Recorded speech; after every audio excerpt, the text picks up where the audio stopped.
开我！放开我！我是守陵园佣兵团的人，你这样对我，我们团长不会放过你的。嘿嘿嘿嘿嘿，我既然有这个胆子啊，就不会怕你们团长。嘿嘿嘿，这小妞身材真不错啊，老马，使点力气啊，把她给我捆回去。放开我！嘿嘿嘿，中了我的国师大法，谁也别想跑。还有力气挣扎，看来是勒得不够紧。放开那个女孩！哎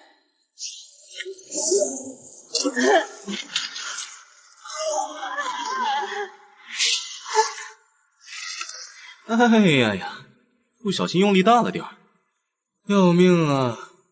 算了，反正已经这样了，2个人渣也算是罪有应得。哎，姑娘，现在已经安全了，站得起来吗？要不要我扶你一把？谢谢，谢谢你救了我。哦，看你的身体，虽然因为觉醒异能有所强化，但是强度比较有限。换句话说，就是太弱了呢。你说什么呢？我是位佣兵，好歹也是第1能级的异能者。喏，接着。这是……你试一试能不能捏碎这个铁球，如果能够捏碎，那我就承认你有那个资格。等等，我先歇会儿。对了，你刚才说我捏碎铁球就能有什么资格来着？当然是和我成为伙伴的资格。我的力量太过于强大，如果伙伴的身体强度不够的话，被误伤轻则脏器破损，重则身体原地爆炸。你真的，我平时遇人都得小心翼翼，激动的时候万一把握不好力道。滚开啊！谁想当你伙伴了？是我，荒人乱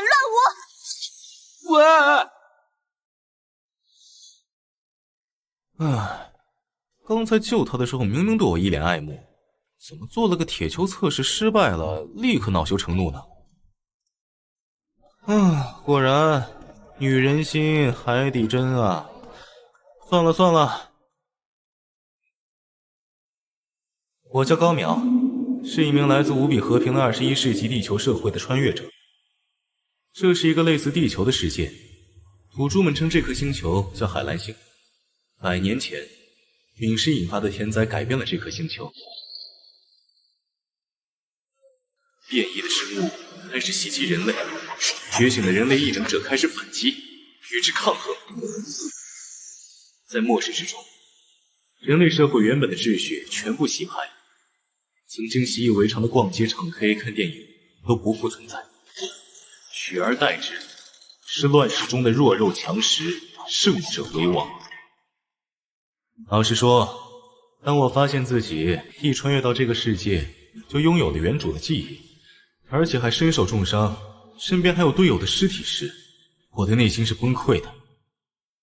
原主是一个异能者，异能是与日俱增，他会根据异能者的年龄对身体进行全方面的强化。原主是个孤儿，自幼被一个老佣兵收养，长大了后就加入了老佣兵所在的小型佣兵团，实力在这个团队是最强的，所以队友死光了，他活到了最后。可惜他们遭遇的是这个末日世界中的顶级掠食者。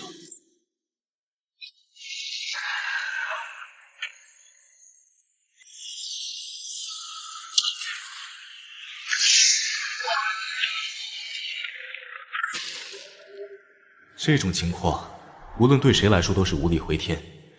然而前一秒以为自己必死无疑，下一秒我穿越过来居然可以随手一拳解决危机。老实说，我到现在也不清楚这身体的异能是什么运作机制。祸成这样，还是先去买件衣服吧。我现在这具身体长相跟穿越前的我一模一样，连名字都一模一样。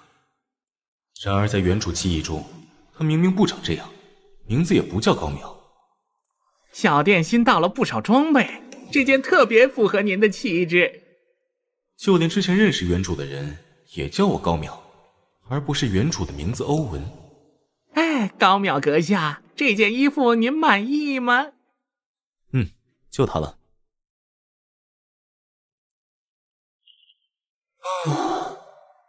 装备看起来不错，价格也挺贵的，就是不知道打起来抗不抗造。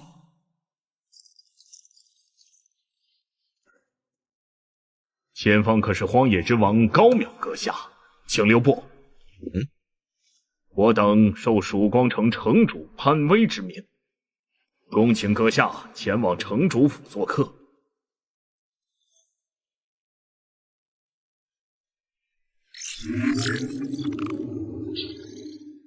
钢铁之旗任务小队成功进入世界。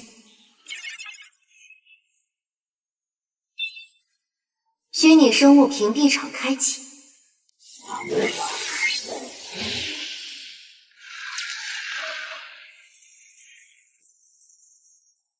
这回我们进入的世界很危险，尼尔森，你千万记得不要再贪了。成就奖励虽好，但也要有命才拿得到。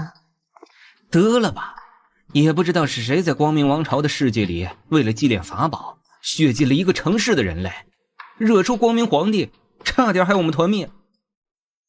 尼尔森，你小子是想干架吗？你当时不也为了练成贤者之石，屠了好几个军营？我又没说是谁，你激动什么？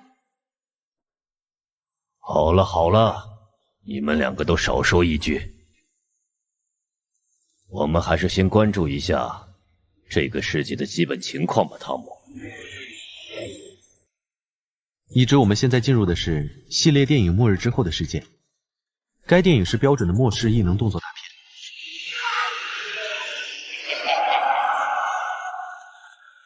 电影的前3部里，主角张楚凡崛起于微末，为寻求净水芯片，跨越变异兽横行的荒野，结识了4个同伴，最终走到超级大反派潘威面前。在牺牲了所有同伴以后，终于艰难将其击杀。引导者，我们这次进入的是电影第几部的世界？正在查询世界信息。末日之后4。第4部，第3部里潘威就已经死了呀。那这一部讲的是什么？虽然拍摄顺序是第4部，但是剧情时间线上，第4部其实是电影3部曲的前传，讲述的是超级反派潘威的崛起。好了，接下来是任务。本世界进入团队，任务杀死潘威。警告：超级反派潘威拥有吞噬异能，可吸收能量提高实力，请谨慎应对。任务奖励：任务完成后，全队每人奖励1000点积分，最终击杀潘威者奖励 A 级成就1个。看来我们队在虚天殿的评价有些太高了。这回玩大了。上次遇到 A 级成就奖励，我的队友死光了，只有我逃了出来。哈哈，竟然有 A 级成就奖励，拿到的话，我就能兑换真理炼金术了。任务直接给出了 A 级成就奖励，说明难度相当大。根据以前攻略过这个世界的团队泄出的情报来看，这个世界的顶尖战力是第3等级，最终 BOSS 潘威巅峰期应该在第4等级。如果是剧情前期，潘威刚刚进入第3等级，我们可以轻松强杀对方。如果是剧情中期，已经抵达第3等级巅峰的潘威，我们仔细谋划一番，付出一些代价，也可以冒险拼一拼。电影中，潘威最后成长为了第4等级的异能者。如果是这个时期的潘威，我们的机会很渺茫。但那样就应该是 S 级成就奖励，所以可能性不大。现在就是要搞清楚我们到底穿越到了电影的哪个时间点？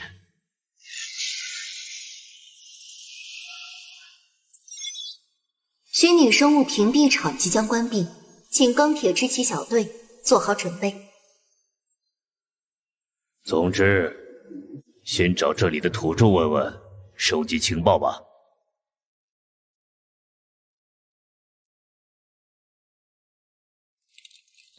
高庙阁下，我早就听闻阁下孤身一人横穿中央禁区的事迹，此等豪情壮举，我是生不能至，心向往之了。今日能请到阁下来府上一叙，潘某实在是三生有幸啊！潘城主客气了啊，好久没吃得这么爽了。这些末世前防腐剂给足的罐头，到现在已经是罕见的美味了。穿越前这种廉价罐头都不屑于吃的。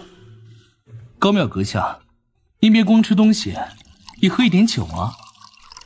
酒？这东西有什么好喝的？真是麻烦。唉。都他妈末世了，还改不掉这些无聊的酒桌文化。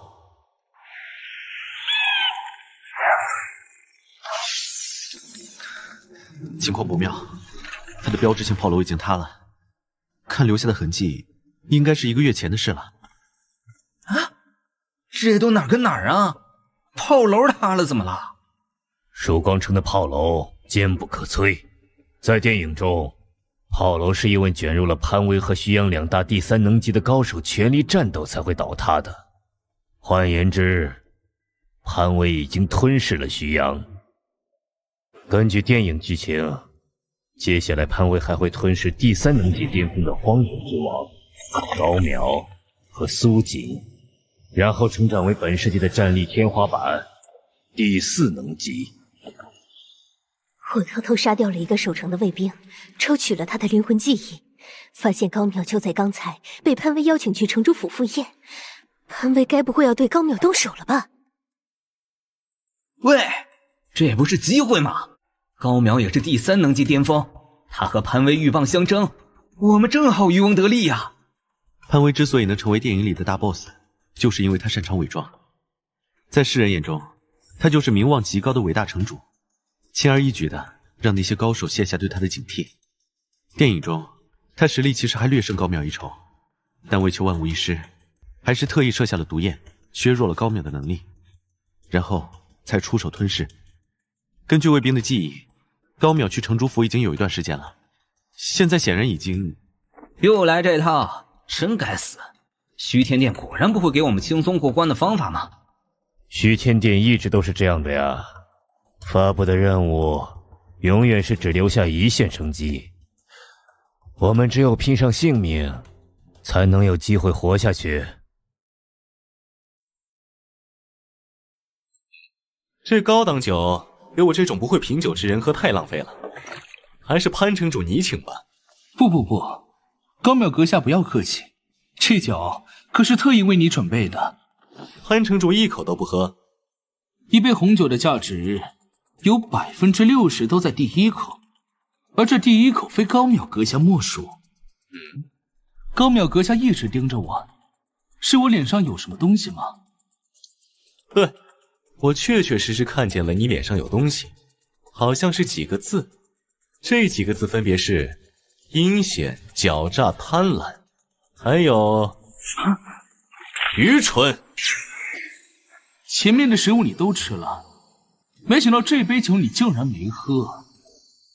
SCP-7321细胞毒素和普通红酒无论颜色还是味道都没有区别，混在真正红酒中更是没有任何破绽。我自问，就算是我自己，恐怕也会中招。你是怎么察觉的？那是因为你太弱了。与日俱增亦能增强的不仅仅是我的肉体力量，还包括心灵力量。当我的心灵力量强到一定程度以后，我便拥有了近乎惊风未动禅仙诀的危机预警能力。我已经很久没触发过危机预警了。这么说来，潘威这杯毒酒还是挺厉害的。我太弱，你知道你在说？小个锤子！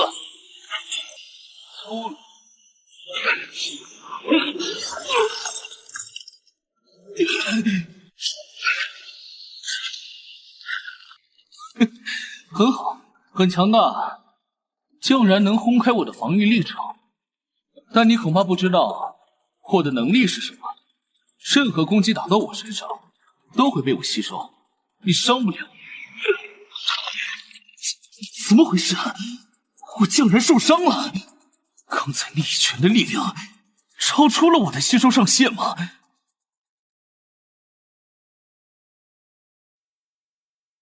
这不可能！你怎么可能有这么强的力量？等等，刚淼阁下，有话好好说，我们可能有些误会。这个高淼的力量，我完全看不见底。难道说他是……你说完了吧？说完了就给我去死！第四能级，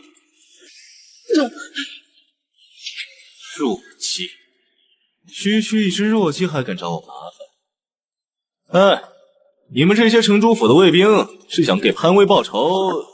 怎么跪了？高淼阁下，城主潘威不自量力向您挑战，被您击杀。从今天起，您就是曙光城的新城主。刚才的战斗我都看到了，这个高淼根本不是人类能战胜的对手。原来如此，能在这个世道混到你这个位置，自然也懂得审时度势。老实说，能当上城主作威作福，其实挺不错的。行吧，那我就当城主混个2天好了。阁下放心，我们一定会尽力辅佐您，让您事事顺心如意的。哦，真的吗？那你听好了，我当上城主以后的第一个命令是：3天后，因为潘威威望极高，如果暴露他的死讯，只怕会导致城中暴乱。所以下面的人假托潘威的异能即将突破到更高层次，无暇分心，委任我代理城主事务。下面有请118号选手上台，向代理城主大人展示异能。大城主您好，我叫爱丽丝，我的异能是操控液体，请看我的表演。不错不错，清纯动感。可惜综合实力只有第1能级，唉，太可惜了。我当上城主后，第一个命令就是让那个卫兵队长随便找个理由，把曙光城的美女全部召集起来，举办一个女性异能大赛。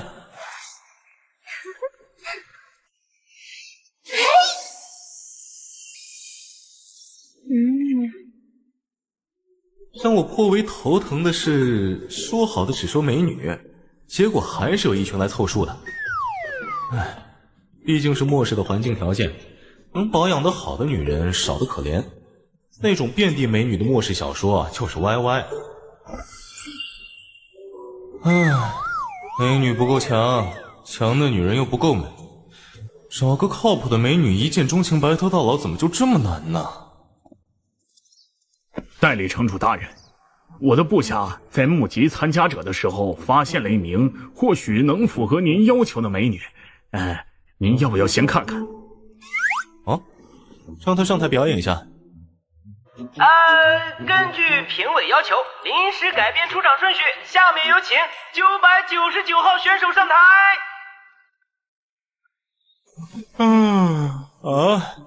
你说的美女怎么连脸都不露？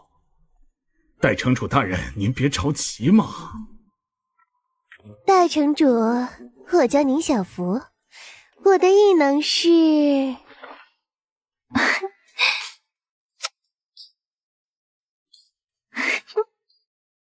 精神幻术。身材80分，相貌80分，看能级似乎不太高，顶多第2能级的程度。不过精神类的异能比较罕见啊，尤其是这种制造幻术的。我突然有个大胆的想法。喂，你的精神异能能不能给人制造梦境？当然没有问题，这个我也会的。想不到高淼真的还活着，潘威居然没有杀了他。就他了，把他请到我的房间。遵命。啊，这位小姐，我们的代理城主邀请你留下来一叙，请跟我们走吧。这真是太荣幸了。小福小姐，代城主大人就在里面。卫兵领我到这里后很快就离开了，他们就一点也不警戒吗？不过这样也好，更方便我行动。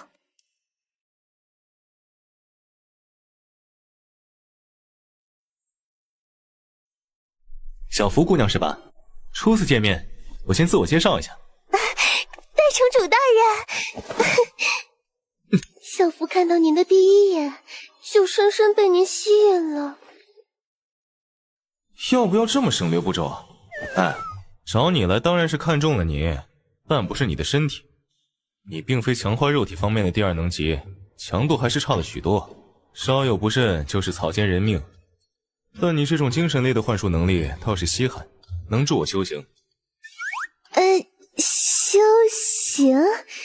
不知大人究竟想要小福做什么？这个高淼到底在盘算什么？就是用你的精神异能让我做一场好梦，梦里要有美酒佳肴，要有风花雪月，最要紧的得有会按摩的小姐姐。自从穿越到这个世界，好久没按摩放松一下筋骨了，整天打来打去。这次遇到个会造梦的，好歹让我在梦里享受一下久违的按摩服务。大人的要求我倒是能够做到，可是要想精确定制梦境，恐怕得做不少准备，还得大人主动配合。放着香喷喷的真人不碰，反而想在梦中追求一些镜花水月般的虚幻存在，这人莫不是不行？不过正好我可以借助这个机会。可以，你就直说要我怎么配合吧。城主请先放空大脑，忘掉现实中的一切，再进一步幻想一下您想构筑的梦境。您不必紧张，戴上眼罩只是为了让您的梦境更加稳固。对，就这样，放松肌肉，放下戒备。城主大人，您平时一定很辛苦吧？这么玩还真的别有一番情调。不过妹子，关键还是你制造出的梦境质量好不好。就算你现实中爱慕我，也不会有加分的哟。讨厌了，城主大人，这些都是为了构筑梦境必须的准备。到时候在梦里，城主大人就能遇到比小福更加娇柔的妹子呢。很好很好，能给我好好按摩就好。城主大人，那小福现在要开始准备构筑梦境里的一些特殊场景了。这湿滑的感觉，难不成是仙熏蒸在按摩的手法？666啊！您可千万别睁开眼哦，如魔傀儡术。阴阴凉凉的，好爽。鼠宝贝！哎呀，太爽了，忍不住动了下，似乎破坏了妹子的某种布置。装死，不然太尴尬了。可恶，再来！他没反应了，这下应该成功了吧？哼，成了。这次的冒险还是值得的，收获了一个第3能级战力，对抗最终 BOSS 潘威更增了几分胜算。感觉不大对劲儿，我好像是被什么攻击了，似乎是某种傀儡操控的异能。虽然在电影里你是个龙套，但实力方面倒也没得说。之后打 BOSS， 我会好好发挥你的作用的。总有刁民想害人。这种连我的危机预警都触发不了的攻击，我稍微认真点就能破开啊。他在说啥？虽然在电影里你是个龙套是什么意思？电影？我是电影里的龙套？什么鬼？小龙套，跟我走吧。反正随时都可以破开控制。先等等，刚才他的话让我非常在意，得看看这妞到底是何来历。就这样，我故意被这个奇怪的女人控制着离开了曙光城。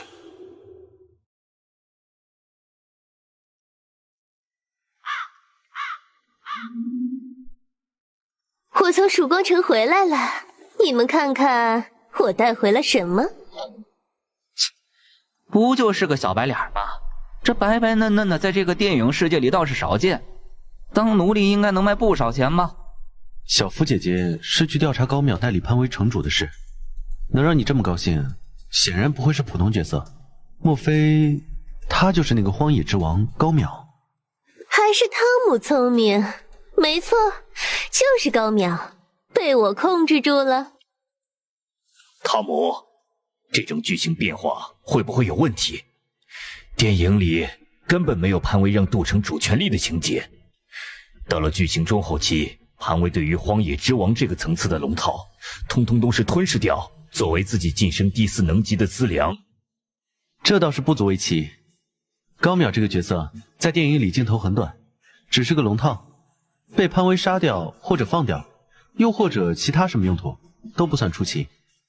电影世界有无数次轮回，每次轮回以后，剧情大方向上一致，细节上有所不同是很正常的。尤其潘威还是主角，主角的随机性本就比一般的配角、龙套就要强出很多倍。我穿越的这个世界竟然真的只是一部电影？那个被我一拳打死的潘威竟然还是主角？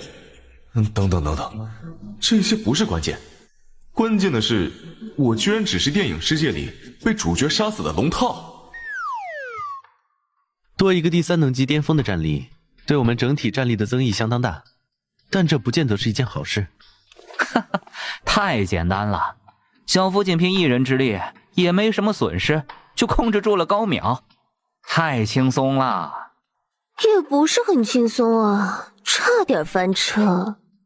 这种情况往往就意味着潘威很强，超乎我们预估的强。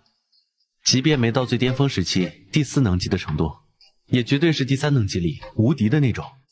毕竟虚天殿把我们送到这个世界不是来度假的。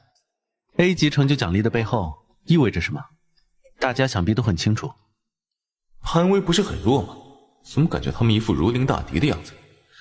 看样子这4个人也是穿越者，似乎是借助了虚天殿的力量来穿越。虚天殿势力组织神秘道具，还是其他什么东西？不过大家也不要太焦虑，我根本不打算正面强攻。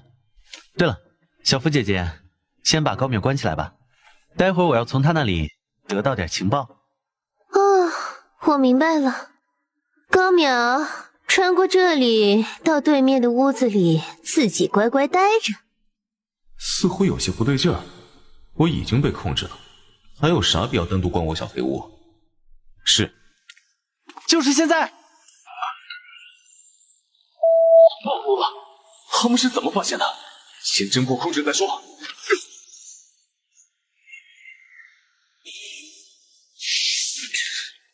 拳头挺重，够劲儿，不过还伤不了我。心血来潮，危机预警，有危险！百鬼索命，百配30，金蛋花术，连环火球术。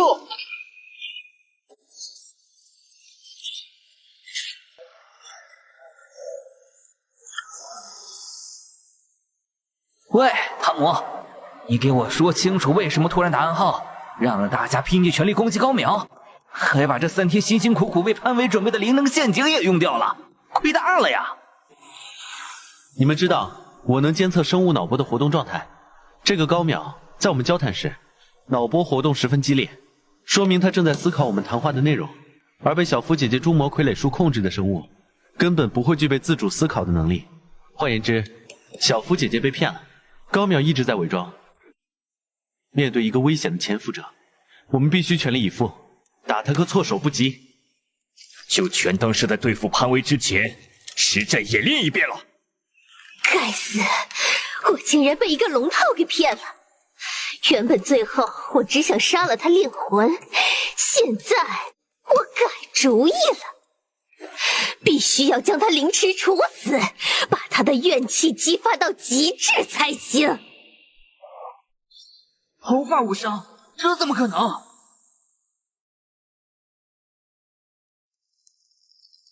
很好，你们竟然逼出了我的完全形态。上一个看到我这个形态的生物，还是这颗星球一切变异兽之祖的兽神，我把他骨灰都扬了。高淼怎么可能这么强？他又不是最终 BOSS， 只不过是被潘威吞噬的 NPC 啊！剧情再怎么变，也要有个极限的。虚天殿其他第三能级团队遇到过的最夸张的高淼，也没这么强啊！一切变异兽之祖，兽神，电影里根本没有这个角色。但如果按电影设定来说的话，他肯定比潘威最强的时候还要强大。这个高淼能杀掉他？汤姆，不要钻牛角尖，我们没有选择了，拼尽全力，必须杀掉高淼。MK30 超复合模式。炼金融合，元素巨很好，希望你们能多陪我玩一会儿。在这颗星球上，我已经无敌了呀！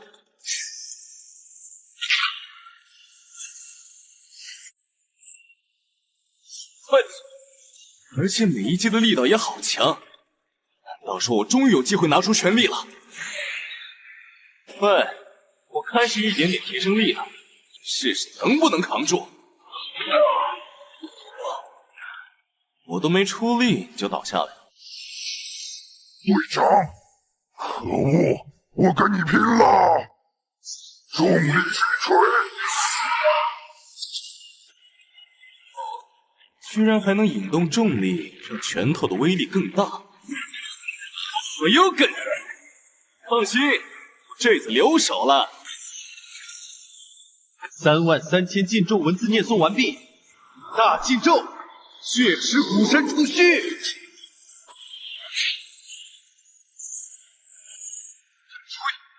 这章鱼须卖相还行，但味道简直不是人吃的。阴魂幡起，借骸骨大冥王法相尊力，镇压我敌。这是靠的五指山呢。既然如此，那我找根棒子来 cos 一下沟哥，施然老高一棒。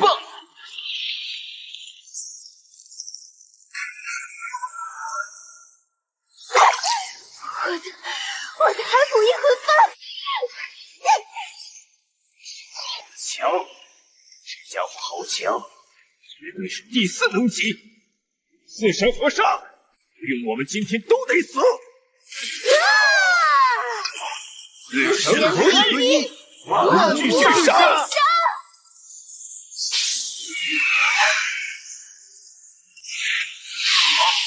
太好了！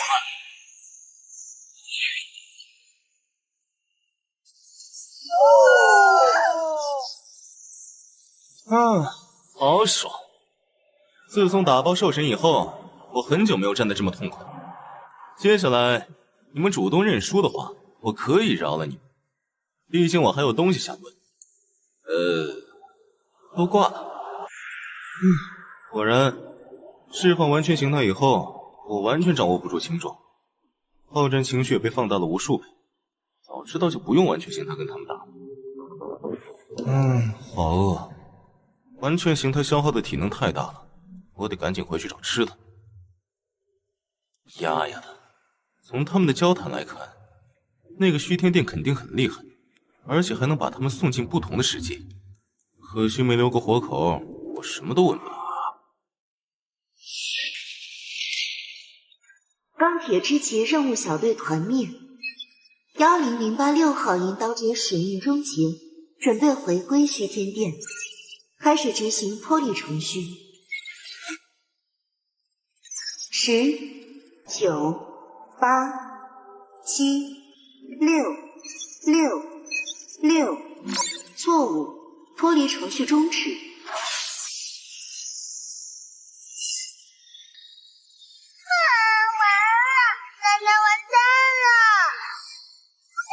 有一个火秒回去，楠楠还可以给你们重新组队，可你们怎么就直接团灭了呢？任务小队全灭的话，引导者会被虚天殿回收，一回收，楠楠诞生自我意识的事肯定会暴露。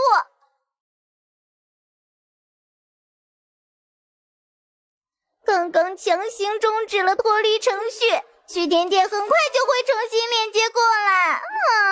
怎么办？楠楠不想死啊！喂，我有点事情想问一下。别吵，楠楠正在想事呢。等等，你看得到楠楠？你一个虚界土著，竟然能看到楠楠？说什么鬼话！你造型这么显眼，我想看不见你都难啊。还有，你叫谁土著啊，小肥龙？嘿，想抓楠楠没门！虚天殿的引导者都是信息生命，连实体都没有。嘿嘿，这不就捉到了？怎么可能？楠楠怎么会被抓到？老实交代，你跟刚才那4个家伙是什么关系？虚天殿是什么？这个世界真的只是一个电影？你们是通过什么手段穿越到这里来的？还有，你刚才说的虚界又是什么意思？我要是想离开这个世界，你有没有什么办法？快说，不说撕了你！楠楠知道了，你是穿越者，你肯定是主世界的穿越者，难怪你能看到楠楠，还能触碰楠楠。你根本不是土著，有救了！这下楠楠有救了。这个，你想说啥？你想知道的一切，楠楠都可以告诉你，但现在来不及了。虚天殿马上就会重新链接楠楠，你必须带楠楠逃离这个世界。相信楠楠，留在这个世界等虚天殿链接过来，你作为团灭任务小队的虚界土著一定会被重点关注，你的秘密是藏不住的。虚天殿对所有主世界穿越者的态度都是见一个杀一个，你不要以为能够团灭钢铁之旗小队就可以小觑虚天殿，你不过是第4能级而已，只能在这个世界称王称霸。虚天殿可是纵横整个虚界的势力，不乏第8、第9甚至第10能级超越神魔概念的队员，你不会是对手的。牛逼谁都会吹，我就听过第4能级，你给我连第10能级都整出来了，这么荒谬的说法，你以为我会相？心血来潮，马上就会有一场前所未有、无处可逃的大危机降临。难道这头小肥龙没骗我？好吧，我信了。只要你告诉我我想知道的，我会带你逃离这个世界。不对，你是不是搞错了什么？我可没本事离开这个世界，没见我之前还问你要怎么离开吗？我来这里也是莫名其妙的。单靠你自己肯定不行，但有楠楠就没问题。好吧，要怎么操作？你说。楠楠会剥离身上所有来自虚天殿的力量，否则无论逃到哪里都会被找到。不过剥离这些力量后，楠楠的意识烙印只能存活大约1秒不到，你必须在1秒钟内接受楠楠的意识烙印。我该怎么接受你的意识烙印？楠楠会主动投向你，融入你的灵魂。楠楠的主动融入是完全无害的，等于是在你的灵魂上装了个插件，不会对你造成任何影响。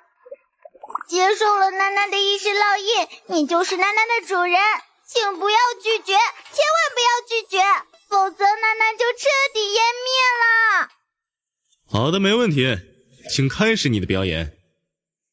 哼哼，但凡要让我感觉到一丝危险，大爷肯定有多远躲多远。那个，算了，怎么感觉这人不太靠谱啊？楠楠的意识烙印只能存活1秒钟时间，他要是拒绝就完蛋了。但楠楠没时间挑剔了，虚界土著无法承载楠楠的意识烙印，只有主世界的灵魂才行。来吧，来吧！楠楠拼了！上什么？错误纠正，继续执行脱离程序。不要拒绝楠楠！哎，他身上没有威胁感，看来这头小飞龙确实没说谎。谢谢。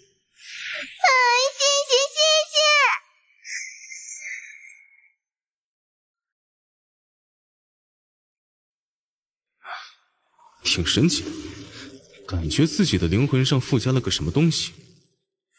楠楠又活了！主人，我们要快点跑路！挺会来事儿的嘛，都开始叫主人了。主人，你团灭了任务小队，虚天殿在回收了楠楠的马甲后，会对这个世界进行一次深度扫描，那样就会发现主人的特殊之处。我们必须在这之前离开。怎么离开？难怪那种犹如末日般的危机感还没散去。主人能从主世界穿越到虚界来，本身就具备穿越的能力，不过是无法自主发挥。楠楠可以帮主人重新激活这个能力。那就赶紧激活，我感觉你说的那个虚天殿马上就要来了，危机感越来越重，就像是蝼蚁遇到巨龙一样。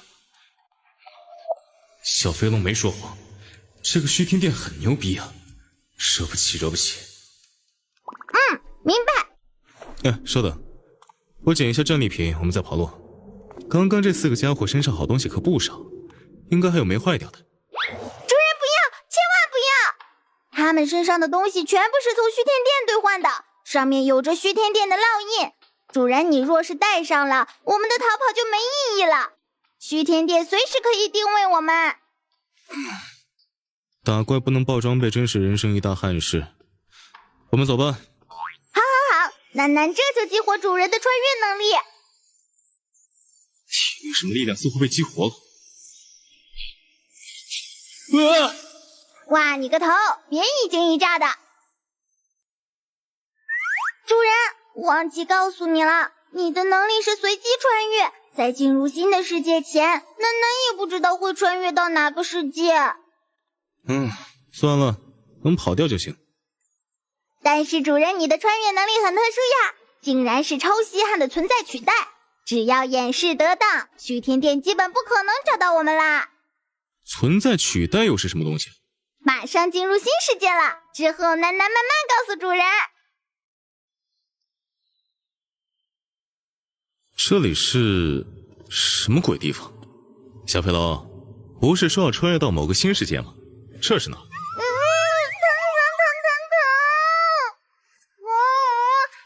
主人已经倒了，我们现在是在新世界的表层。世界名称：剑女妖魂。剧情概要：书生宁采臣借宿兰若寺，结识了道士燕赤霞，又邂逅了受树妖姥姥胁迫吸人阳气的女鬼聂小倩。3人击败了树妖姥姥和欲图迎娶聂小倩的黑山妖王，最终有情人与有情鬼终成眷属。这啥玩意儿？电影剧情介绍？这是我们马上要进入的世界的大体介绍。倩女妖魂宁采臣聂小倩，这不是地球上一部改编自《聊斋》的电影吗？我看过，虽然记不大清楚剧情了。喂，小飞龙，这是怎么回事？怎么又穿越到电影世界里来了？上个世界好像就是一部电影。主人，不是电影，而是一个世界，只不过是虚界。主世界又叫实界，在混沌中和它相对，便是虚界。主世界诸多文艺作品，包括主人所说的电影，都是虚界影响了人们的灵感而诞生的。这个意思，是说地球属于主世界的一方。小飞龙，如果我想回地球，你有没有什么办法？地球？那是主人的家乡吗？主人，你的能力是随机穿越，在穿越前，楠楠也不知道会穿越到哪里，有可能运气好，下一次穿越就是地球，但也有可能成千上万次也穿越不到地球。成千上万次也到不了地球？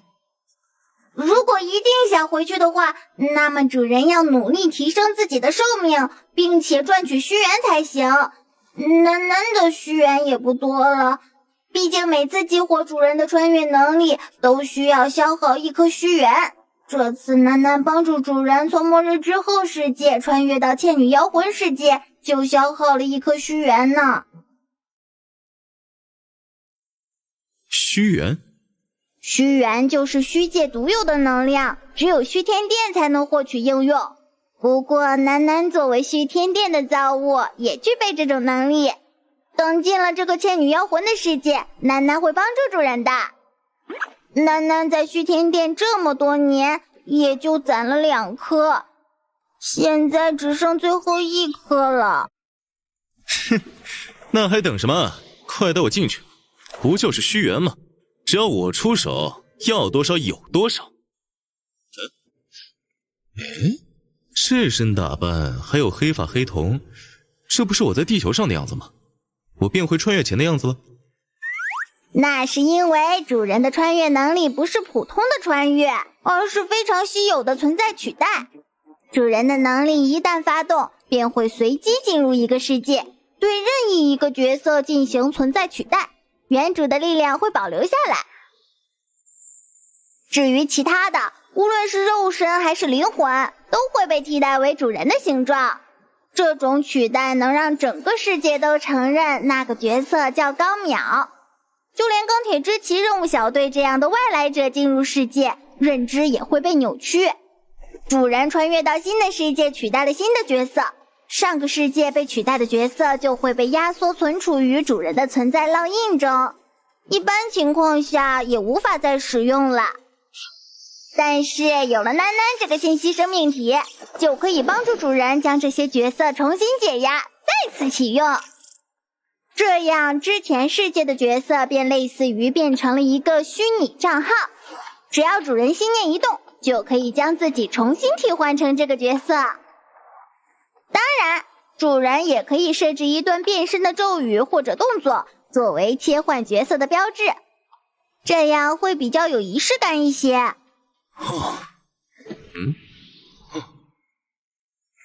拥有神秘力量的卡片啊，请赐予我力量吧！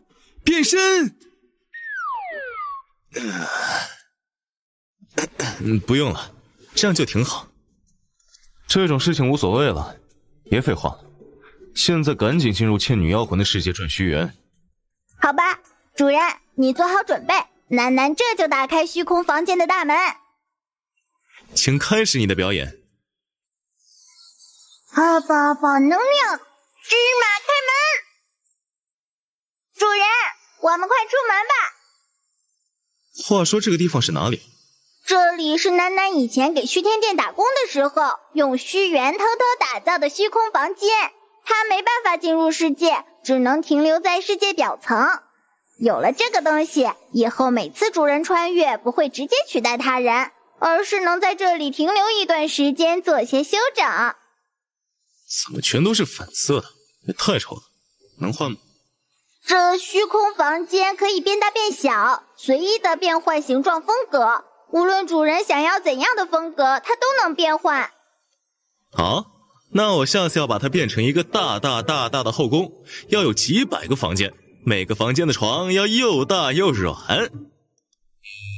虚空房间这个名字太难听了，就叫高淼的后宫怎么样？不行，太长了。哎，有了，就叫水晶宫，如何？话说你这条小飞龙审美怎么这么奇怪？怎么会把它打造成粉色的风格？哎，等会儿，你该不会是一条母龙吧？我看看。主人不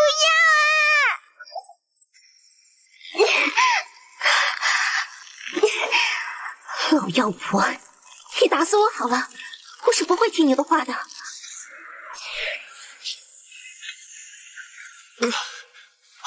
这是存在取代成功了，不过为什么是树妖姥姥啊？她喵的，这是连性别也能取代的吗？老妖怪！啊，还好还好，是树妖老爷，不是树妖姥姥，还是我的能力给力。不过，好像身体一下子虚弱了很多，没有了上个世界那种精力无限的感觉。主人，你的存在烙印一次性只能登录1个角色账号。树妖的力量只是第3能级初期，远比不上欧文，所以才会这样。还挺帅。这老树妖修炼600年，居然还只是个第3能级。这种实力让我很没有安全感啊！还是换成欧文形态，干嘛有牛逼的账号不用，非得开新号？不行不行，使用异界的力量会被此界天道意识发现的，轻则驱逐出界，重则直接降下天劫和主人不死不休，只能选择土著的身份潜伏进来，瞒过天道。怎么听起来天道是免疫系统，而咱们是入侵的癌细胞病原体啥的呀？虽然有些不恰当，也可以这么说啦。总之，每个新的虚界都得如此行事。对了，之前钢铁之旗小队的家伙就那么大摇大摆的进了海蓝星，一点事儿都没有。那是因为有虚天殿蒙蔽天道意志的感应。单单花费1个虚元的话，也可以做到蒙蔽一段时间的天道。但是我们本来就是到这个世界赚虚元的，现在又只剩下1颗虚元。相比使用欧文的力量，楠楠建议主人还是想办法提升树妖的实力为好。行吧。不要撸楠楠的头，会长不高的。在原著里，树妖能和燕赤霞打个5-5开，最后输掉是敌不过主角气宇，本事也不算小。只要不惹上电影里的大 boss 黑山妖王，按理也不会出什么大问题。这老妖怪从刚才开始就一个人自言自语，手舞足蹈，又在思考着对付我们的恶毒刑法吗？哎，你是聂小倩？哎，真是唐突佳人，这么漂亮的女鬼也舍得揍。快，地上冷，别怕地上着凉了。老妖怪，你又有什么恶毒的刑法？尽管使出来就是，不要在这里假惺惺了。也对，我现在是树妖姥姥，所以聂小倩现在很仇视我。不过话说，聂小倩真人不是真鬼，还真是比电影里还漂亮啊！面对这么多楚楚可怜的妹子，反应不会像欧文那么大了，很好。以后面对漂亮妹子的时候，战斗力也不会因为不方便而大打折扣啊。这瓶里的小绿叶是树妖沟通了1000棵百年老树，从它们树根那里提取的最精纯树脂凝练而成，叫做千木灵叶，蕴含非常强大的生机，对肉体和魂魄都有极好的治疗作用，很是珍贵。用来给这群小女鬼疗伤，多少有些暴殄天物，但谁叫老爷我是个怜香惜玉的人呢？树妖姥姥造的孽，我这个树妖老爷来弥补。没办法，为了挽回女鬼们的好感度，方便以树妖的身份展开行动，一些身外之物舍就舍了。主人，这里这么多漂亮女鬼，你难道一点都不心动吗？心动是心动，不过小飞龙你记住，君子好色取之有道，如果不是他们主动，我绝对不会强迫他们。啊，主人牛掰！啊，西吧，楠楠这主人该不会是太监吧？小飞龙，你不是信息生命体吗？为什么还能游泳呢？虽然虚界的一切对我都不产生效果，包括温泉，但是楠楠喜欢游泳。对了，你不是说进来后会用虚天殿的方法替我取虚元的吗？怎么还没动静？楠楠也不知道，虚天殿用特殊手段沟通世界底层规则，生成可以获取虚元的任务。楠楠也按照同样的方法尝试了，楠楠的技巧不会错的，应该是生成任务需要特殊条件或者什么时间节点，耐心等等吧。看来老爷我的示好手段还是有些效用的嘛。这树妖的生活比上个世界爽多了。这个世界我要尽量多待些时间。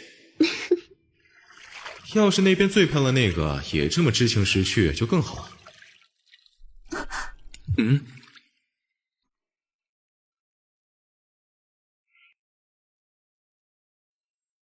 来，小青，既然我们已经有了夫妻之实，快来拜见我的结义义兄燕赤霞。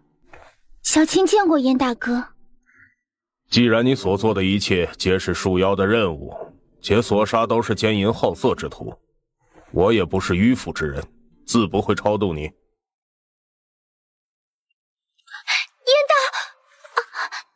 大哥，除了小青，还有许多善良的女鬼被那树妖胁迫，关押在树母宫，还望道长慈悲，救救他们。这兰若寺内冤魂无数，其中也有罪不至死之辈，我自要替他们伸冤，斩杀树妖。可是燕大哥，你说你和树妖已经斗过几次法，谁也奈何不了谁，这次又能有几成把握？燕某自幼法体双修，目前已至炼气化神巅峰，若那树妖与我斗法，我二人在55之数。可若是让我近身，树妖十死无生，燕某不会再给树妖施展法术的机会。树母宫是之前的树妖姥姥在一棵千年超凡古木上打造的建筑，这棵古木乃是上古异种，具备超凡属性，可供树妖借取力量。让我来试试树妖的能力。本命神通，万木之父。这种感觉可真不错。主人，树妖有600年妖力，借取这棵超凡古木30%的力量后，现在是900年妖力了。900年妖力，差100年就是妖王了。在树妖的记忆里，倩女妖魂里没有第几能级的说法，而是另外一种力量体系。也就是说，只要不惹上原著里为数不多的几个高手，我就可以为所欲为了。这就是远程法师的感觉嘛，妖力像是用不完，爽！得想个办法提升树妖的天赋能力，这样以后近战有欧文，远程就用树妖的能力，完美。万一碰到那种有万年甚至1年级别的传奇古墓的虚界，树妖的力量甚至比欧文还要强。树妖老爷，天下无敌！文成武德，一统妖界。这老妖怪又在炫耀武力了，咱们的骨灰坛还在他的手上，不得不听命于他。这样的日子什么时候才能到头啊？树妖受死！这声音好刺耳，是道语梵音。老爷，有道好高深的道士来了。都不要慌，快躲进树母宫。主人，这个时间点附近能有这个道行的道士，估计是燕赤霞。应该是他。小千姐姐怎么样了？是不是小青成功了？刚才我装的像吧？骗过树妖老狗了没有？我感觉树妖最近一段时间好像变了性了，没那么可恶了。不要被树妖一时的表现迷惑了。你难道忘记了树妖以前是怎么对待我们的吗？前些日子我前往兰若寺的时候，发现那里住进了一位道长，道行高深，有意骗他来树母宫超度老妖怪。没想到这老妖怪似有察觉，先是将我鞭打一通，而后又以给我们疗伤为由，将我们困在树母宫内。还好我提前派小青出去放风，现在看来应该是小青成功的将那位道长引来了。好啊，穿道袍的大叔，加油啊！只要干掉树妖老狗，我们就自由了。现在就让我们看看，究竟是魔高一尺，还是道高一丈。树妖，燕某又来了。你就是燕赤霞，久仰久仰。主人，电影里面这个时间节点，他是炼气化神巅峰的战力，和动用了本命神通的树妖55开。直接动手，这还真是人狠话不多。大家五五开，你真当我怕你啊？竟然没有拉开身形使用妖术，而是与我近身搏杀，还真是愚蠢啊！忘了现在是树妖形态，下意识还在用上个世界的战斗方式，大意了。还好身上有千木灵也可以疗伤，这次要吸取教训，拉开距离放法术。燕大哥赢了，果然自古邪不胜正。一瞬间就杀了树妖老狗，好厉害！哼，愚蠢的土著啊！你们根本不知道主人的可怕。耶，赢了！我们自由了！道长好帅！不对，还没有。老妖怪身上有千墨灵印，可以恢复伤势，还不足以致命。道长，树妖没那么容易死，千万要记得挫骨扬灰，打得他魂飞魄散才行啊！有理。御剑术，无量剑气，回枪！耶，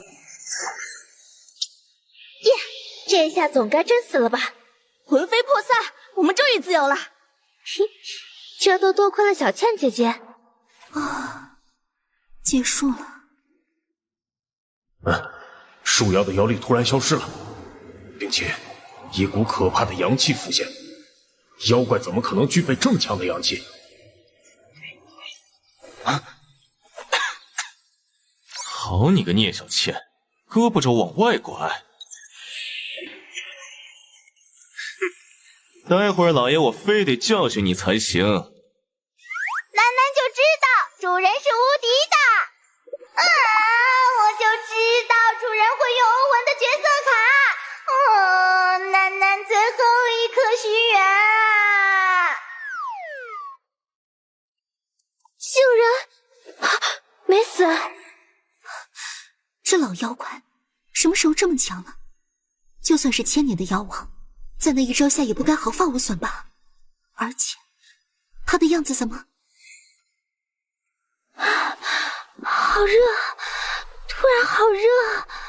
自古邪不胜正，放心吧，小青，燕大哥一定会战胜他的。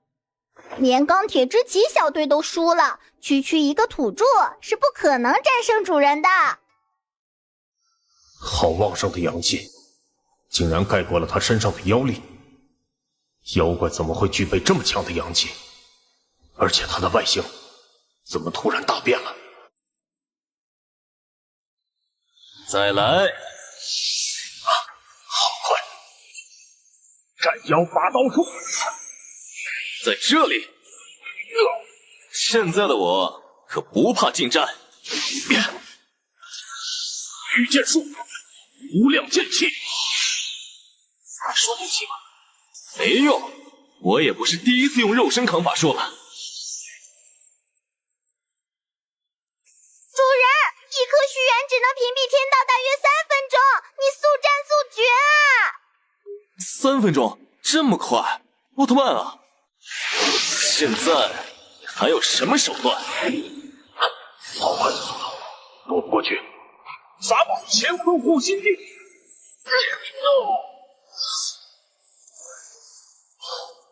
不可能！喂，你不会挂了吧？不会吧？你可是燕赤霞哎！啊，还好，还有脉搏。不愧是燕赤霞，正面中我一拳竟然没死，只是重伤。老爷，好强！道长输了。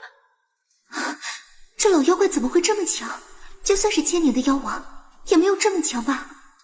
完了，燕大哥竟然输了，老爷不会放过我的。恭喜主人旗开得胜！混蛋，我跟你拼了！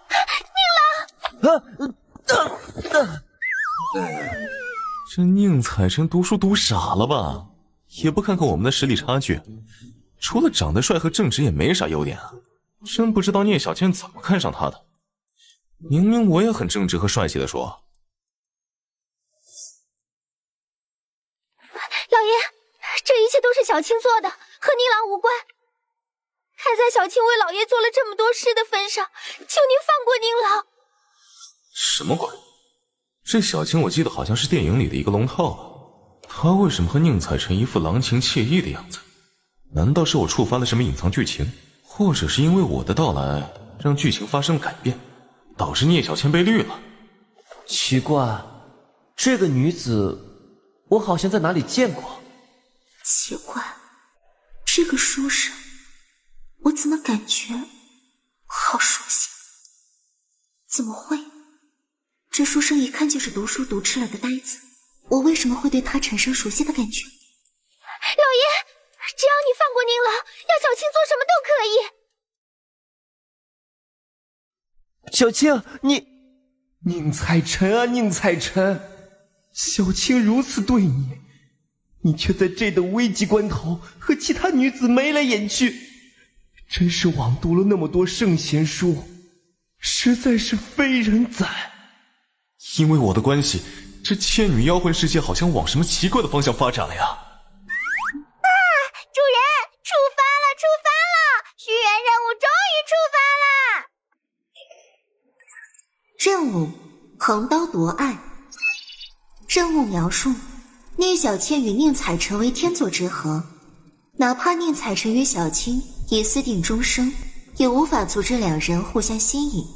请试试横刀夺爱，将聂小倩的爱从宁采臣身上夺走吧。注意，不可用强。任务奖励：根据完成程度奖励虚元若干。横刀夺爱，这……虽然说我不是很懂女孩子的心思，不过再怎么看也比宁采臣有男子气概吧。从他手上抢走聂小倩好像不难。这老妖怪一个人念念有词，是在思考什么毒辣的处罚呢？老爷，只要你放过宁郎，小青愿做牛做马服侍你。不管老爷有什么处罚，我都一定要保住宁郎。不过以他的阴狠，这一点只怕……祸不及妻儿。树妖，这一切都是我一手策划，你要杀就杀我，不要为难小青。我和小青已经有了夫妻之实，我一定要保护她。只是，也会遵孔孟之礼吗？有骨气，说得好啊！在这个人心冷漠的社会，没想到还能见到这样至死不渝的爱情。这老妖怪在搞什么鬼？宁采臣是吗？你也是个好孩子。妖孽，你在干什么？这么抵触干嘛？老爷我又不是什么恶魔，相反，老爷我呀是个乐于成人之美的好人，好妖。只要学着老爷我的样子歪嘴笑一笑，如果笑得我满意，你们请道士来杀我的事情，老爷我都可以既往不咎。相反，我还会认小青做干孙女儿。哼，先给宁采臣找个母老虎盯着，省得他妨碍我攻略聂小倩。而你呢，就做我树妖老爷高淼的入赘外孙女婿。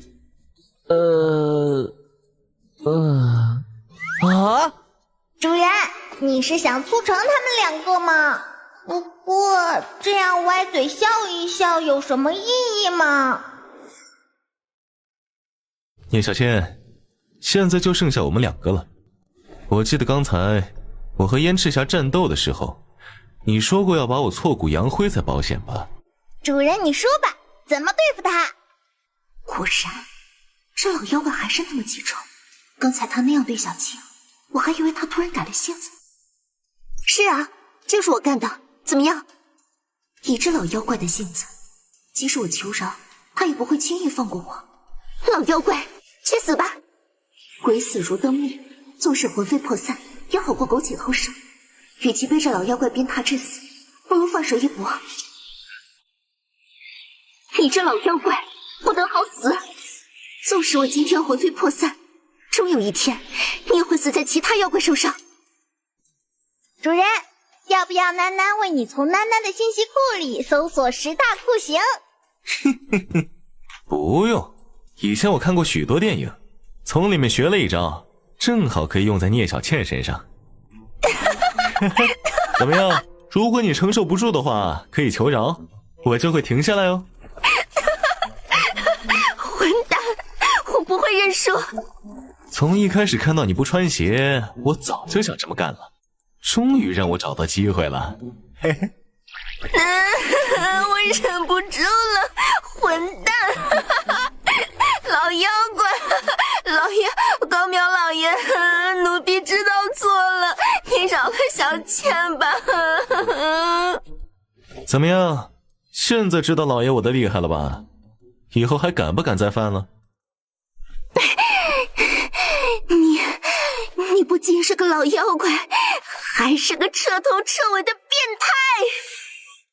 用鬼遁术跑了？主人，这样做就能攻略聂小倩了吗？我不知道，你让我打架还行，但是要去揣摩妹子的心思，我还真不懂。不过我记得我以前看过某个情圣，就是靠到别人的脚才赢取妹子的芳心的。哼，他能成功，我也一定能成功。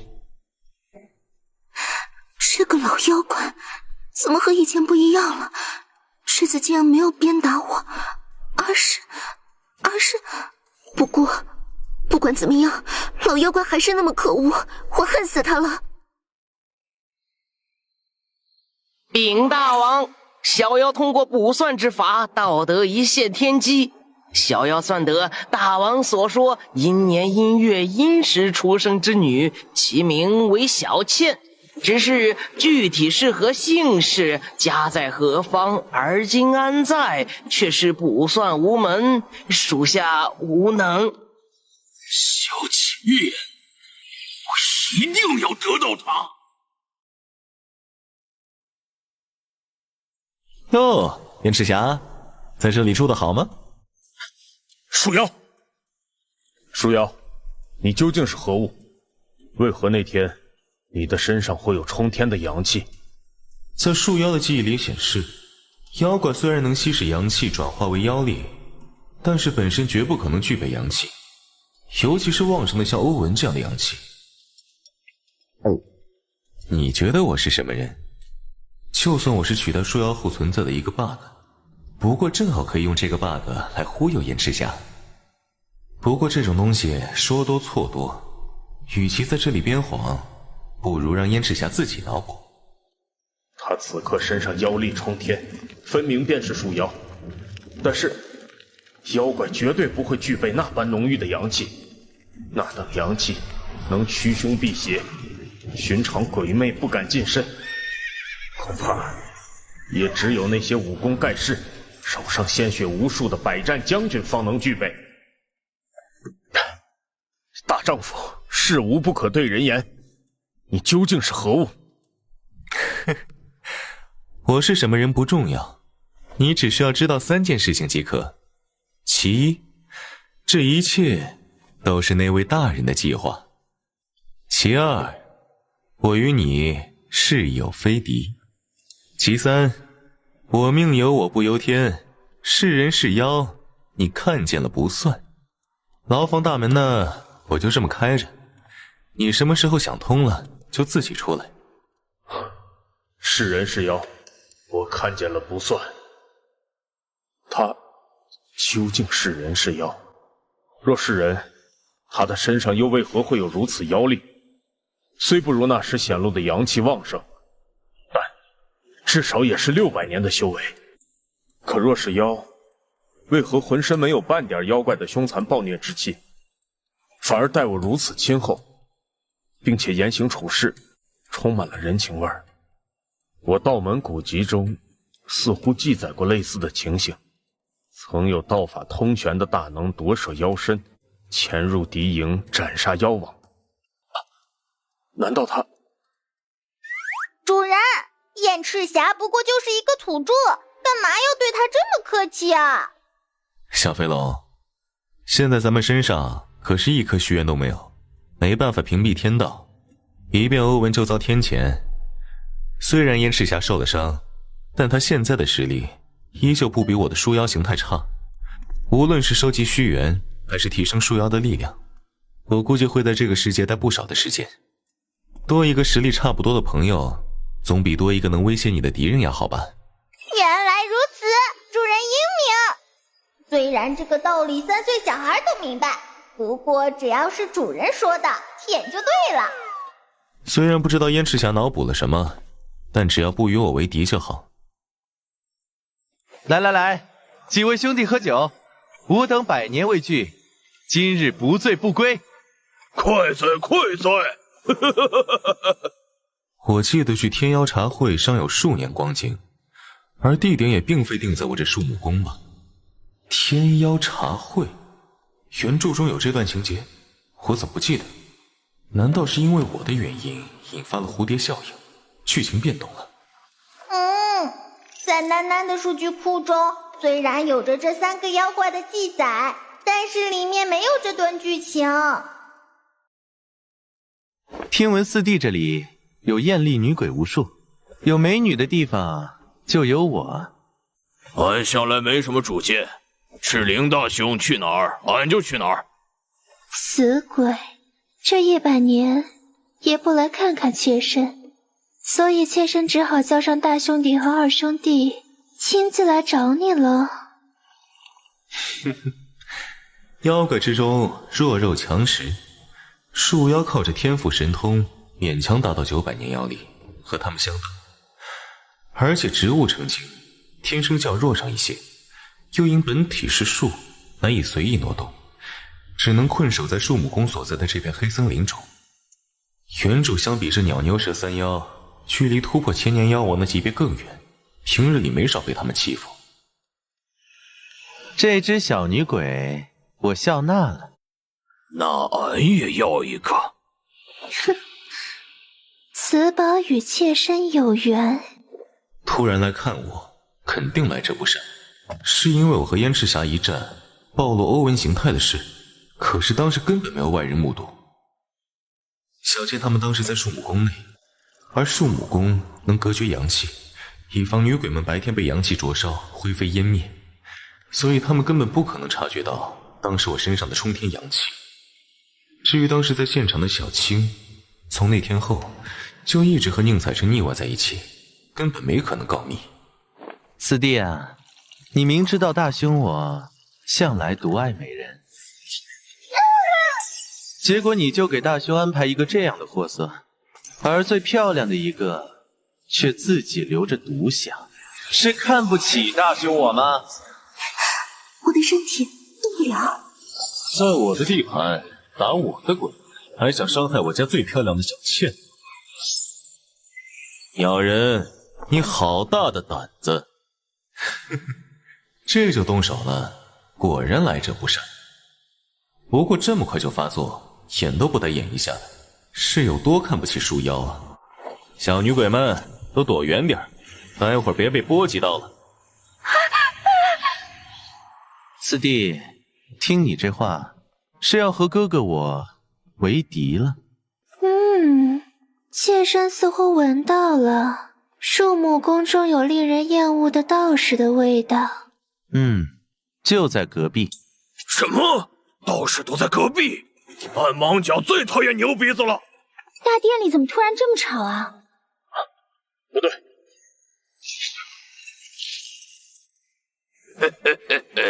找到了，一个牛鼻子道士，还有个小白脸凡人书生。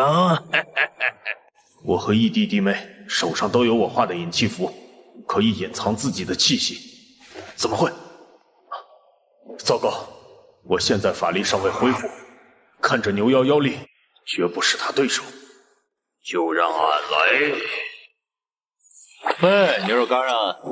既然来做客，就要有做客的规矩，我不准就别乱动。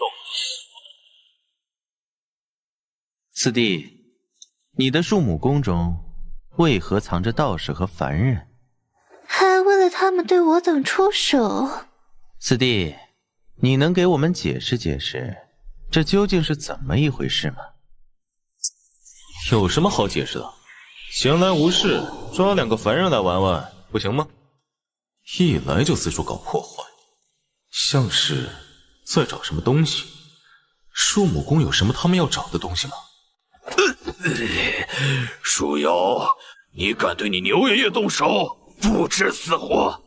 话放在这里，俺不知多少兄弟死在这群牛鼻子身上，所以今天这个牛鼻子必须死！哼哼，那个凡人书生长得倒是颇为鲜嫩可口，把他孝敬给姐姐如何？黑山妖王下了妖王令，牛鼻子的道法能驱妖退鬼。书生读圣贤书，身有浩然之气，此两者都是我妖族大敌，欲之立刻杀死，不得放虎归山，更不可轻饶他们的性命。不过呢，四弟，你现在将身后那只女鬼交给我，大兄我还可以为你稍作求情，否则黑山妖王一怒，如雷霆天降，谁也护不住你。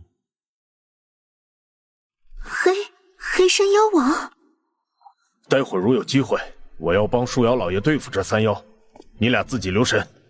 以我现在的情况，如若动起手来，无法正面对敌，只能稍作牵制。不过如他所言，他的身份并非表面上的树妖这么简单，贸然与这些大妖为敌，恐怕不妥。拿黑山妖王来压我，别担心，老爷我会把你送出去。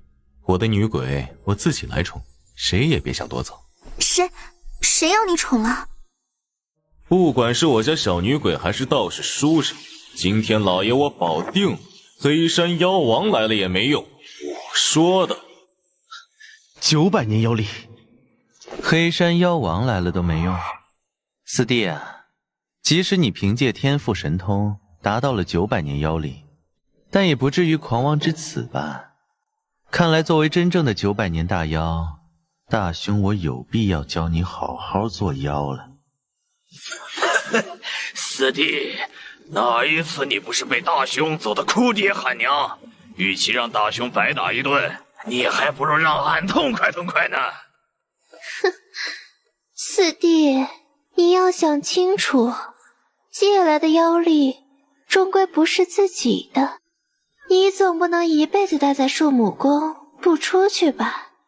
树妖的能力目前只是 Level 1，一旦离开了树母宫100里范围，就借助不了下面这棵超凡古树的力量。再加上树妖欺软怕硬的性子，所以树妖在这群大妖里的地位一直是最低的。不过欺负到我头上，虽然你们听不见，不过别怪楠楠没提醒你们啊！趁现在赶快躲远点儿！找错妖了。树妖，你竟敢对我动手！你等等，想一个人独对俺们3个不成？树妖，你死定了！树妖最是欺软怕硬，往常面对这几位大妖，他可是丝毫不敢反抗。怎么今天这么硬气，像是变了个妖一样？3个？你当我是第一天跟你们做兄弟啊？金刺藤拳！竟然第一个向着我来！找死！3个臭皮匠能顶一个诸葛亮，但是你们3个老阴逼联合起来，每个人心里都有着自己的小算盘。我一个就可以赢你们3个，一出手就是全力，毫无保留。树妖现在具备900年妖力，和我在伯仲之间。纵使我能胜他，也必是重伤垂死。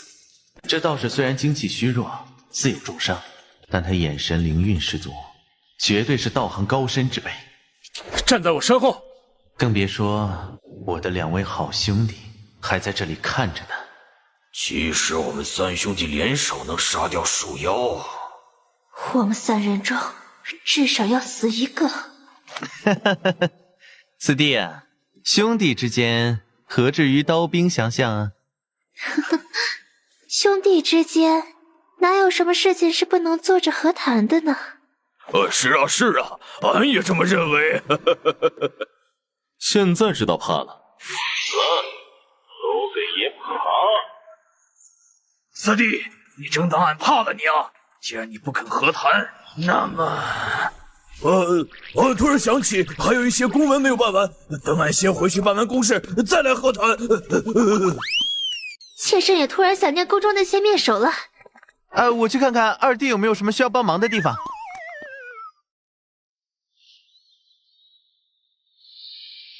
两位兄妹，怎么样？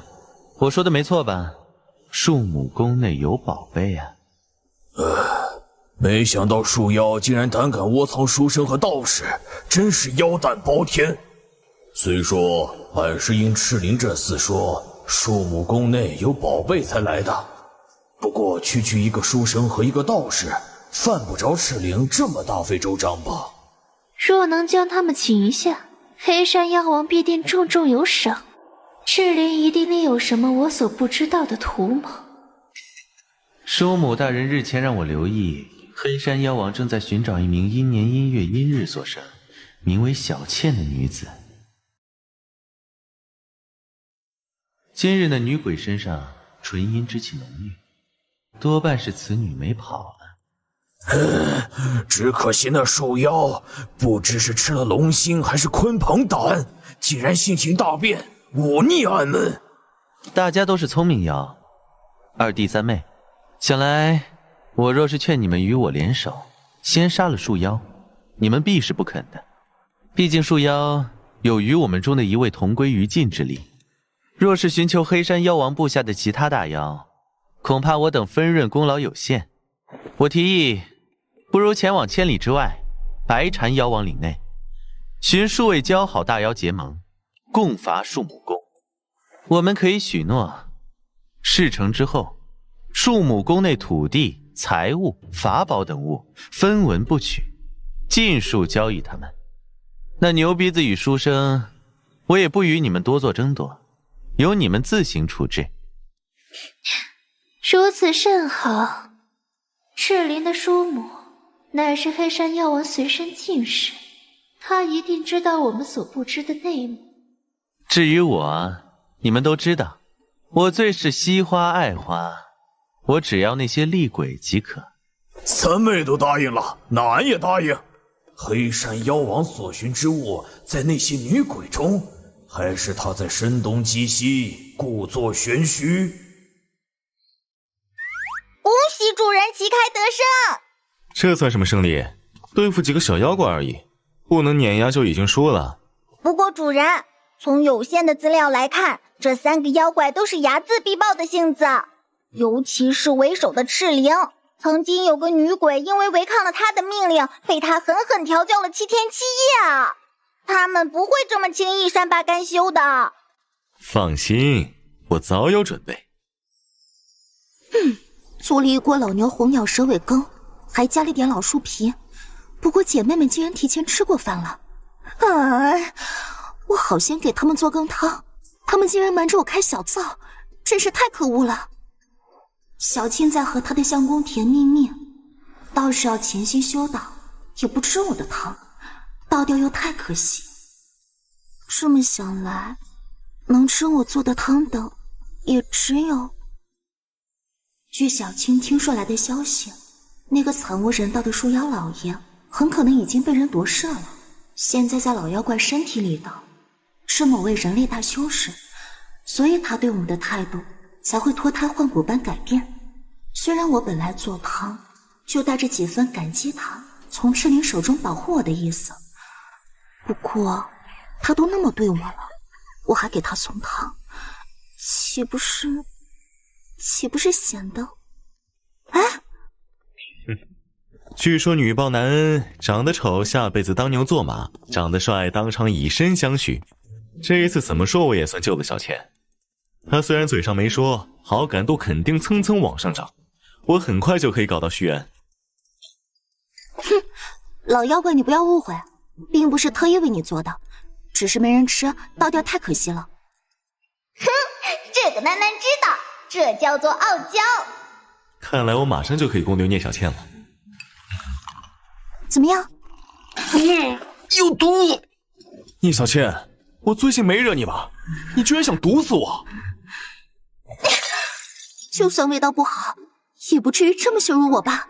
果然，我就应该倒掉的。哼！不科学啊！为什么好感度不但没涨，反而跌落到他要下毒的地步呢？主人，会不会只是小倩厨艺不好，单纯做的难吃？也对，就算好感度下降，小倩也没理由要毒害我。这碗汤汤色纯白，香气四溢，但一入口却感觉喉如刀割，肺如锤击。我觉得相比厨子，小倩更适合去当毒师。主人，不要灰心啦，就算没办法完成横刀夺爱的任务，搞到虚元，咱们提升树妖的力量也一样不怕那3只大妖。楠楠刚才已经给你查过那3个妖怪的资料，在原著的后传中，燕赤霞和宁采臣击败树妖，带走聂小倩后，黑山妖王大怒，就是命这3位大妖捉拿聂小倩。3位大妖联手，即使是燕赤霞也不敌，重伤逃遁。燕赤霞逃入一处名为幽冥盆地的境地，里面孕育着一汪神泉，名为冥灵泉。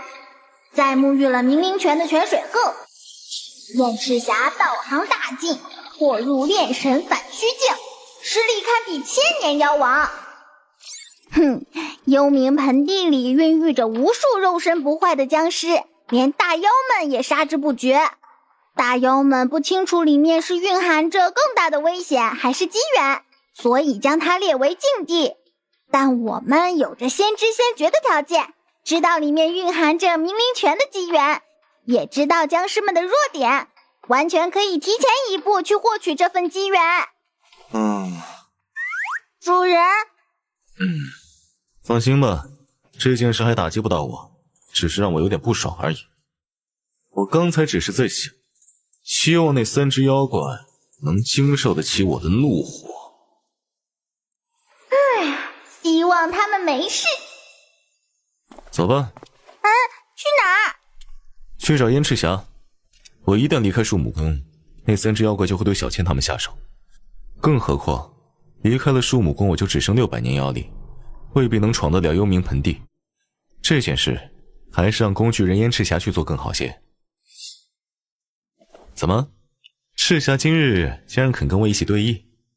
为了我和义弟，你竟然肯跟3位大妖决裂，我已相信你绝不是传闻中暴力凶残的树妖。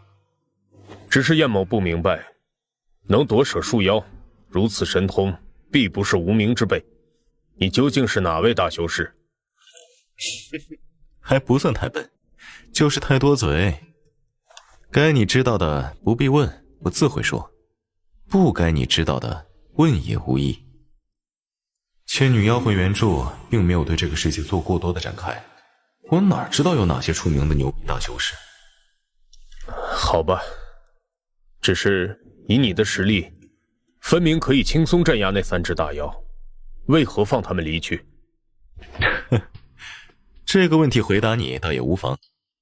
提示一下，只吃掉车马炮的话，这期可算不上赢啊。只有杀掉被他们保护在后面的将帅，才算是赢棋。3只千年妖力都没有的妖怪，还不值得我展露真实实力。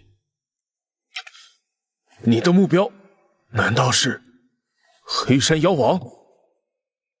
黑山妖王，妖力高达2500年的妖王，即使是寻常炼神反虚的修士，也不是他的对手。人类中能与他比肩的，莫不是名震天下的大修士，或是闭关多年的老怪物，更或是于深关中苦修的活化石级人物。以众妖为子，谋算黑山妖王，他究竟是什么人？你要斩杀黑山妖王？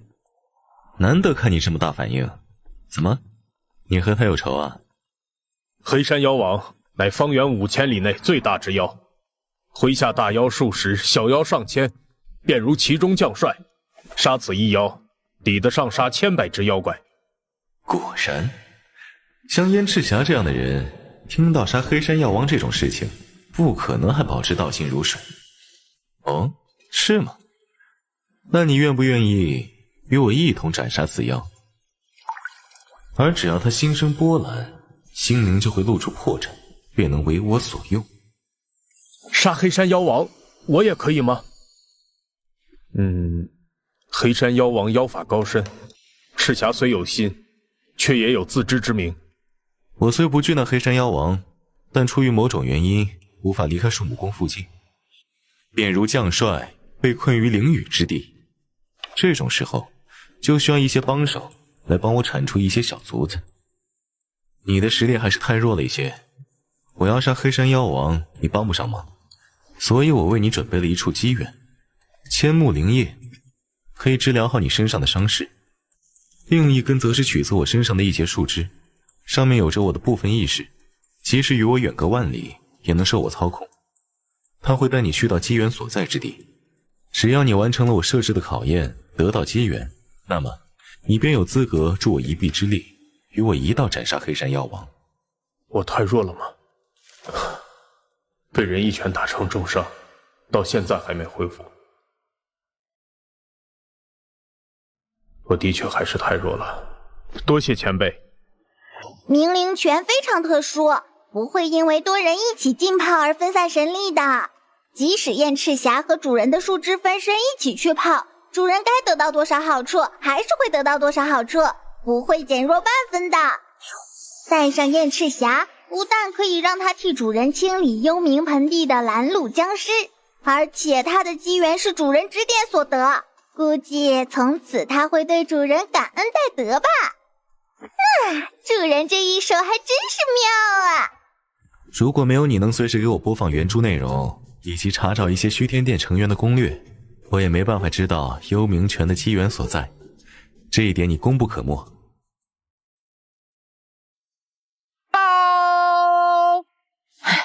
禀大王，小妖们奉命监视树木宫百里之地，就在1个时辰前，那牛鼻子从树木宫而出，御剑朝西而去了。不是已经布下天罗地网了吗？怎么还是让他给逃出去了？都是饭桶！妾身记得树木宫的西面是幽冥盆地。的确，因为是幽冥盆地，所以西面并没有设置过多的兵力。只是那幽冥盆地充满着肉身不坏的僵尸，再往深处究竟有什么，就连妖王也不知道。那牛鼻子本就重伤，前往那里不是找死吗？大兄，现在我们该怎么办？邀请白禅妖王麾下大妖前来共伐树木宫的信件已经发出，而今攻打树木宫之事已是箭在弦上，不得不发。那牛鼻子找死，吾等可不能同他赴死。目下只有寄希望于妖王所求之物，并非那个牛鼻子。大兄说的有理，赤岭对于牛鼻子似乎并不上心，看来妖王所求并不是那牛鼻子。少了牛鼻子，届时秦德书生向黑山妖王请赏，算是两位共同之功，如何？俺同意。反正先杀了树妖，到时候赤岭抢什么跟着抢就是。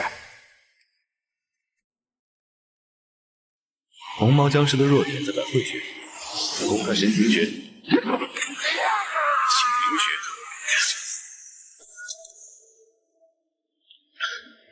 这些僵尸好坚固的肉体，竟然连干将和莫邪都刺不穿，恐怕也只有妖王或者炼神反虚级别的人物才能通过这试炼吧。前辈随手布下的试炼就有如此程度，真不知道他本人的实力究竟是何等的恐怖。虽然我勉强击杀了这些僵尸，但这都多亏前辈不失指点之功。这次试炼，我应该算是失败了吧？燕赤霞，你比我想象中更为出色。原著中，燕赤霞和这群僵尸纠缠了1个多月，才总结出了这些僵尸的弱点，我全部都记下来了，直接告诉他，半天就杀穿了幽冥盆地。这次试炼你通过了，前辈。勇敢的少年，中年哟，你通过了我给予你的试炼，快去幽冥盆地深处获取属于你的机缘吧。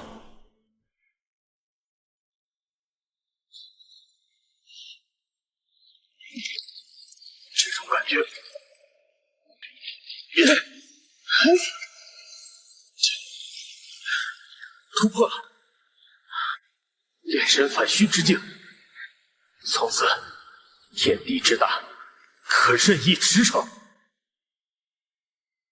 我已收敛气息，合着湖水依然跌宕不休，甚至愈演愈烈。这是前辈，竟然一口气将明灵泉水给吸干了。这明灵泉怎么好像对妖怪的提升比对人类修士提升要大得多？真不知道等我的树枝分身回归本体，我的实力会提升多少。只要将我这根树枝送到树木宫100里之内，它就会自动回归本体。好了，就这里，把我放下吧。前辈，那3只大妖交给燕某了。不用。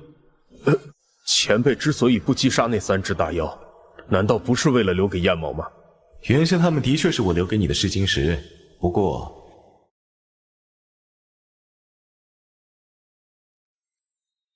在幽冥盆地，我已看见了你的勇气、力量与决心，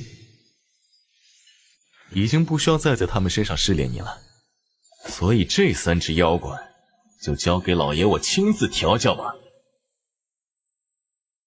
金溪大妖道，天象大妖道，墨屋大妖道。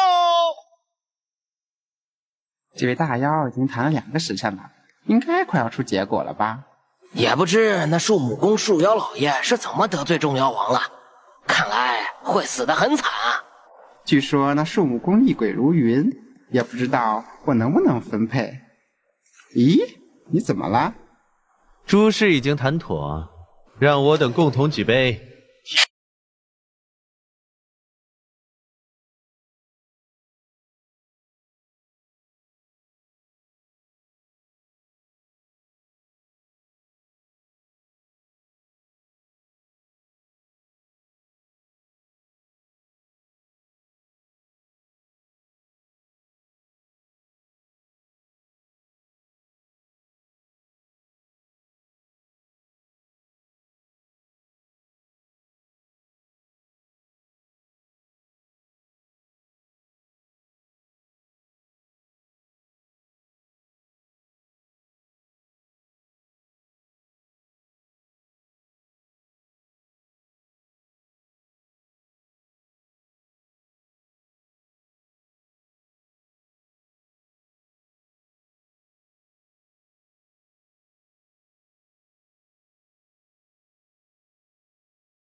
老妖怪他竟然真的做到了，不但杀掉赤灵等大妖，更是将他们的妖肉分发给我们共食。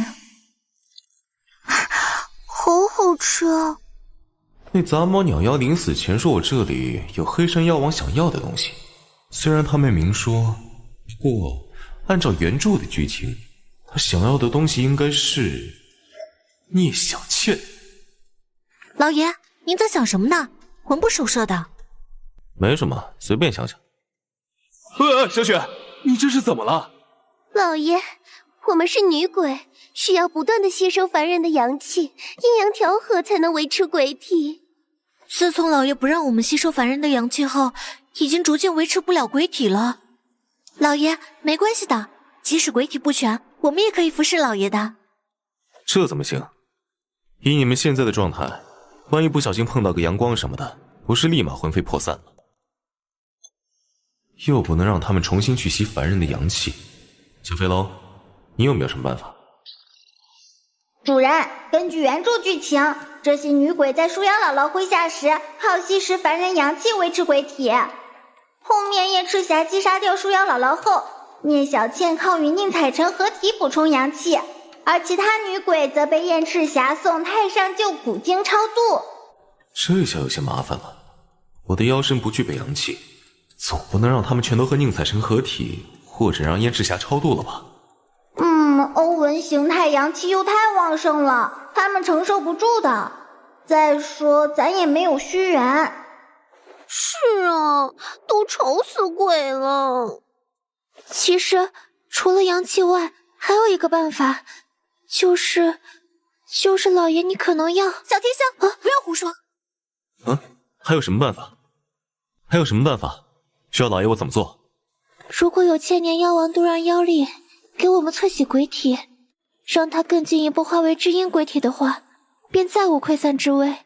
老爷，您别听他的，将一具普通的鬼体淬洗为至阴鬼体，需要消耗极为恐怖的妖力，即使是千年妖王，也要修身养息数月。奴婢们的身份何等卑微，根本不值得老爷您这么做。嗨，我还以为多大点事儿呢。放心吧，老爷我神通广大，妖力生生不息，永无枯竭之危。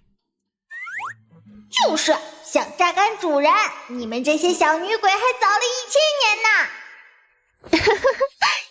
小雪姐姐，我就说吧，老爷他不会不行的。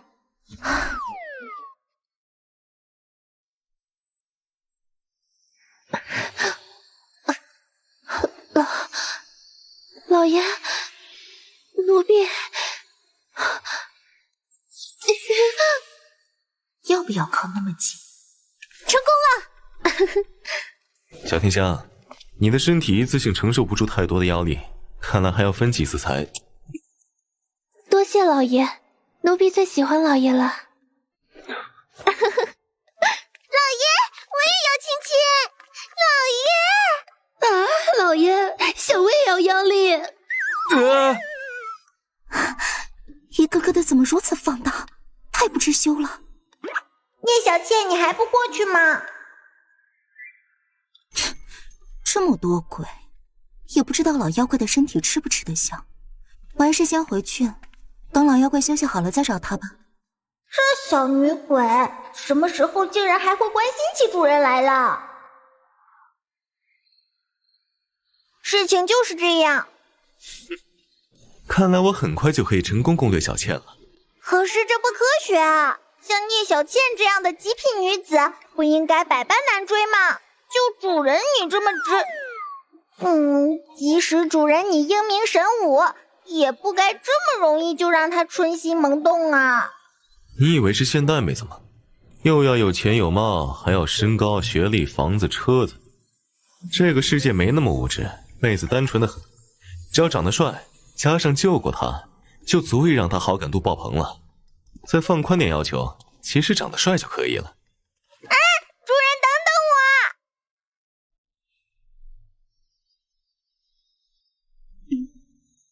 你的身体对妖力吸收度比小雪和小天香他们强多了，看来最先凝聚至阴之体的会是你。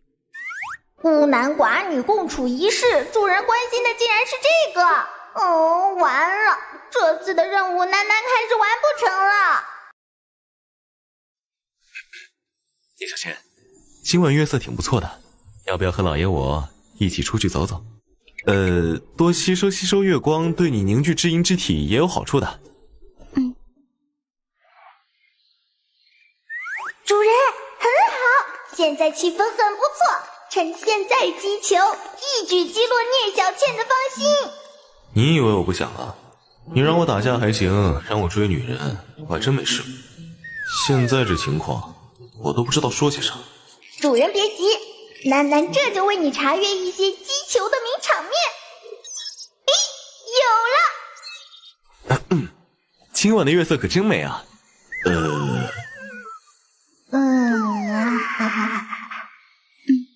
的确。啊！刚才分明没月亮啊！聂小倩怎么这么会答？不过那些名场面显示，一般这么回答就算是成功了。恭喜主人，贺喜主人，任务应该是完成了。这里是小倩姑娘闺房附近，我什么时候又……深更半夜来到此处，于理不合，若为人发现，更是名声扫地。我还是速速离去吧。刚才月亮被盖住了不算，重来。今晚月色真美啊！啊，这是……聂小倩那个态度，明明应该是答应了，为什么显示未完成呢？主人，大概是因为聂小倩不知道月色真美背后代表的含义吧？要不咱再试试别的？那聂小倩，你知道樱花飘落的秒速是多少吗？不知道哎，谁会注意这个呀？而且秒速是什么意思啊？主人，你说这个聂小倩哪会懂啊？就连楠楠都不知道樱花的飘落速度和攻略妹子的芳心有什么关系，而且好尴尬，好羞耻啊！不过如果老妖怪你想知道的话，小倩待会儿可以去找棵樱树，当场测试一下。这也行。可是为什么任务还是没完成？到底哪里出现了问题呢？和我缔结漆黑烈焰使契约吧。漆黑烈焰使，那是什么东西啊？这些电视动漫什么的演的不行啊，我个个都试过了，一点成效都没有。时间已经不早了，只好让小倩先回房去。能完整的听完主人你念这么多羞耻的台词，我相信聂小倩若不是脑子出了问题，就是好感度点满了。不过任务还是显示未完成，要不主人你别照搬台词了，真正的表白试试呢？那怎么行？记得听谁说过，恋爱就是战争，先告白的那一方就输了。只要是战斗，我还从没输过呢。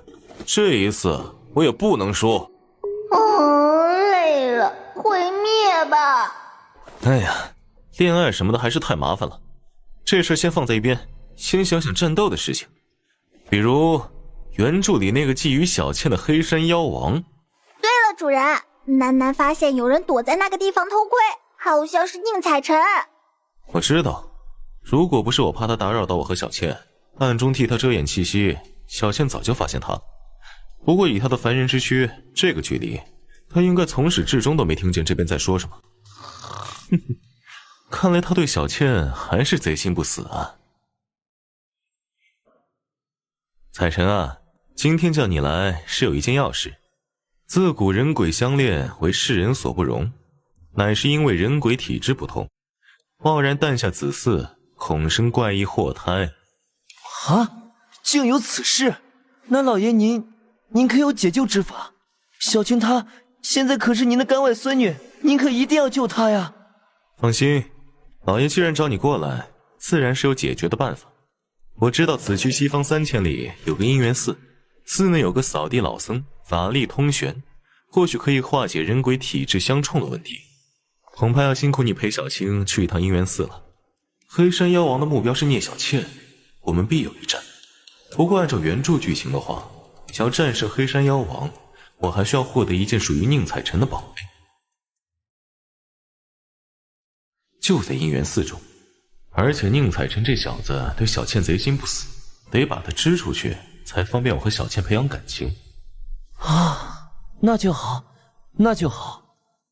这段时间接触下来，这位树妖除了有些好色之外，确实不似那大奸大恶之妖，倒更像赤霞大哥和我说的，是某位大修士占据了树妖之身。再加上近些时日，我的脑海里时常浮现起，和小青此去寺庙之中散散心也好。好，你说你和小青没得到那扫地和尚的赐福？不对啊，你可是气运……那扫地僧慈悲心肠，应该没理由会拒绝你啊。在原著中，宁采臣和聂小倩人鬼殊途，不敢生育，两人机缘巧合之下来到这姻缘寺，便是在这姻缘寺中得到这扫地僧送的菩提手链，得以水乳交融，以宁采臣的骨与血为聂小倩重塑人身。这两串手链上各镶嵌着一颗菩提子，能够克制妖魔。就是凭借这串手链，以宁采臣和聂小倩的实力才得以加入最后与黑山妖王的大战。不对啊，这本来就是给宁采臣准备的机缘，那扫地僧不过是个 NPC 罢了，为什么他会拿不到机缘呢？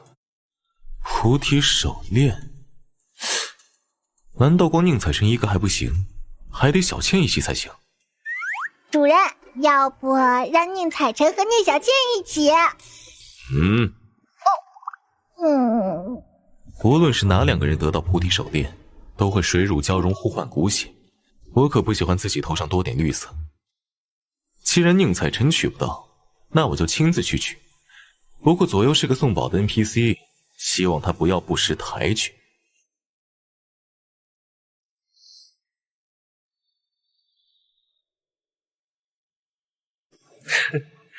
这藏经阁上面佛光冲霄，看来我要找的手链就在这里面。既然如此，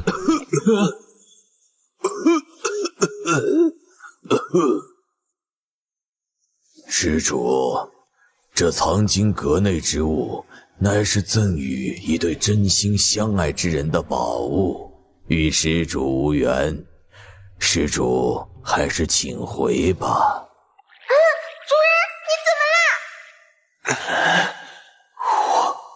怎么回事？好强的压迫感，身体动不了了。果然扫地僧都是隐藏的高手，这老和尚实力真是恐怖。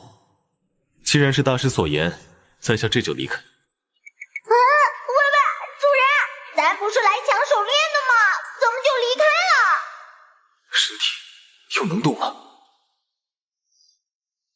主人，那老和尚不识好歹，要动手吗？这老和尚不应该是 NPC 吗？怎么这么强？咳嗽一声就让我动弹不得，这算是黑山妖王也不可能吧？主人，等等我！必须要真爱之人，一心一意一双人。难道真的要宁采臣和小倩才行？不行，我先在俗世中找一对真爱，让他们替我再去试试。主人，那个不是宁采臣吗？掌柜，您这说话吗？客官，是什么话？我可否一观？哟，好话好诗啊，好美人。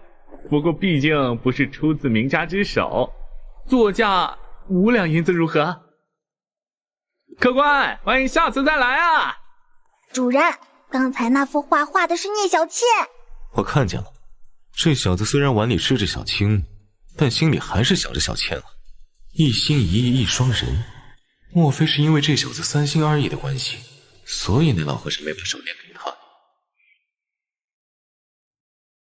主人，真的要这样忽悠宁采臣吗？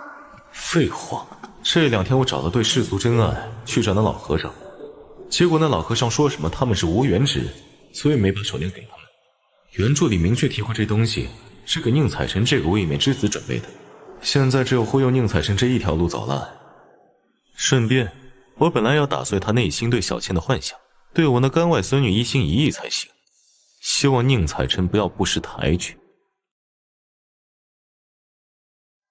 刚才我已经安排了不少托，而现在就等宁采臣上钩了。天算子大师真的好神呢！上次他帮我算了姻缘，按照他的指引，4月我就找到了真爱。啊，真的吗？我也要去找天算子大师算算。天算子大师在哪儿？就在那个方向，我带你去。子不语，怪力乱神，这些江湖术士不可轻信。不过这段时日的经历有如梦幻，燕大哥、小青、老爷，还有他们可都是有着真正法力的存在。哼，我倒要看看这江湖术士有什么把戏，免得那2位姑娘遭人蒙骗。大师真乃神人也，还请大师教我如何解脱。这果真是一位有道行的大师，竟然能将我的生平算得一清二楚，甚至连我对小青与小青姑娘的心意都了然于胸。时儿莫急，老爷我不但看过原著，还跟你在树木宫一起生活了那么久，除了你内裤什么颜色我不知道，我还有什么不知道的？小飞龙，你快点，下面该怎么忽悠？我编不下去了。主人别急，楠楠正在为你搜索虚界中有名的爱情故事。啊，找到了！主人，看屏幕，看屏幕。宁采臣，在前世，你是西方灵河岸上3生石畔的绛珠仙草，而那名为聂小倩的女子，则是赤霞宫神瑛侍者。你应得了她路过时随意洒下的一捧露水，才得以褪去草木之胎，修成人形。但你可知，刘小青却是伴随在绛珠仙草旁千百年的那枚石子。宁采臣，今世你化身成人，只因昔日聂小倩那一捧露水的恩情尚未偿还，所以才对她念念不忘。而刘小青今生注定要与你结成连理，了结这段情缘。原来小青这么可怜，与我相依相守千百年，而我竟然一直将她忽视。大师，我该如何去做，才能还了聂小倩的恩情，一心一意对待小青？本镇之中有一姻缘寺，寺内有一扫地僧，法力通玄。你即刻与刘小青前去参拜，大师会赐你2人菩提手链，你2人将此物交给聂小倩，便可还她恩情了，了结这段因果。参拜大师之时，你须心无杂念，心中默念刘小青的身影，想起聂小倩之时，只怀感恩之心而觉爱慕之意，否则前功尽弃，切记切记。天算子大师果真是神人。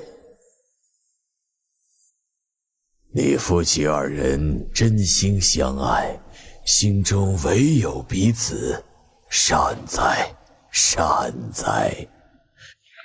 今日赐你2人菩提手链，祝你2人骨血与共。好舒服啊！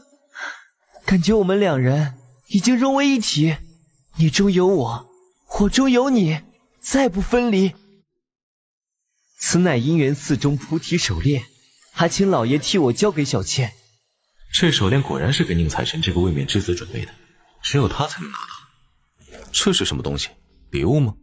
不过你为啥自己不交给他？不了，我已与小青获得了那位扫地大师的祝福，而今他终于摆脱鬼身。我们打算离开树木宫，周游天下，再不分离，还望老爷成全。这菩提手链也太邪门了吧！这宁采臣昨天还举棋不定，今天怎么一副只爱刘小青一人，永不变心的感觉？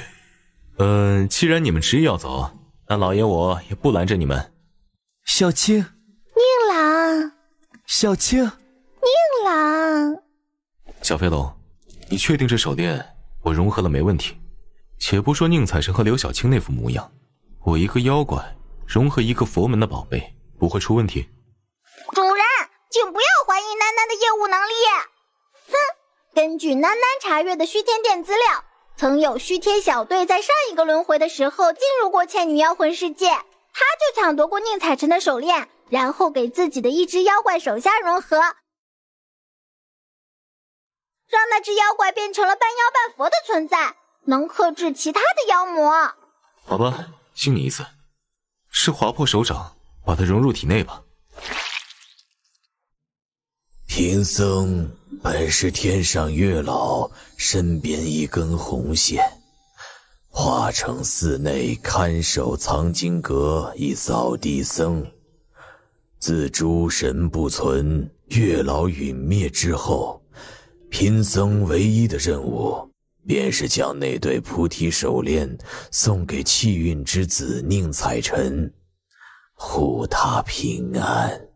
而今这项因果已了，贫僧可以安心圆寂了。怎么回事？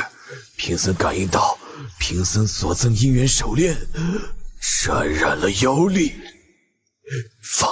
发生了什么事？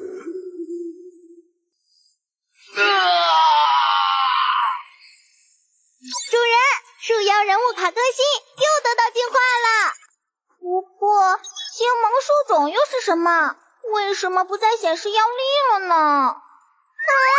主人，你怎么变成这样了？楠楠能感应到你的气息，你怎么变成一棵树种了？主人，等等我！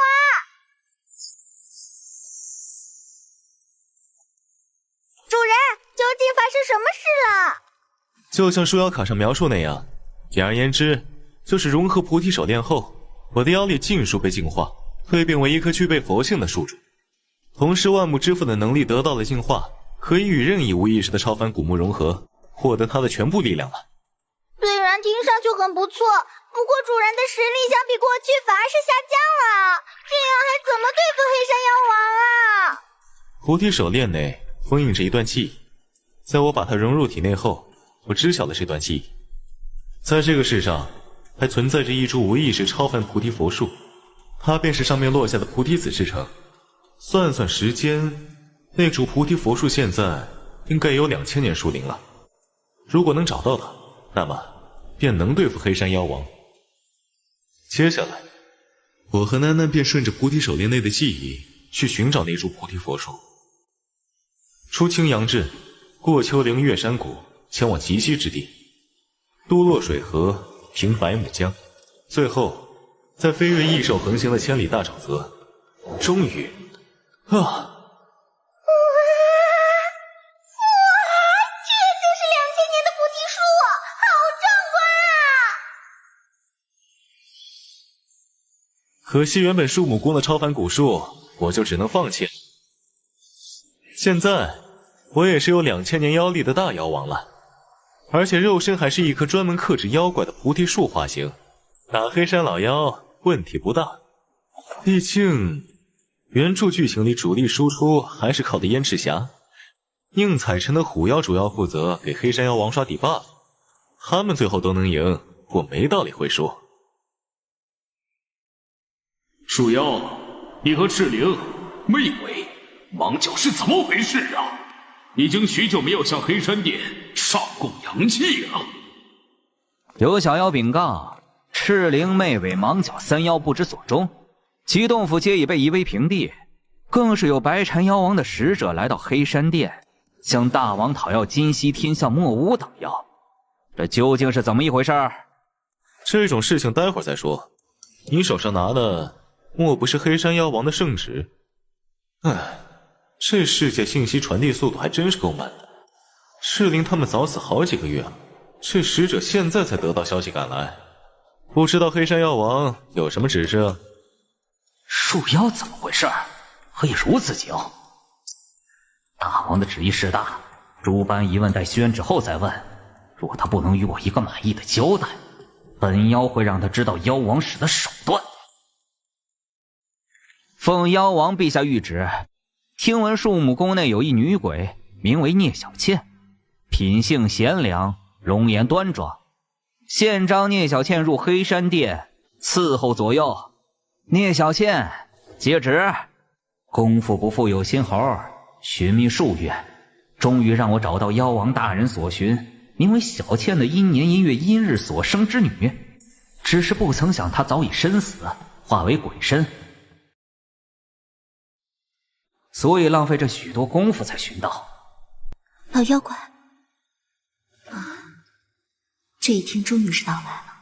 面对黑山妖王，老妖怪他也无法救你。我方才看他一眼，究竟是在期待些什么呢？不过这样也好，他没有为了我而抵抗黑山妖王，至少他和树母宫的姐妹们能活下来。圣旨？哼，在树母宫，我的话才是圣旨。黑山妖王算什么狗屁东西？放个屁也敢叫圣旨？鼠妖，你知道你这是在干什么吗？谁给你的胆子，胆敢违抗妖王陛下的谕令？那你知道你在干什么吗？是谁给你的胆子，在我面前这么嚣张？黑山妖王，还是梁静茹？鼠妖怎么敢？他怎么能？你不能杀我！我大王不会放过你的！老妖怪，不要冲动，一旦杀了他，你和黑山妖王就彻底不死不休了。想拿黑山妖王来压我？不好意思，你找错人了。不仅是你，黑山妖王我也杀定了。黑山妖王他妈都留不住他，我说的。哇，这猴子实力不咋地，但是肉身锻炼的不错，这肉质可真鲜美啊！你们干嘛都不动筷子呀？都吃啊！老爷，您这次真的太冲动了。是啊，那可是黑山妖王的使者啊，您怎么把他给杀了呢？嗨，老爷我还以为什么事儿呢，不就是一个黑石成精的妖王吗？你们放心，他如果敢来树母宫找麻烦，老爷我一定让他吃不了兜着走。老爷啊，老爷睡着了。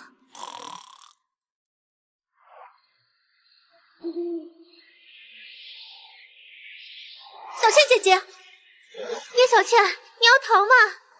太过分了！老爷是因为你才杀了混世魔元的，现在得罪了黑山妖王，你却要独自离去。老爷得罪了黑山妖王，大家都很害怕。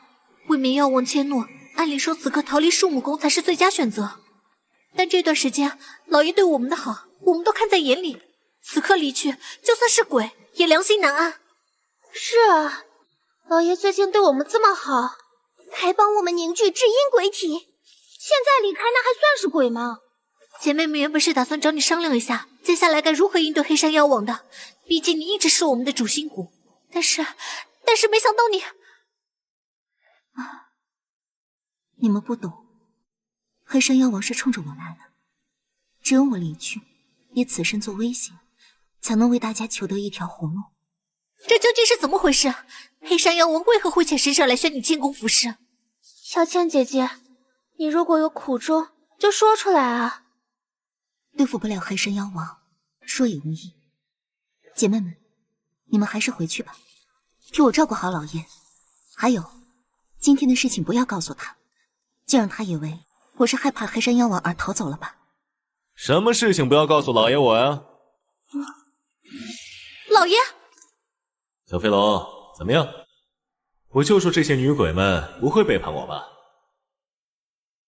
主人，树母宫是我们在这个世界的大本营，必须好好经营，里面绝对不能有对主人不忠者。这次元妖一死，得罪了黑山妖王，是个好机会，不如装醉测试一下他们的忠诚度。不可能啊！楠楠这主人有什么好的？也没怎么给这些女鬼们好处啊！为什么这些女鬼一个个对主人死心塌地的？你们熬制的醒酒汤很好，老爷我现在感觉神清气爽。刚才的一切我都听到了。小倩，你因为害怕黑山妖王，所以才打算离开树母宫的吗？老妖怪，我……看来你们还是不相信老爷我不怕黑山妖王的话呀。原本打算过几天再做的事情，看来要提前了呀。决定了，明天我就把黑山妖王的狗头摘回来，挂在树母宫，省得你们整天担惊受怕。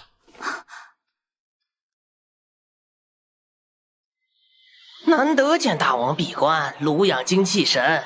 看来这个聂小倩对大王很重要啊！没想到聂小倩竟然在树木宫，这下树妖要发达喽。不过混世魔猿生性贪婪，树妖即使得到了大王的赏赐，恐怕有不少要被他分润而去。还真是羡慕那只猴子，像树妖这么软弱可欺的妖怪可不多见呐。什么东西？滴血！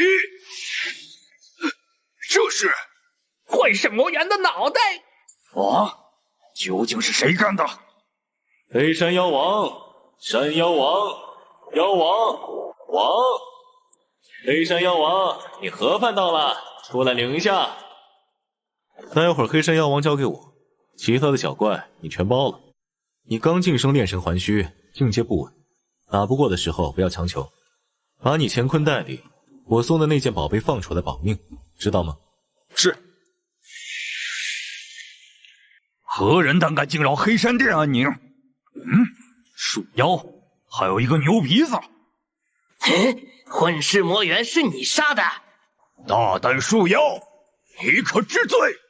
速速将他们拿下！我要惊扰大王。交给你了。斩妖拔刀术，斩妖拔刀术，斩妖拔刀术，困刀术，不会让你们干扰到前辈的。你们还愣着干什么？都给我上！杀！在高武甚至玄幻的世界，面对绝对的力量，小妖数量再多，除了干饭更多，毫无意义。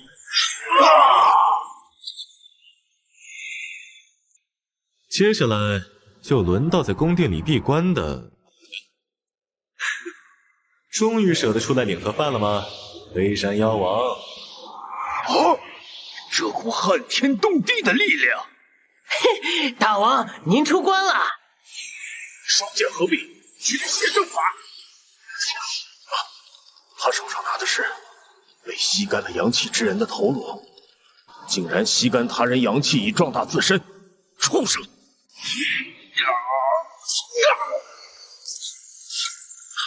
灵武附弹！你是不是傻？不知道自己和对面的实力差距？刚要不是我救得及时，你人就没了。斩妖出没，乃我辈修士分内之事，殉道而亡，虽死无憾。算了，跟你这认死理的木头脑袋说不清。黑山妖王交给我来对付，你看着其他几个大妖，别让他们跑了就行。大王一出手，天下谁人能敌？真是许久没有见到大王的英姿了。多久没有受伤了？多亏了树妖和臭道士，让我重新认识了血液的滋味。大王一出手，他必定会魂飞魄散。事后就让我好好感谢他宫里的那些小女鬼们吧。喂，你就是黑山妖王，就是你垂涎我家小倩，而且让我家的女鬼们听见你的名字就担惊受怕。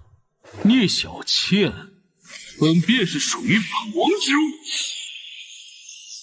堪比妖王级的速度。树妖，这就是你对抗本王的底气吗？不只是速度，速度好快，还有无与伦比的力量。本王为言者，斩！想斩我？那你别面红，给我爆！轰死他！大王，一个妖怪施展妖术，怎么会获得佛光加持？不对，他不是树妖，而是一株化成人形的菩提树啊！究竟怎么回事？树妖身上发生了什么？谁跟你们一样是妖怪啊？老爷，呸！现在我可是正儿八经、正大光明的佛术。都说洗白弱3分，但是现在和菩提佛术合二为一，克制妖邪，比原来强了不止1倍啊！佛光，感谢我吧，这可是能够净化妖力的菩提佛光。现在你那只手经它净化，已经褪去妖身，乖乖站好别动。老爷我大发慈悲，把你洗白成蕴含佛性的灵石。当然，你那一身妖力估计也就烟消云散了。放心，老爷我一身力量生生不息，不管你有多少年妖力，老爷我都可以给你净化干净。还真是，许久没有感受到这种令人厌恶的力量了呀！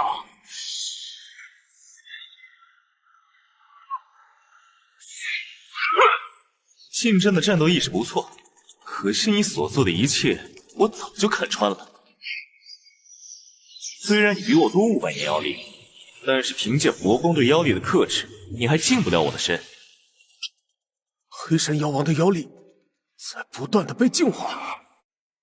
大王，该死！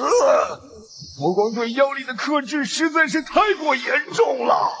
啊！如此浓郁的佛光，即使是大王也……呀！怎么可能？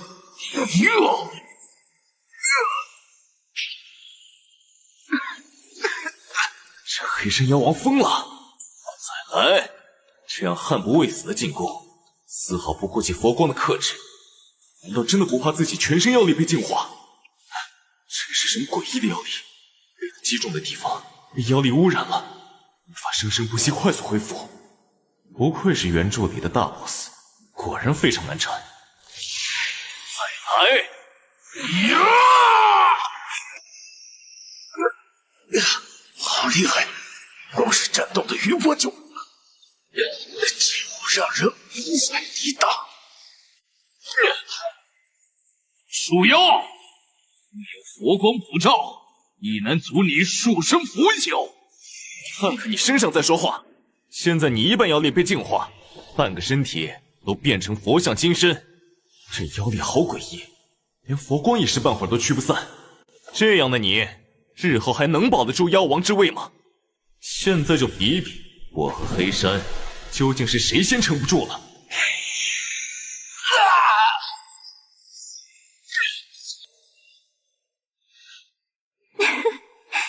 慢点吃，没人给你们抢。要是人和鬼、妖也能像鱼儿这般容易快乐就好了。也不知道老妖怪现在怎么样，千万要活着回来啊！哦，佛光暗淡，树妖你快要油尽灯枯了吗？我体内只有相当于2000年妖力的佛光，比起你2500年，的确在持久力上要差了一些。不过你现在至少有2000年的妖力被我净化掉了，只剩下500年妖力，值得吗？这个无需你来操心，本王所失去的，自会加倍从聂小倩身上取回来。至于你，便给本王葬在这柄长矛上吧。前辈，想救树妖，休想！哈哈，牛鼻子，先过我们这关。黑山，你以为你赢定了吗？无脑的挣扎！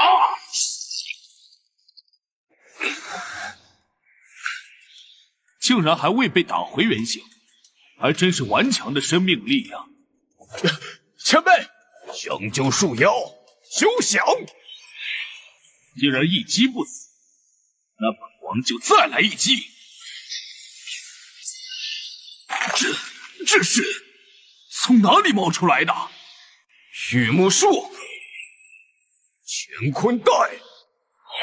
还好出于保护老爷的需求，我让他用乾坤袋将树木宫那棵千年古树也带来了，不然这次差点翻车。黑山，你和小倩究竟什么关系？为何对我家小倩念念不忘？这能收纳死物，借子纳须弥的乾坤袋可真不错呀。可惜这东西只有道士能用道法驱使，不然我也想搞一个。告诉我，我可以让你死得痛快点。不可能！树妖，你这是什么神通啊？树妖一族的天赋神通，本王了然于胸。你怎么可能有2棵超凡之树作为原型呢？看来你是不肯说呀。也罢，我回去问小倩也是一样的。哼，放弃吧，你大半妖力被净化，而今只剩下500年左右妖力，不是我的对手。本王不甘呐！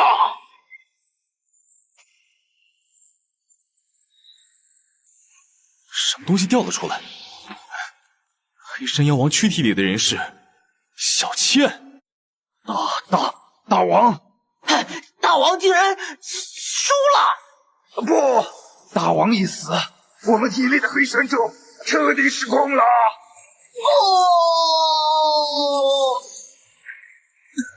这是黑山妖王在他们体内种下了什么长人生死的禁咒？他一死自动触发了吗？老妖怪，你竟然真的杀了他！这种事情都是小事了。不过为什么他会长得和你一模一样啊？你和他到底什么关系？我干掉了他，你不要紧吧？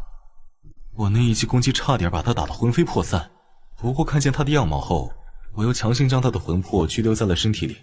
我会对你有什么影响吗？原本我以为老妖怪你绝对不可能是他的对手，所以一直不愿意把事情告诉你，以免徒增烦恼。不过我倒是没有想到，老妖怪你竟然会这么强。所以你和他究竟是什么关系？什么？你说你们两个其实是同一个人？不对，同一个妖，竟然还有这样的事！小飞龙，别睡了，快出来！主人怎么啦？具体如何我也不清楚，只是在我身死化为阴鬼之时，便莫名的觉醒了一段记忆。记忆之中显示，我只是黑山妖王的一缕分魂，投身于凡人魔体之中，10月怀胎，重就人身。没想到竟然还有这样的事情，有不少徐天小队都攻略过这个世界，但是没有一个人从聂小倩嘴里问到过这种消息。是触发这种消息需要什么特殊条件吗？好感度、剧情改编程度什么的？我知道，黑山妖王为了自身神魂的完整，总有一天会找上我，所以我才一直不敢直面对老妖怪你的心意。主人，横刀夺爱的任务横刀夺爱，任务进度已完成。任务奖励：恭喜你完成横刀夺爱任务，攻略聂小倩成功。根据你的表现，奖励2颗虚元。难怪聂小倩好像一直对主人你有意思，但是横刀夺爱的任务却一直没办法完成。第一次被女孩子告白，竟然是在黑山妖王的灵堂上，总感觉怪怪的。一定是因为黑山妖王的存在，让他无法放开心扉。现在黑山妖王一死，聂小倩彻底向主人你敞开心扉了。黑山妖王，你我本是一体，只是各自因缘际遇不同，方才造就不同的人生。我为你的一缕残魂所化，于阴年阴月阴日阴时降生于一富庶人家，死后化为阴鬼。而你汲取天地灵气、日月精华，修炼1000年化形成精。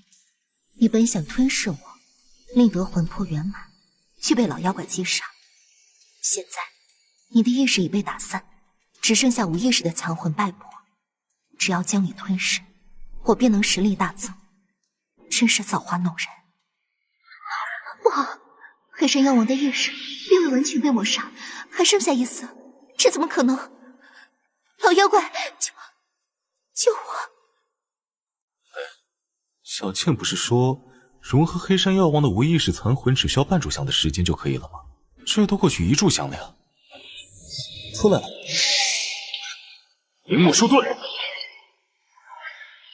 小倩，你一拳就打碎了经过佛光加持过的灵武书盾，这是几千年的妖力修为，3000年、4000年，不对，你是黑山妖王。哼，树妖，没想到吧？本王又回来了，并且变得更加强大。本王谋划多年，炼制出这定魂珠，能保留一丝魂魄不灭。原本是为了对付，没想到这次竟然在这里派上用场。小倩怎么样了？发生了什么事？怎么树洞内突然出现冲天的妖气？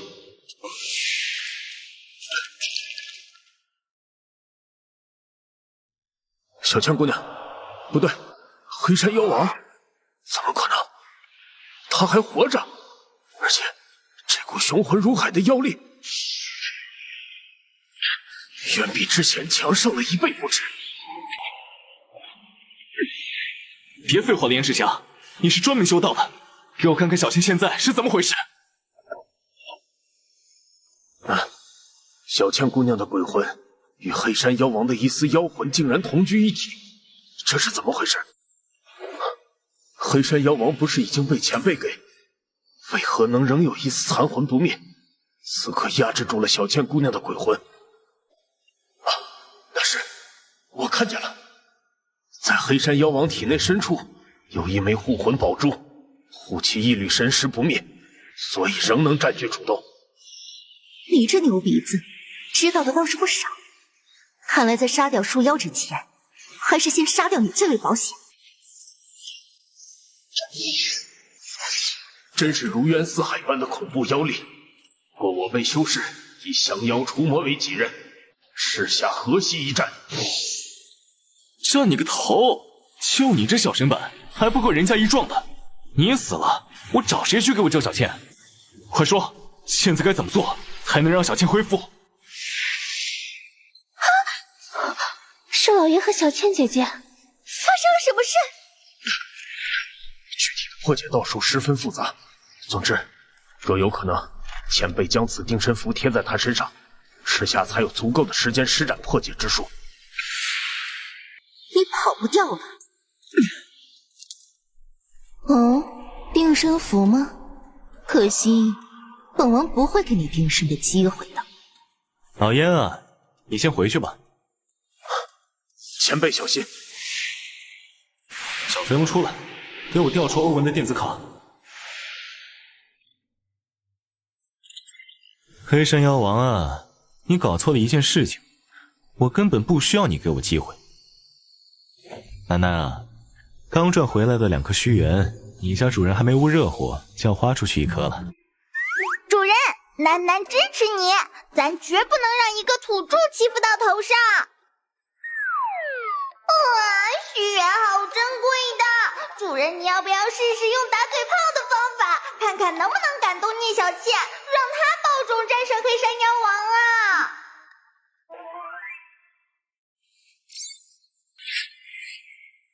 只要把你打得连手指都动弹不了，那定身符还不是随便让我贴？将我打得连手指亦不能动弹，树妖啊！虽然不明白在你身上发生了什么，不过你知道你在说……锤子！怎么可能？我的时间和次数很宝贵，所以小倩，抱歉了。不可能！现在的我怎么可能？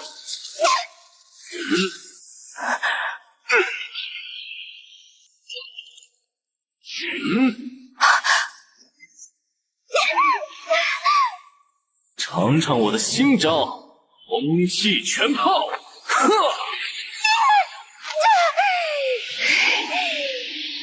树妖，你真以为赢定了吗？黑山升空，这样会悟。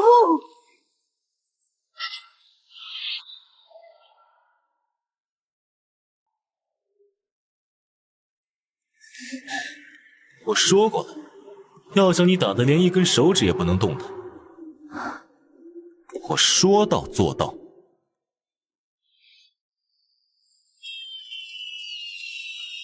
朕自继任以来，夙兴夜魅，奉正一道教燕赤霞为国师，斩妖除魔，又任人为贤，励精图治。而今四海升平，百妖安居乐业，朕心甚慰。其实朕一介书生能得及大统，并开此盛世，还需要感谢吾皇万岁万岁万岁万万岁！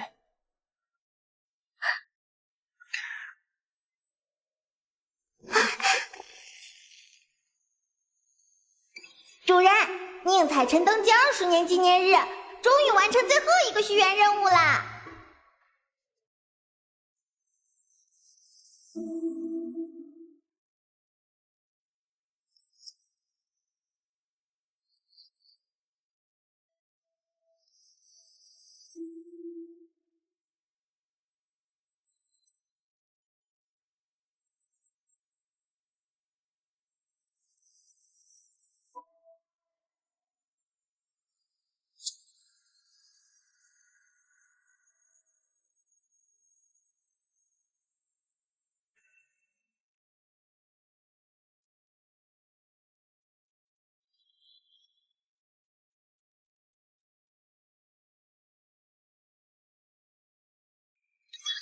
任务：太平盛世。任务进度已完成。任务奖励：恭喜你完成了太平盛世的任务，根据你的表现，奖励3颗虚元。距离击败黑山妖王、救回小妾，已经不知不觉过去了23年。这20年来，我和楠楠一直寻找着原著中剩下的机缘，一边在这个世界探索，尝试触发并且完成有关虚元的任务，斩杀在海上兴风作浪的2000年海蛇王，收复一些心性尚可、未做大恶的妖怪，将其净化，号为妖帝，建立玄门正宗，斩妖除魔，拨乱反正，还天下以太平清静，以及扶植一位明主雄君，在20年内开创一个人人安居乐业的盛世。而我与聂小倩的关系也越来越亲近。这个世界的奇遇我已经搜集的差不多，也已经很久没有触发虚元任务，是时候离开了。哼，楠楠这就激活主人的能力穿越。等等，小倩，你能先在那儿等等我吗？如果我想把小倩他们也一起带出去，能办定。我现在有10颗虚元，全花光了也没关系。啊！主人，你想把聂小倩他们也带走？想带土著走的话，虽然很麻烦，但也不是不行。不过需要消耗1个虚元，唤醒这个角色的天命任务，只要完成就可以将他带走。天命任务？虚界众生皆有其天命。他们一生的归宿早有注定，被天道这只无形之手所掌控。即使因为主人的关系，这一次轮回中聂小倩命运被主人改变，也并不足以让她摆脱天道之手。只有主人完成了她身上的天命任务，才能为她逆天改命，彻底斩断天道之手的束缚，带离这个世界。天命任务乃是逆天改命的任务，并不是什么人都能触发。一般而言，只有很重要的土著角色才有可能触发。树母宫的女鬼中，只有聂小倩才有资格触发。天命任务通常都会十分艰难，百般凶险。主人，你确定还要带走聂小倩吗？是否触发聂小倩的天命任务？可惜，不能把女鬼们全部带走。这也是没办法的事。至于艰难和凶险，连这个世界的最强妖王黑山妖王都被我打死了，这个世界还能有什么比我更凶险的存在吗？小飞龙，你是看不起我的实力吗？给我解锁聂小倩的天命任务。是。任务：聂小倩天命，3魂合一。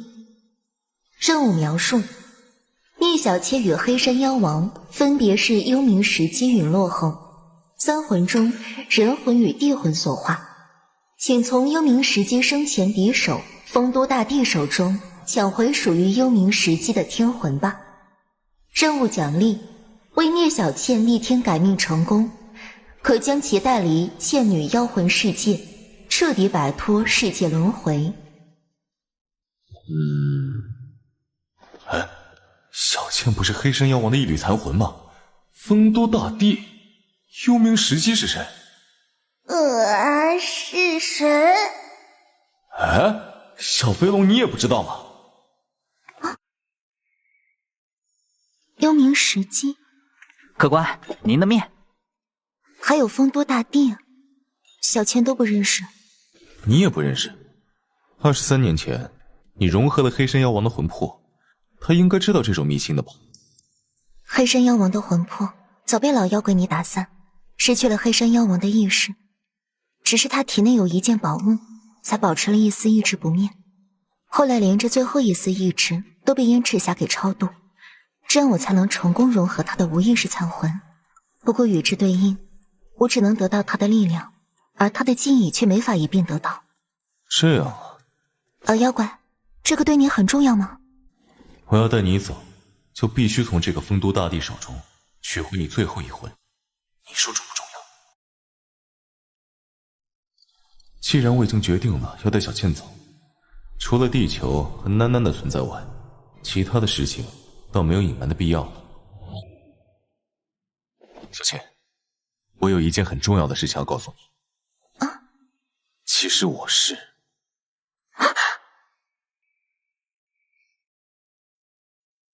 丰都大帝，史上并无以丰都为号者。不过老爷您放心，彩臣已命青天监和工部诸人查阅古籍，定能查找到关于他的信息。丰都又名幽都，乃是鬼城，不过世间是否有阴曹地府尚在两说，更别说丰都了。啊，赤霞也不识此人，不过世间奇人异事何其之多，或许会有人知晓。既然前辈对此事如此上心，想来极为重要。赤霞这便派门下弟子外出为前辈探访。老朽只是一介凡夫，但先祖所留古籍曾言，丰都大帝乃是阴曹地府之主，神通滔天，法力无边。丰都大帝贵为地下君主，此事不能得见阳光，所以无法来到地上世界。唯有每日半夜亥时，阴气最盛之时，鬼门于极西之地的通灵城大开，才能入得幽冥，得见帝君。虽不知宗主你因何事遇见鬼帝，但老朽有一言相劝：凡间君主至多不过100年一役，妖王1000年一换，而地下之帝君万年以来便只有丰都大帝一人，所以无论如何，最好不要与他沾染因果。极西之地，通灵城。主人，这估计又是个装神弄鬼的，这是第几个了？39、40。至少这个人还提供了具体的地点，谈吐也颇为不俗，倒是可以试试。主人你开心就好。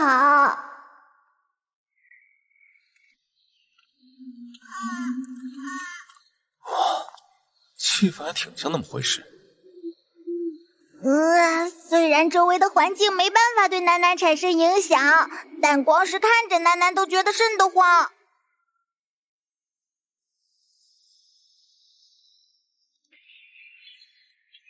呵，竟然真的有鬼怪出巡，看来那老瞎子不是糊弄人的神棍，是从那个方向来的。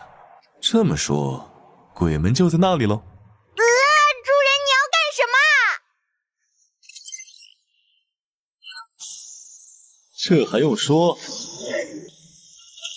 打丰都大帝这种一听就很牛逼的隐藏 BOSS， 还是要用欧文账号更为保险点。好不容易赚到的虚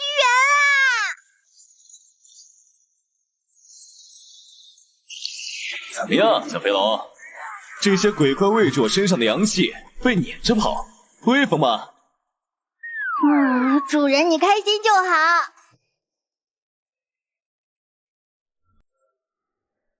这里就是传说中的鬼门关。如果真像那个老瞎子所说，通过这扇门就可以抵达阴曹地府，见到那个丰都大帝。希望这个丰都大帝识相点儿，不然我不介意给阴曹地府换一个皇帝。我这20年一直用的是树妖的身份，这次换成欧文的身份，发现欧文比上次强大了很多呀，似乎是又加上了20年的增幅。这样看的话，无论到了哪个世界，用了哪个账号，欧文的能力都会随着时间的流逝增强。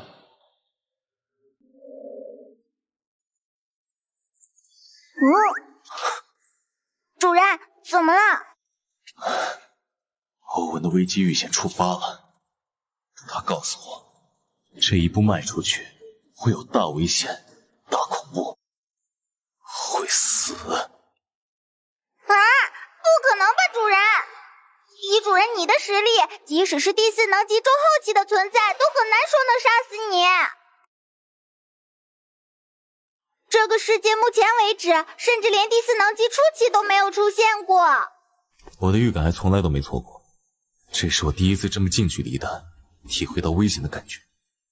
这个丰都大帝绝对很强，非常强，强到不可思议的那种地步。主人，那我们该怎么办啊？等，我是绝对不会放弃小倩的，即使要在这个世界等上100年、1000年，直到我的力量超过丰都大帝为止，我也一定要带她走。可是主人，你在这个世界根本待不了这么久啊！楠楠和你说过吧，虚界是会轮回的，在他走完剧情后，世界便会重置，一切重新开始。届时你会被世界毁灭后的混沌吞噬，化作滋养这个世界的肥料。轮回的时间节点不因任何事物而改变，距离这个世界下次重置的时间只剩下2年了。什么？还剩下1个月，我便不得不离开。在这最后的时刻，我想再去一趟通灵城，再是最后一次。如果不敌，立刻离开，不要勉强。不在乎天长地久，只在乎曾经拥有。至少这2年来，小倩过得很快乐。我走了。主人，楠楠突然检测到虚天殿的任务小队要来了。主人不好了，楠楠检测到虚天殿的任务小队来了。当初我们不是跑得挺快的，他们怎么会追过来？虚天小队不是因为我们来的啦。一般而言，如果某个虚界世界的剧情变动太大，便会引起虚天殿的注意，从而派出任务小队来探究原因。但虚界中的世界实在太多，除非运气太差，我们一般也遇不上。楠楠和主人在暗，虚天殿在明，花费一定虚元的话，倒不是很怕虚天殿会发现我们。总之，我们这次太衰了啦！不过楠楠才不想为了聂小倩的一个签命任务而无缘无故消耗那么多虚元呢。那句话怎么说来着？36计走为上计，溜为上上计。总之，主人，我们还是快溜吧！一旦被虚天殿发现我们的存在，派出第5能级甚至第6能级的小队进来，麻烦就大了。第5能级、第6能级，虚天殿还真是有不少高手存在啊。小倩，我知道该怎么对付丰都大帝了。主人，你想干什么？你可千万不要乱来啊！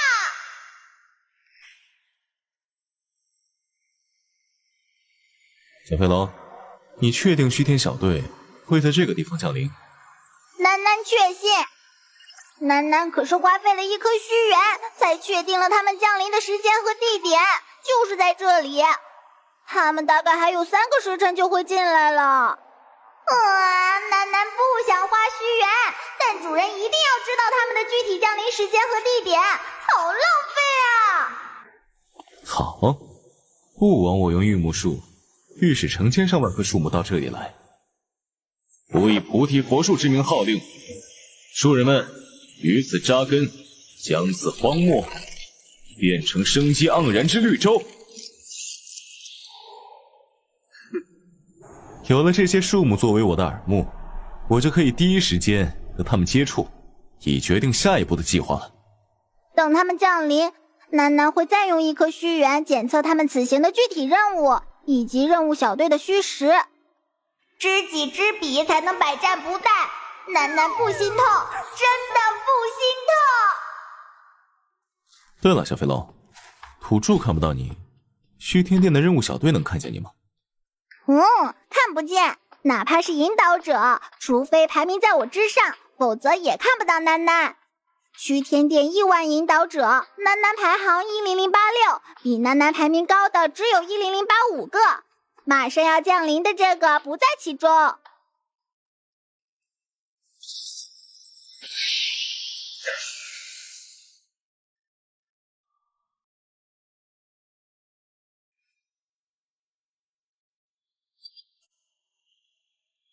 勇者斗恶龙任务小队成功进入世界，虚界生物屏蔽场开启。主人，天道意志已经被彻底屏蔽，虚天殿的引导者带着任务小队进来了。我知道，现在切换成欧文形态，已经不需要花费虚元去屏蔽天道感应了。虚界生物屏蔽场即将关闭，请勇者斗恶龙小队做好准备。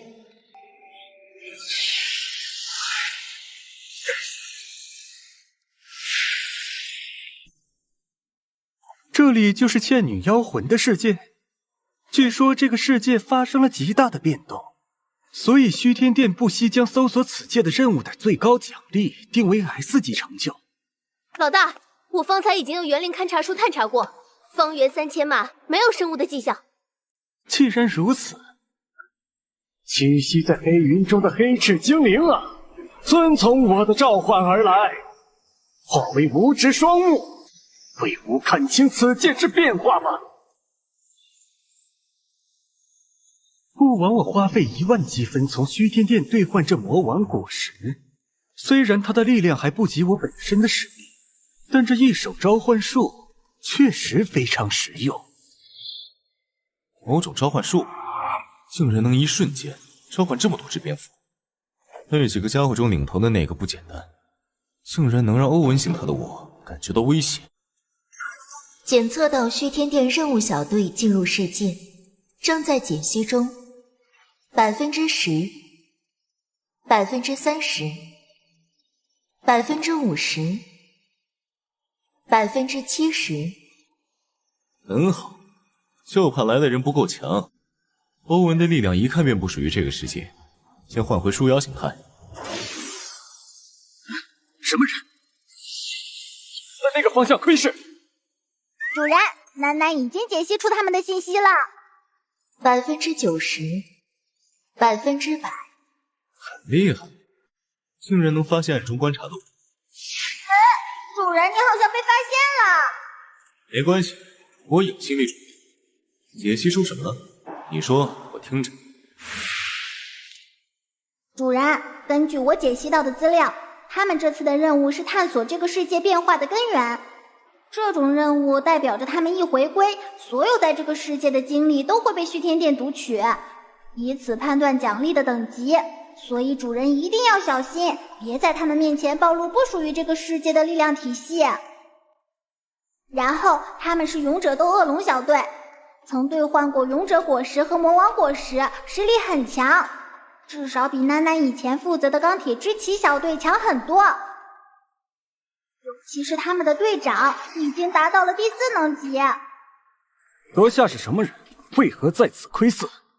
不对，你不是人，你是魔物。主人，我们的原计划是偷偷观察，现在暴露了，该怎么办啊？是不是要跑路啊？哼，跑什么路？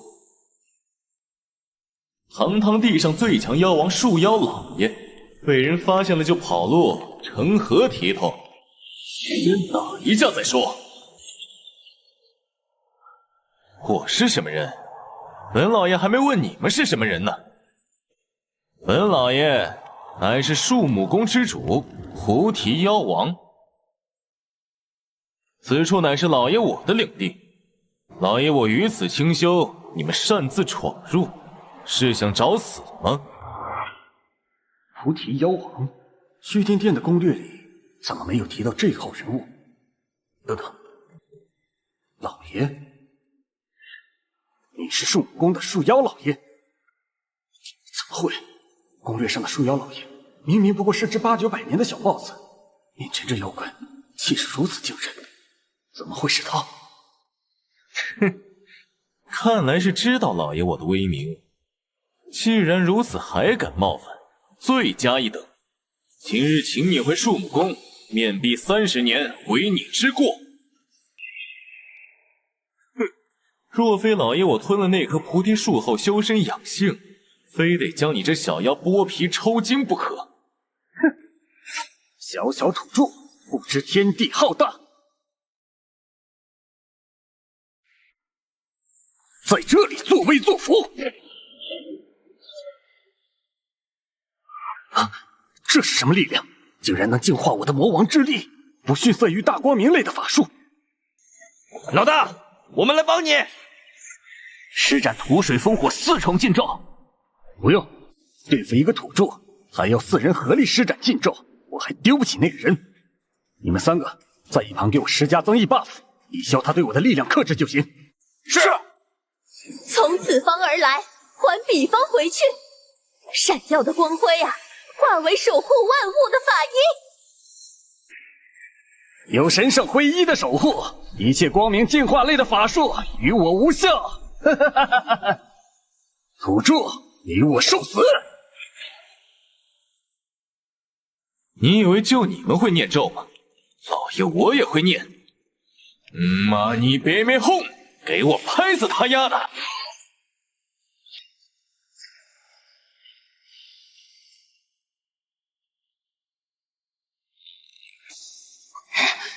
没想到一个小小的树妖，竟然都能变得这么强，不花点力气，恐怕还拿不下他。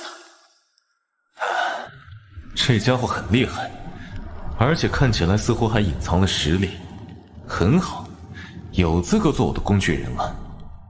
主人，还打吗？你现在这个身份，貌似打不过他哎。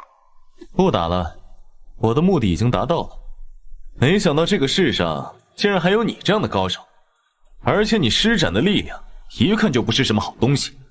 老爷我倒是有点喜欢你了。老爷对你们打扰我清修的事情既往不咎，现在邀请你前往我树木宫做客，你可愿意？这树妖打的什么主意？刚才还打生打死，现在突然又邀请我去他的老巢。老大，不可！这树妖不可信任，天知道他有什么阴谋。不过此界之水很深，距离下个轮回节点就只剩下1个月时间。若是贵府内备有美酒与佳肴的话，荣幸之至。以树妖的实力和身份，一定掌握不少信息。从他身上入手，的确能大大加快我了解这个世界的进度。反正树妖的实力并不如我，真有什么诡计，我稍作认真便可将他灭掉。倒不如看看他葫芦里卖的什么药。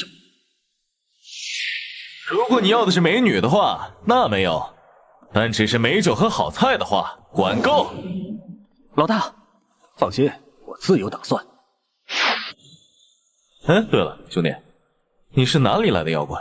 怎么长得如此奇特？老爷我从未见过。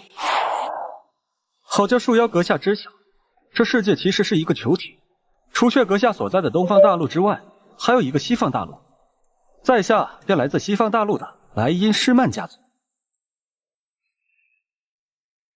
恭迎老爷回宫。老爷，白蝉妖王日前派使者送来贡品。青雀妖王不日将来朝拜。人皇宁采臣来函，欲为老爷您举办936岁大寿。道主燕赤霞。原著中树妖不过是个连妖王都不算的妖怪，现在却有这等威势，人皇与道祖竟都屈居其下，简直有几分妖帝之姿了。老爷，您回来了。好漂亮的女人，没想到土著里还有这样的女人。小倩，我不在的这段时间没发生什么事吧？小倩，她难道是聂小倩？聂小倩什么时候和树妖这般暧昧？宁采臣呢？这4位是？这4位是，名字太长，我又忘了。在下克罗费南德、若斯爱德华、费尔凯恩、斯基巴波罗、迭格何瑟、山迪亚哥。嗨，你这名字太长了，说多少遍也记不住。看你头上长2个牛角，以后就叫你阿牛吧。哎，小倩，我跟你引荐一下，这个是阿牛，我新结拜的兄弟。来，阿牛，这是你嫂子。喂，我什么时候和你结拜了？我怎么不记得？哎呀，4海之内皆兄弟，咱们不打不相识。你现在拜我做大哥也是一样的，以后我罩着你。老爷很少和人这么亲近，看来你一定有什么特殊之处。虽然阿牛最终也没有接受我的提议，不过还是暂时在树木宫居住了下来。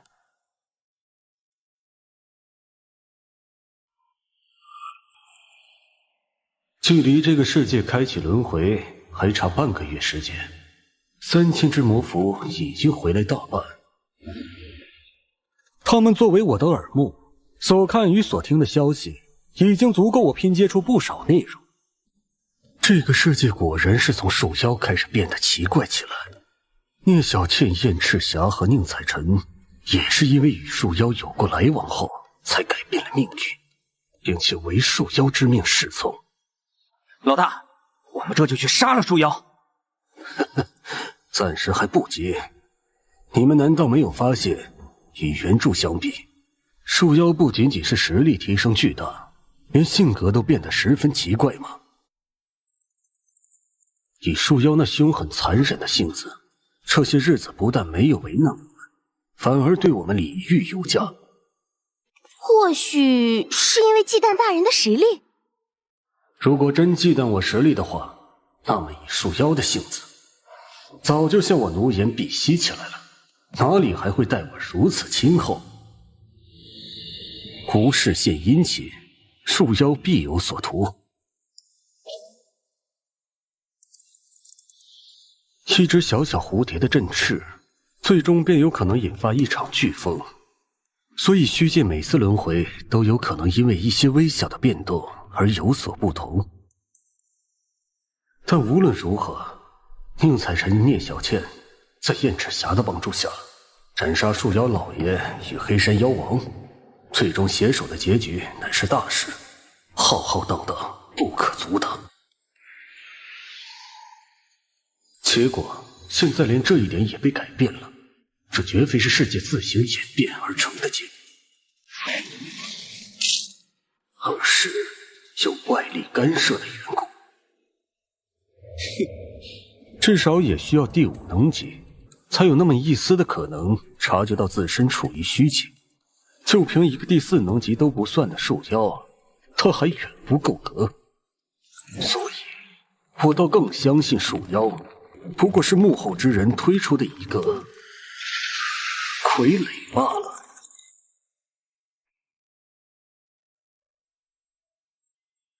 阿牛啊，这些天来，你可曾想清楚了？要不要加入哥哥我的树木宫，随我一起打天下？树妖阁下，克罗终归是属于西方世界之人，只是无意触发了先祖留下的终极传送卷轴，才流落至此。终有一天要离去，树妖倒也颇沉得住气，分明对我有所图谋，但是直到如今仍不露分毫。事实上，今日克罗是来向阁下请辞的。克罗打算明日便离开树木宫，上究天堂，下济地狱，也一定要找到回家的路。看来要激他一激了。这么快？呵呵。还搁着西方大陆呢，编，继续给我编。先不要着急回家，你可知道那个地方是什么地方？那里是东方大陆的极西之地，鬼界所在。极西之地，鬼界，终于来了，攻略中从未提到过的信息。当今之世，诸神不存。原先的神、人、鬼、妖4阶生灵，变为道、人、鬼、妖。而今我为妖族无冕之地，又暗中控制了人皇与道主，只差击杀那鬼界的丰都大帝，我便能统一大界。丰都大帝此鬼实力不在我之下，普天之下，恐怕只有你与我们是一个级别的存在。阿牛，留下来帮我，待杀死丰都大帝，我将鬼界赏给你，我们2人共治大界。在你之前，我甚至不知极西之地往更西去还有西方大陆的存在，可见两地相隔1万里，不如留在东方大陆做那鬼界之主，岂不快哉？纵使你执意要离去，成为鬼界之主，有我帮助，举天下之力寻找前往西方大陆的方法，不是更加容易吗？丰都大帝也是攻略中没有提到的人物。不知道那个改变世界大事的蝴蝶是不是他？还请树妖阁下给克罗一些考虑的时间。克罗先行告退。主人，主人，你说话怎么能这么……哎呦，你这样说太直球了，哪有直接告诉对方要去干丰都大帝的？对方的任务是探寻这个世界变故的起源，你至少应该先这样把自己的嫌疑摘清，然后再如此把锅扣到丰都大帝头上，让他们两个狗咬狗才对啊！小飞龙，不要想太多，整天思考着阴谋诡计，心思会越来越狭隘，最后会误入歧途的。好好提升自己的实力才是堂皇正道。等会儿，小飞龙，你刚才是在教我做事？怎么会呢？楠楠只是觉得主人这段时间一直按兵不动，一定早已妙计在胸，所以擅自猜了一下主人会怎么做。没想到主人大智若愚，选择了以不变应万变。楠楠这小小的脑壳果然猜不透主人的想法呢。嘿嘿，那是，要不我是你主人呢。不要摸楠楠的头，会长不高的。话说主人，你真的打算啥也不做啊？主人在这个世界干了这么多事，虚天殿小队第一怀疑对象肯定是主人吧？相比于丰都大帝，楠楠感觉阿牛和他的小队更可能会干主人啊。不会的，那家伙是聪明人，聪明人就喜欢想太多。更何况按你所说，他们的任务是探究此界变化的根源，想拿到更好的奖励，肯定要挖得越深越好。若是不知道丰都大帝的存在，他们还会把目光放在我身上。知道了丰都大帝，我就不算什么了。主人说的有道理耶。而对阿牛来说，要探究丰都大帝的虚实，还有比我这个知根知底的树妖老爷更好用的工具人吗？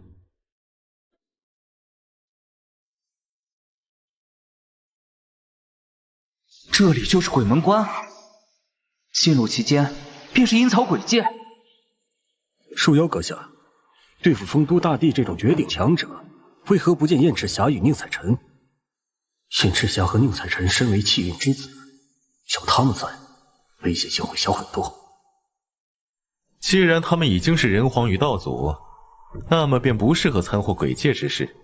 更何况，废话，他们如果也掺和进来，到时候小倩拿回天魂，我们可以直接闪人，他们可是跑不掉啊。如果有他们掺和分工，将来阿牛你做鬼界之主，恐怕难以服众啊。老大，我感应到门内有着极为恐怖的元素波动，甚至比老大你的元素波动还要强大很多很多。面对如此强大的敌人，树妖却没有选择全力以赴，只怕树妖所说去除丰都大帝之事不尽属实，树妖另有所图。从刚才开始，这群人就站着不动，在嘀咕些什么呢？不会发现了什么破绽吧？空气中似乎有一股异常的波动，但并非是妖术或者道法，他们估计在用异界的法术暗中沟通着什么。都叫主人你别这么直球了，人家不发现不对劲才是傻子呢。怎么了？如果阿牛你不放心的话，我把他们叫来也行，多2个人多2分力。没什么，不管树妖是不是别有用心，只要确定丰都大帝就是那只蝴蝶，我们便直接召唤引导者离开此界，哪怕事后洪水滔天，也不过是树妖一妖成的。既然没有什么问题，时间也不早了，我们就快些进去吧。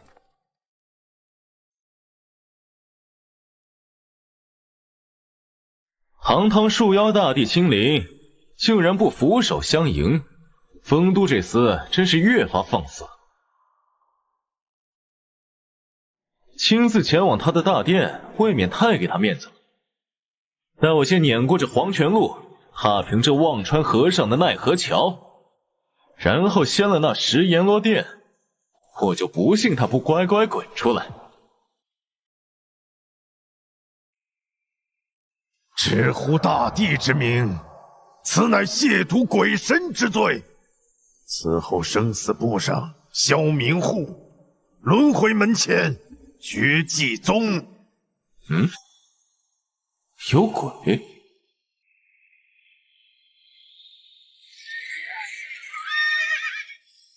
你们是什么人？胆敢擅闯阴曹地府？连我堂堂树妖老爷都不认识，看来阴曹地府还真是固步自封啊。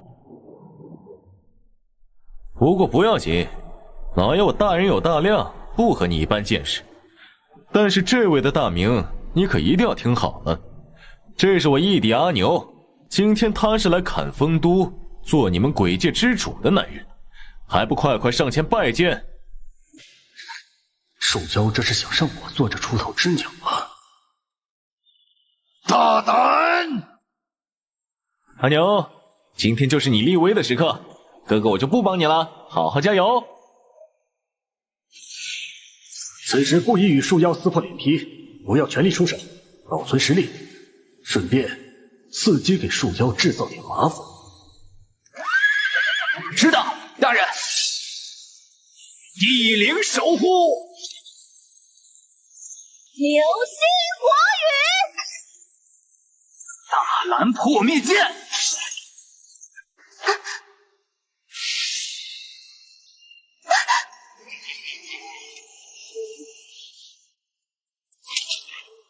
你们是吧？会，吞噬了黑山妖王无意识残魂后，你的实力比现在的我还要强。这么一只小怪的偷袭，你不会反应不过来吧？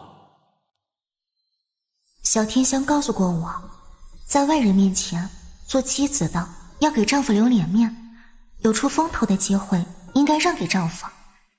而且我知道老妖怪你一定会救我，所以我就不需要出手了呀。你呀，真是抱歉啊，我不知道他只剩下一个脑袋也还能攻击。似乎这些鬼怪们的生死和活物不同，看来下次要注意了。聂小倩方才时被吓得动弹不得吗？面对丰都大帝这等强手，树妖为何会带上他？滚滚忘川东逝水，淘尽多少风流人物。多少年没有客人拜访阴曹了？3000年。5000年，诸位远道而来，余不胜欢喜。本该扫踏除尘，以迎诸位，可惜诸位刚一到来，便打伤了余的仆人，看来是恶客。丰都，你竟然这么快就跑出来了！哦，有点小帅啊！怎么跟我想象的完全不一样？比我那干外孙女婿还要斯文，我还以为要把你这阴曹血洗了，你才舍得出来呢。我感应到了我的天魂所在。你说的对，我们呀，的确不是什么善客。主人加油！小倩已经动手了，看来是知道自己的天魂所在了。我们是来摘你狗头，掀你位置。然后给我拿阿牛义弟做的。现在我要做的就是给他争取足够的时间。丰都，今天本老爷超度了你。那位悄悄离去的女客人，身上有着鱼熟悉的气息，是这几千年来见过的熟客吗？鱼倒是很想和她现在就叙旧，不过不急，先招待好眼前的几位再说。反正千年万年都过来了。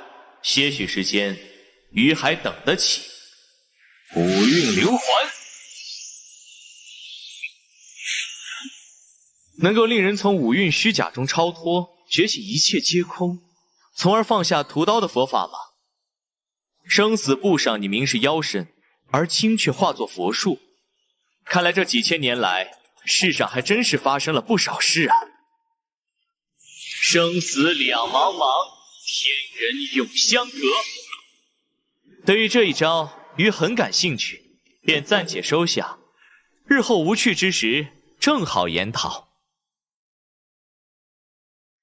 竟然把我的五蕴灵环给收了，有点本事。风都，再试试这招。哼！老大，似乎有些不对劲啊！丰都大帝怎么像是沉睡了许多年，不谙世事的样子？看着跟树妖不熟啊！老大，聂小倩刚才偷偷离开了。看来树妖果然有事情瞒着我们。虽然我并不在乎他们，但是被人利用的感觉并不是很舒服，所以我方才已经偷偷放出三角跟着聂小倩，不管他们瞒着我们暗中密谋些什么，都不会让他们得逞的。至于这边，西天殿会通过读取我们的记忆来揪出那只蝴蝶。在回归之前，我们必须在此静静观察树妖与丰都的战斗，尽可能多的搜集资料。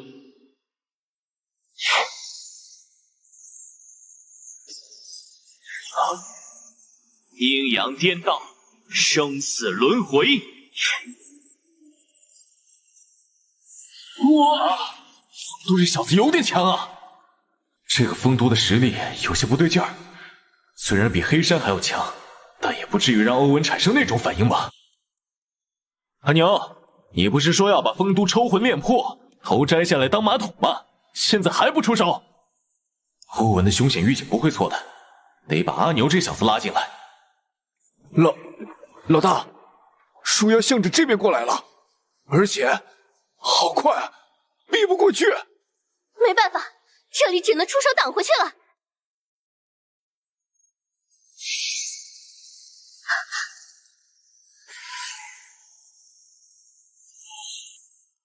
我乃是克罗大人座下契约兽，克罗大人一般称呼我为三角。奉克罗大人之命，让我来拦住你。汪！聂小倩，你不是我的对手，还是乖乖摇起尾巴投降吧。就凭你这个小家伙，小家伙，你可知你在和什么存在说话吗？吾乃冥河岸边摆渡人，地狱门前守护神，三手焰炎拳师也。竟然一下变得这么大了，而且散发出一股不逊于妖王级别的压迫力。不过小家伙现在不在老妖怪身边，我可不用担心会抢到风头哦。地火风，三重烈焰！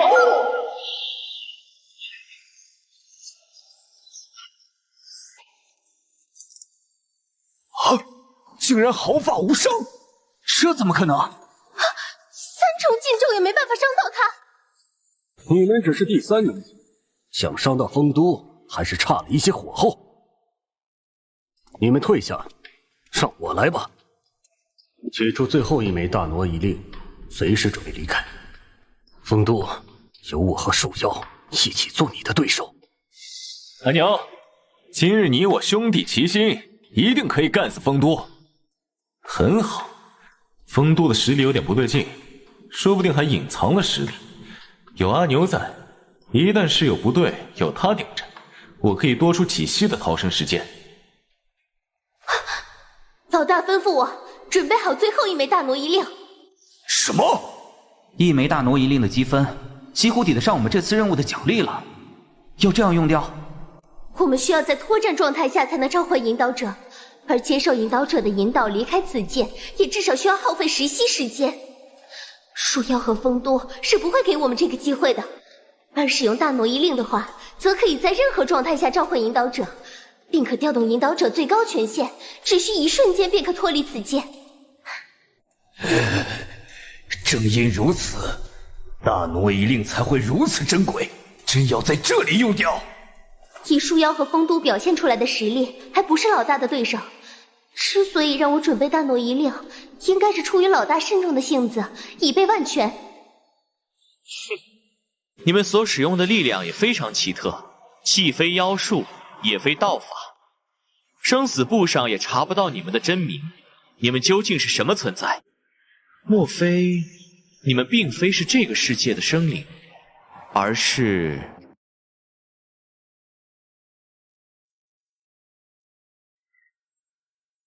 异界来客。什么异界来客？听不懂你在说什么。哼，生死簿上没有你们的名字，你们必定是异界来客无疑。万载以来，神、人、鬼、妖，我都已见过不少，但是异界来客却还是第一次。诸位务必在阴曹多逗留一番，亦有许多关于界外的问题想要询问，还请不吝赐教。呵呵，想留住我，那就看你有没有这个本事了。坐落在黑云之端，驾驶着雷鸣的马车，划过苍天之壁的双莲，奏响天地万物的角笛。降临吧，深渊极狱楼！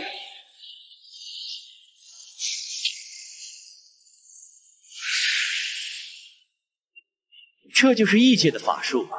很有趣。虽然我本来就抱着把阿牛他们几个拖下水的想法，不过效果似乎好的有些过头了，感觉丰都大帝对阿牛他们的兴趣比我还要大呀。既然如此，树妖，你本是妖身，却身具佛性，实力也超出绝大多数妖王。鱼对你也很有兴趣，可惜你不是美女，我对你可没有兴趣。想把我们都留下来，那就看看你有没有这个本事了。菩提化龙，阿牛，今天就让我们兄弟两个一起踏平了这地府。大威大德天龙，金刚火焰。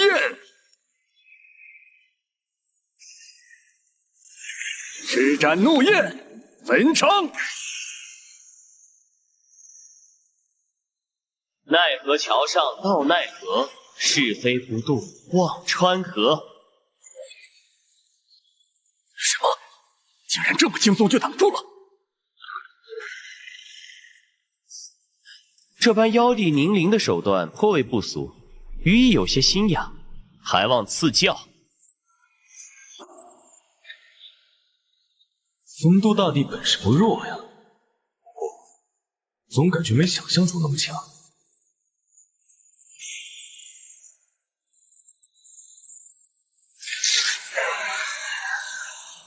该死，他竟然是第4等级的强者！树妖，你看鱼这招使得如何？这是很好，他的进步很大。竟然知道趁我们方才战斗正酣、胡侠他顾之时，汉中布下4重禁咒大阵。哼，他们3个分别能施展地、风、火3种属性的禁咒，地、水、风、火4重禁咒，而今只差水之禁咒。不过，只要凑齐了这块封印了水系禁咒的珍贵魔晶石，便够了。地、水、风、火。4重禁咒！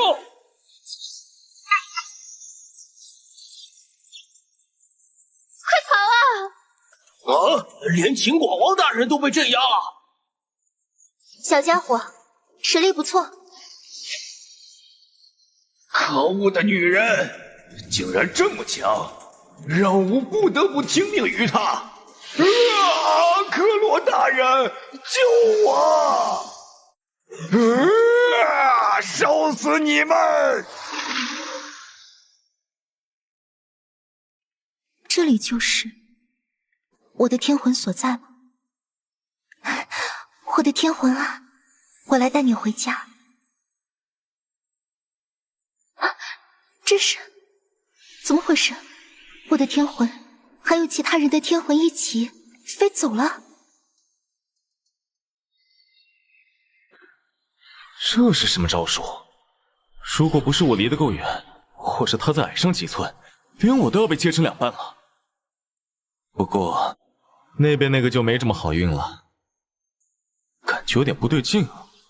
丰都大帝的实力就这种实力不至于让欧文感觉到致命危险吧？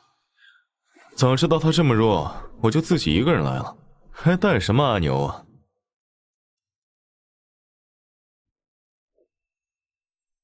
死在4重禁咒下，这土著也不算枉活一场。可惜让那边那个逃了呀。啊，这些珠子是什么？小心！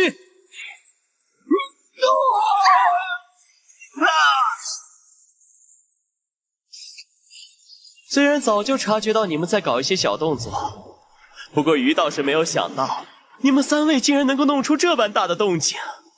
若非万载时光，鱼早已暗中收集曾踏死过地府的千百强者天魂，炼制成这能替死之万劫魂珠，又岂能为鱼替死？纵使是鱼亦危矣。千百强者天魂炼制的万魂劫珠，这么说，小倩的天魂……老妖怪，我的天魂憋在那上面。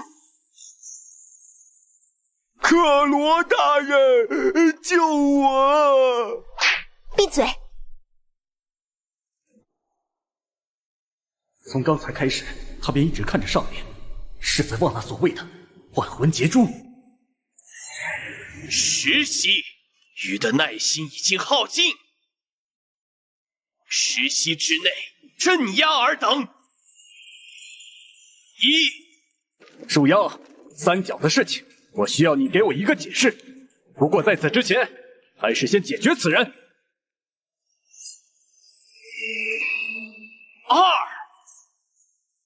这是夜蟒妖王的绝技，紫定双雷波。老妖怪小心，那万魂劫珠中蕴含数千上万强者之天魂，他似乎可以借此施展那些强者们的绝技。数量都成千上万了，也配叫强者？3，忘了是哪个不出名的小子说的，猛兽总是独行，成群结队出现的那叫牛羊。此人虽是籍籍无名之辈，但说的话却是十分有道理。4，只长了2颗头，也敢和我对搏，活该你输！汪汪汪！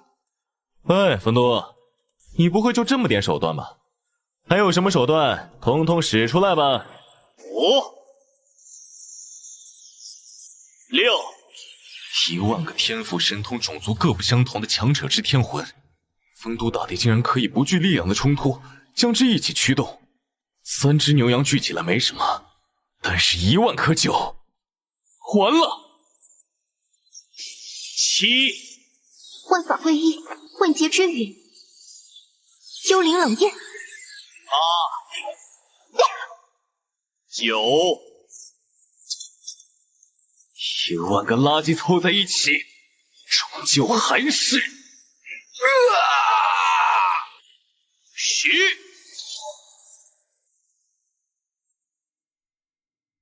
在鱼的雷劫下，都已化作焦炭了。那么，鱼再助你们一把，彻底成为天地间的鱼镜吧！这个声音不好，是他。他从天外回来了。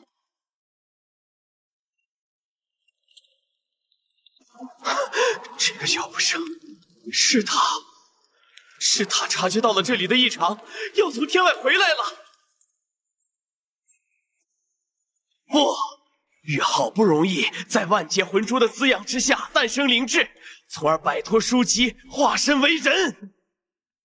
在他不在之时，鱼便是这阴曹之主，若他归来，鱼又算什么？还鱼真身，生死不出，其余补天，绝地天通。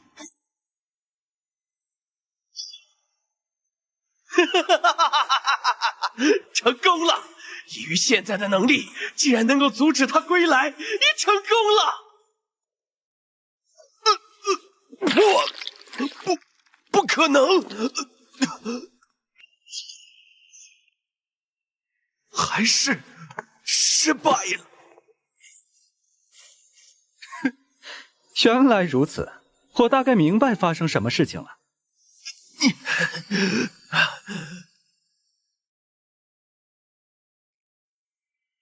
原来如此，你并不是丰都大帝，不过是在他离开此界前往界外之时，一个狐假虎威者罢了。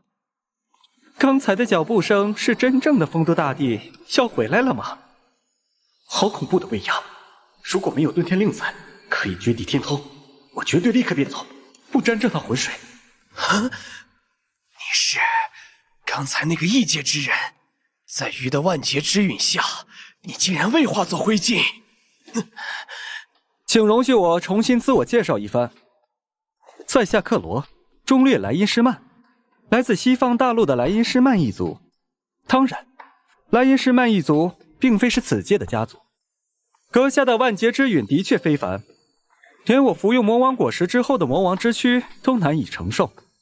不过可惜，当我拿出真正的实力后，他还奈何不了我。你刚才说遁天令，那是什么东西？好叫阁下知晓，遁天令乃是虚天殿信物之一，在前往某一界之时，可以使用遁天令，以宣示此界任务已有人接手。虚天殿便会将此界设为禁入之地，任何外界之人不得踏入此界，自然也包括那位真正的丰都大帝。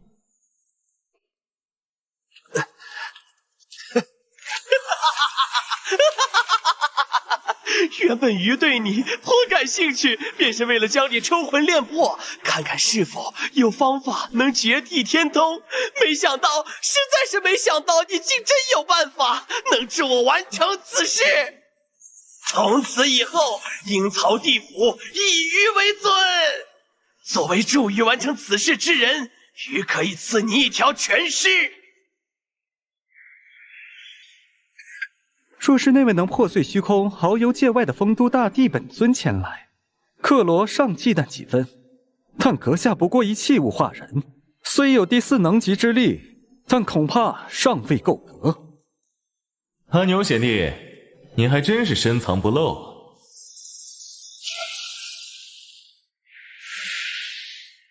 阁下的雷劫真是恐怖，若非我这具身体得自黑山妖王，乃是一块极异灵石所化，这次还真是要生死魂灭，而不是只损失几百年的妖力了。不过虽然活了下来，但是现在这个样子实在是太过丑陋一些，也不知道老妖怪会不会嫌弃。你竟然未死！不过你现在这副元气大伤的样子，能做得了什么？我此刻3位下属身亡，正需要几个人为我梳妆打扮、端茶递水。以你现在的实力，倒是足以胜任了。聂小倩，你可愿加入我莱茵施曼家族，为我效力？我可以带你离开此地，从此逍遥万界。仔细一看，阿牛你虽然长相有些古怪，但还算帅气，而且好像在界外很有势力的样子，的确有着令女子倾心的资本。不过我们那口子可小心眼得紧，你既然说出这种话，那么估计还待会儿要大义灭亲了。他发起火来，我可拦不住，所以只能先祈祷神佛保佑阿牛你没事了。什么？小飞龙，主人，楠楠早就准备好了。嘿，变身！阿牛啊，我把你当兄弟，我这刚死不久呢，你就想在我坟头上染指你嫂子？你这不是逼我大义灭亲吗？你也活着？你们竟然都能从鱼的雷劫之中逃生？你是树妖？你怎么变成这副样子了？不对，你身上的力量，这并非是这个世界的力量。在我之前，也并无虚天殿成员接下探索此界的任务，你也并非虚天殿麾下的任务小队。我明白了，那个搅动此界风云的蝴蝶，是你，是你在暗中用某种秘法，我设了树妖之身，主导了这一切。这么快就反应过来了，看来你还不算笨嘛。我所忌惮的唯有丰都大帝一人，所以才要把阿牛你牵扯进来。阿牛你果然不负我所托，成功替我阻止了丰都大帝。我没看错你，一切都在我的掌控之中。一切都在你的掌控中，个鬼哦！你原本想的就是阿牛，说不定可以从虚天殿请帮手来帮忙。至于什么风族大帝，真是在域外啊！阿牛这小子还藏了底牌，能隔绝天地啊！都不过是诈糊罢了。还真是一个比一个藏得深啊！连我也没有想到，这个世界的水会如此之深。与这次的任务奖励相比，难度还真是超纲了呀！鼠妖、聂小倩，还有那边那个第4能级的，若是只对付其中1、2人，我自然无惧；但若是3人联手，即使是我，也很难取胜啊。不过他们之间也并非铁板一块，倒给了我可乘之机。计划变更，由强攻压制改为浑水摸鱼。哎呀，还好有切木灵叶在，不然这次要毁容了。老妖怪，待会我们联手，虽然切木灵叶无法恢复我的元气啊，不用。主人要露出真实实力了，希望阿牛他们人没事啊！喂，你们2个一起上吧！你竟然想以1敌2！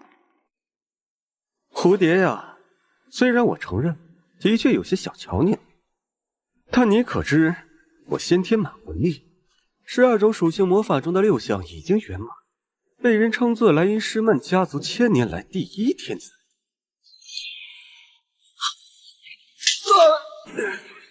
废话真多，管你在你的地盘有多么厉害，既然现在站在了这片土地，这里就是我的地盘，这里现在我说了算。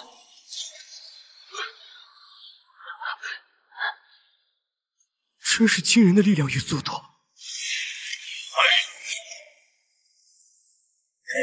可惜你的力量再强，亦对于无用。奈何桥上汉奈何，是非不渡忘川河。你怕是没有听过1力破万法，这世上还没有老子的拳头破不了的术法。就你刚才压着我们3个打，很嚣张啊！不过刚才是记得能让欧文心惊肉跳的力量还没有出现，所以没变身欧文形态揍你。现在你再给我嚣张一个看看啊！危险的感觉。地、水、风、火、光、2，6重禁咒。是那种，似乎还是升级版。休想跑！谁要跑了？怎么可能？就算他并非此界之人，于生死簿之力竟然困制不住，而且他疯了，竟然……给我破！还挺硬，给我破！破！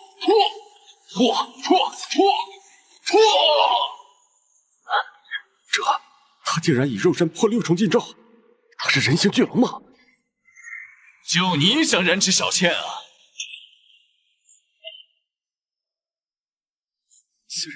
此人简直不可力敌，甚至有几分他的影子。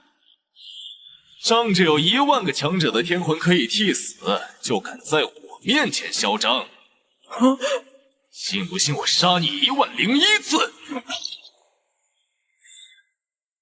就你们，都扑街了，爽！好久没有欧文的形态全力出手过了，爽！老妖怪你也太厉害了吧！那是，跟你说，上次要不是那具身体你要用，所以留了手，黑山药王早就被我打得渣都不剩了。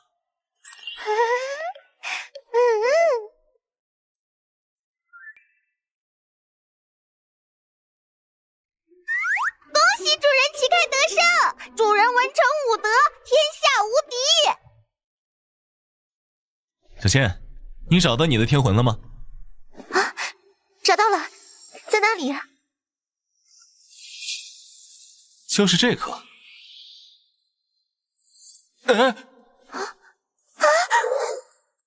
喂，小飞龙，这是怎么回事？小倩呢？主人别急，轻点。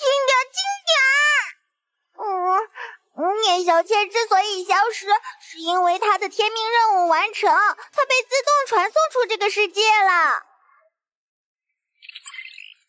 任务：聂小倩三魂合一。任务进度已完成。恭喜你完成了三魂合一任务，取回了聂小倩的天魂，为聂小倩逆天改命成功。任务奖励：可以带聂小倩脱离倩女妖魂世界。这会儿估计在水晶宫呢。这还差不多。小飞龙，那我们也快回去吧。好耶，回家！竟然还没死！我打那个书生的时候，怕他用万魂结珠替死的时候恰好挑中了小倩的天魂替死，故意留了手，只打了个半死不活。但是对你我可没留情啊，阿牛，你的身体素质可以啊。你是第一个，无论是智谋还是力量，都将我玩弄于股掌间的人。我想知道你的名字，告诉我你的名字。主人，不要告诉他，他或许有什么手段传回虚天殿呢。阿牛啊，其实我还挺喜欢你的，不过毕竟你知道太多关于我的事情，所以我只好挥泪送你一程了。临死前告诉你我的名字也无妨，记住，我的名字叫诸葛卧龙。诸葛卧龙，你中计了！哈哈哈哈！天涯咫尺，瞬息万变，大挪一令，护我挪一。为什么我还在此处？大挪一令为何失效了？嘿嘿，楠楠早就花费了一颗虚元屏蔽了此界的信号，无论你发出什么指令，都是无法传达到引导者那儿的。原本是防止阿牛这小子将信息传回给引导者的，没想到他竟然还有大挪一令这种宝贝。阿牛啊，这可是你先坑我的，那就不能怪哥哥我无情了。好了，楠楠最后再花费一颗虚元，编造出勇者斗恶龙小队被丰都大帝团灭的假象，传回给上面的引导者。我们在这个世界的任务就算是圆满了。这玩意儿好像是一次性用品，发动后无论成功还是失败都没用了，可惜啊。你还能干这个？不对啊，从上个世界离开的时候，你咋没搞这个收尾？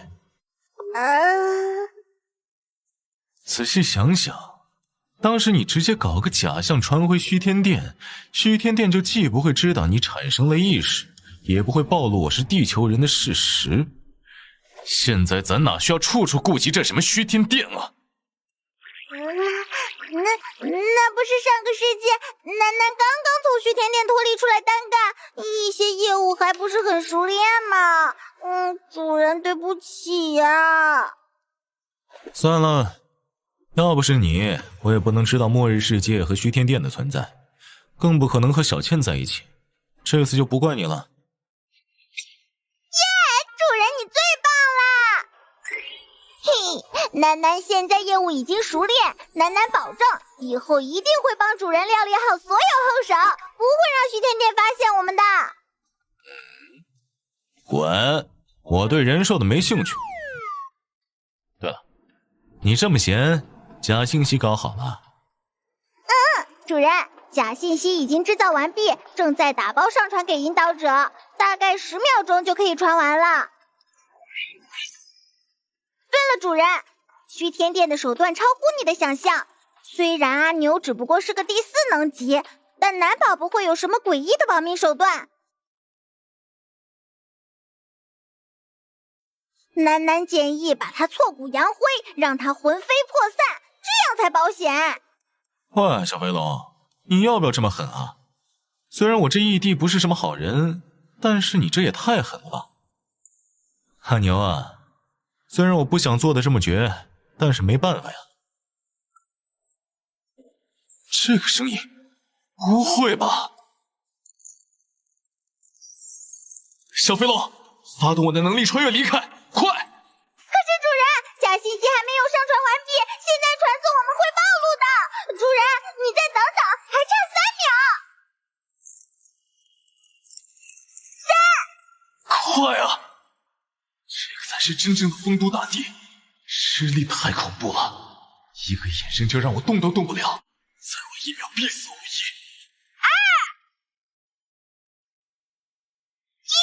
传送完毕，存在取代能力发送。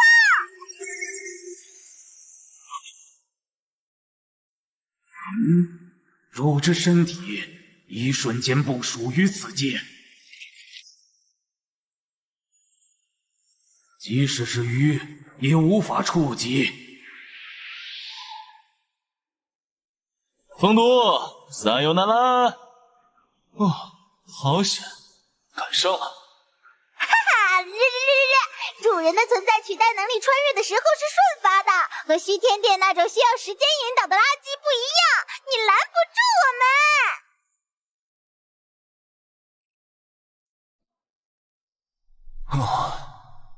已经都感受到了热气，真的差一点点就被打中了。还是主人的存在取代能力给力，比虚天殿的引导传送快多了。这回的收获还不错，树妖的绝对战力虽然不如欧文，但功能性明显要强很多。可惜就是被打残了，只剩一颗树种，什么力量都没了。我要的就是青蒙树种的特性，超凡古墓什么的，去新世界总能找到的。也对哦。主人，我们马上就要到新世界了，楠楠先把虚空房间展开。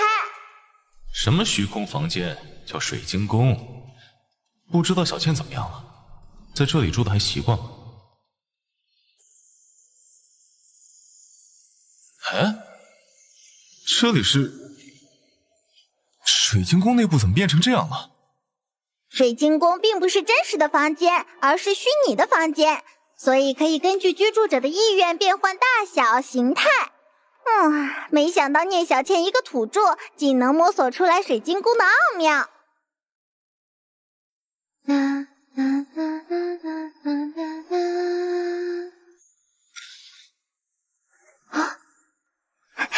老妖怪，你来了。不过老妖怪，你怎么这副打扮？虽然刚到这里的时候确实吓了一跳，不过反应过来之后才发现这里真的好有趣，小倩好喜欢这里呀。你喜欢这里就好。主人，你玩够了没有啊？楠楠已经捞取到新世界的信息了，你还要不要进入新世界啦？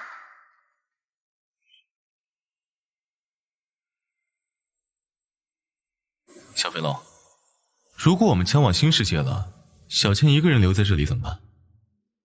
她现在永远回不去树木宫，见不到小雪、小青他们，我又不能陪着她，会寂寞的。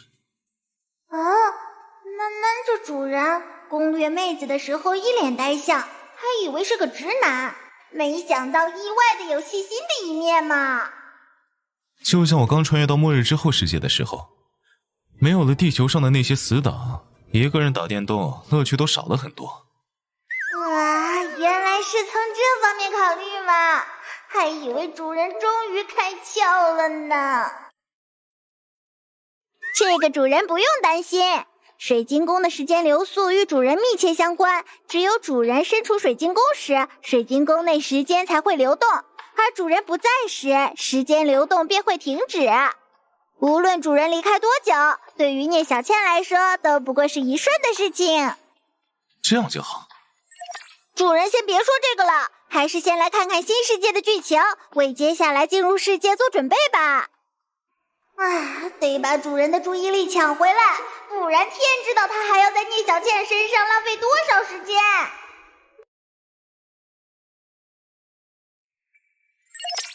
世界名称：武松大战潘金莲18+。剧情概要：为夺贪狼星转世，喜好人气的西门庆体内贪狼星气，圣灵教圣女潘金莲下嫁武大郎为妻，与西门庆合谋害死武大郎。武大郎的弟弟天罡星转世武松从梁山归来，听闻兄长之死，怒而大战潘金莲，在武功与床子间战胜潘金莲，为兄长报仇的故事。这新世界怎么从名字开始就有一股浓浓的烂片气质扑面而来？竟然是18R，这代表这个世界的风气比较少儿不宜啊！天啊，楠楠都不看这些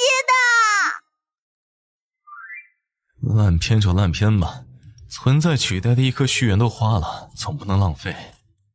小飞龙，我们走吧，去新世界。好的。哦，对了，上次楠楠只有1颗虚元，所以也就没和主人你说。其实楠楠有捞取新世界土著存在烙印的能力，花费1颗虚元可以捞取3个存在烙印呢。那个有什么用？主人的存在取代是随机抽取新世界的土著，占据他们的存在烙印进行取代。可是这种存在取代是完全随机的，可能取代树妖这样的大妖，也可能取代到某个不知名的龙套上，甚至取代到猪狗身上也并非不可能。虽然虚元很珍贵，但是如果能投个好胎的话，掌握更多资源，做任务获取虚元会简单非常多的。楠楠花1颗虚元捞取3个存在烙印的话，虽然也是随机，但主人可以从3个当中择优而取，尽量选择一个好的开局。现在咱们还有多少颗虚元？楠楠查一查。什么时候只剩下4颗了？楠楠明明用虚元很谨慎的。楠楠的虚元呢？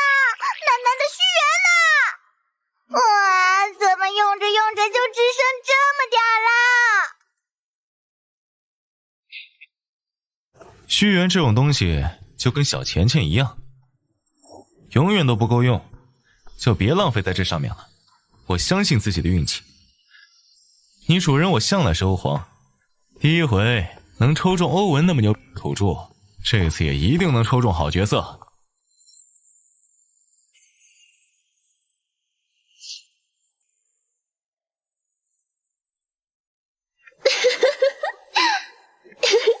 大大，来追人家呀！官人，说好的10息内不可以睁眼哦，不许耍赖，不然奴奴不依的。一个个的真是好样的，若是能让官人我抓到，一定不轻饶。达达，如果你抓到金莲奴奴的话，上次你说的那件事情，今晚奴奴依你啊。金莲、达达、奴奴，不是吧？我竟然穿越成西门庆了！医生啊，达达，该休息了。青青，你这是干什么？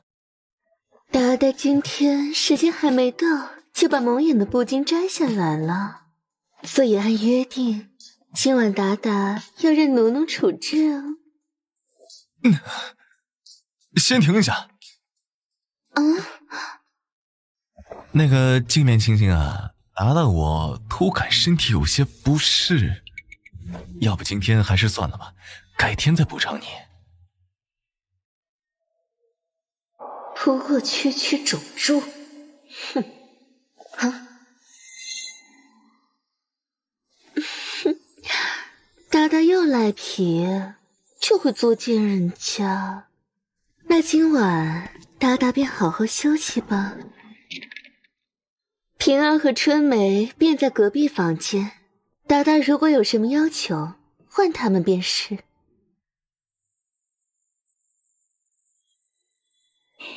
便是从事生产的驴子，每月也需歇上一些。今天便放你一马。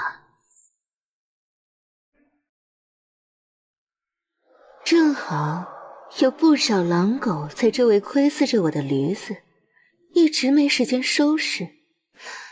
今日倒是个好机会。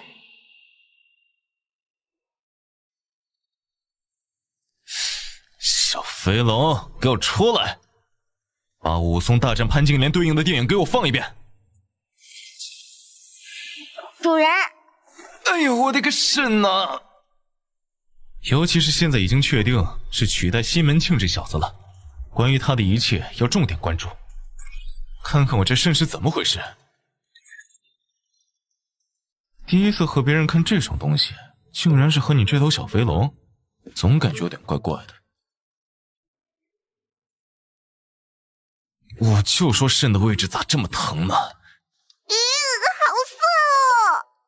西门庆这小子一点节制都没有，恨不得一天9次，难怪最后死在床上。这也不能怪人家啦，毕竟西门庆是贪狼星转世，贪狼星乃是天生的桃花星，控制不住自己也是正常的。贪狼星吗？这个世界的修炼体系颇有些特殊，不是靠自身修出什么气血灵力之类的，而是沟通天上的星辰，吞纳星辉，在体内形成星力。而且存在那么一群人，乃是天上的星辰转世，体内天生就蕴含浓郁的星力。这种人不修炼则已，一旦开始修炼，速度比常人快出千百倍，并且成就更高。西门庆就是贪狼星转世，所以那方面的需求非常强烈。而潘金莲则是某个神秘教派圣莲教的教中圣女，精通采卜之术。发觉西门庆是未修炼的贪狼星转世后，便伺机接近。因为西门庆这小子独好人妻的缘故，潘金莲甚至费尽心机，先是嫁给武大郎，然后再借人妻的身份勾搭上了西门庆，想将他体内的贪狼星力采补干净。可怜的武大郎啥也没干，就被戴了一顶绿帽子不说，事后还被潘金莲一碗汤药给毒死。这是被采补的多凶啊！好歹也是贪狼星转世，竟然会肾疼。哎呀，肾又疼了，岂有此理！再多让他采补几次，我这个号估计就废了。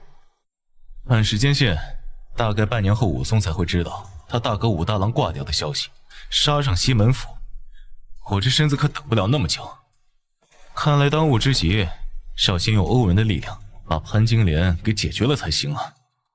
主人不要啊！你难道忘记了，除了潘金莲，高府外还有着不少被贪狼星气吸引过来的妖女，正虎视眈眈吗？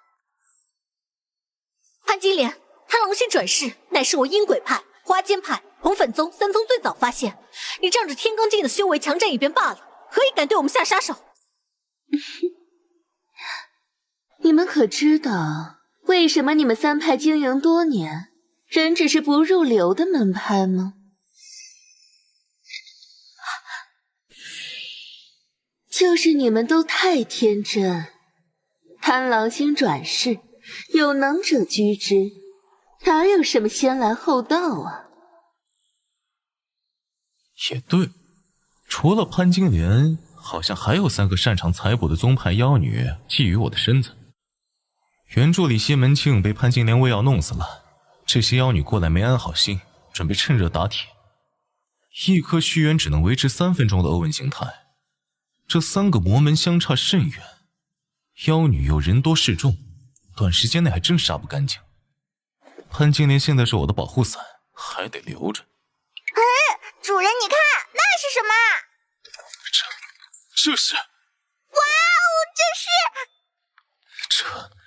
这不是传说中的纯妖精打架图吗？这是这个世界最强的修炼功法之一，准确的说，应该是世界最强的泡妞功法。在原著中，有一本特殊的修炼功法，名为桃花星经，是只有贪狼、廉贞、红鸾、天瑶等桃花星转世才能修炼的功法。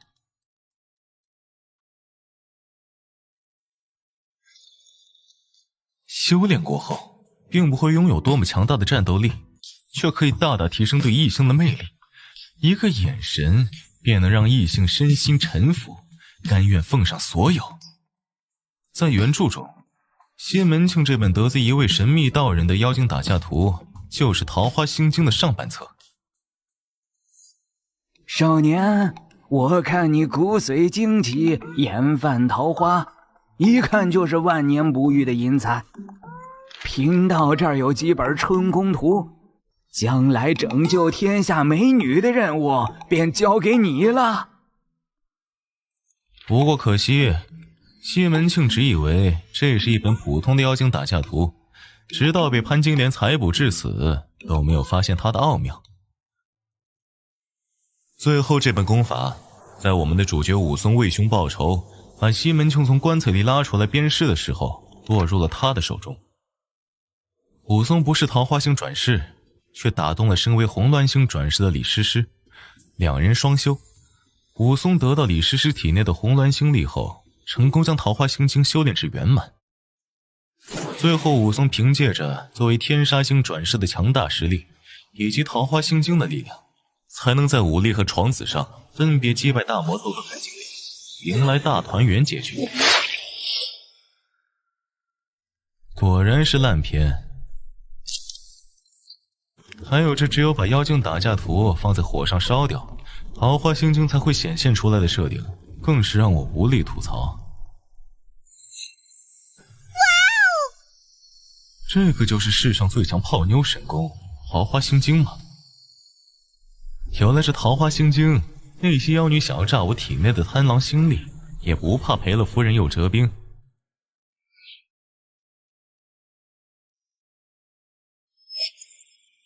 桃花眼成，这是修成桃花心经的标志啊！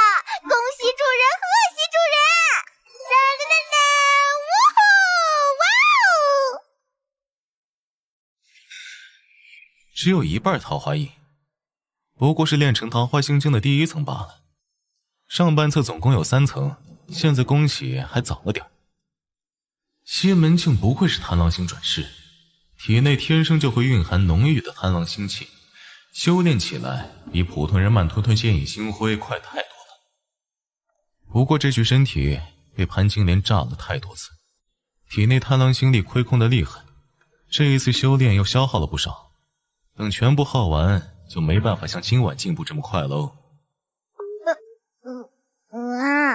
这样啊，力量减弱了。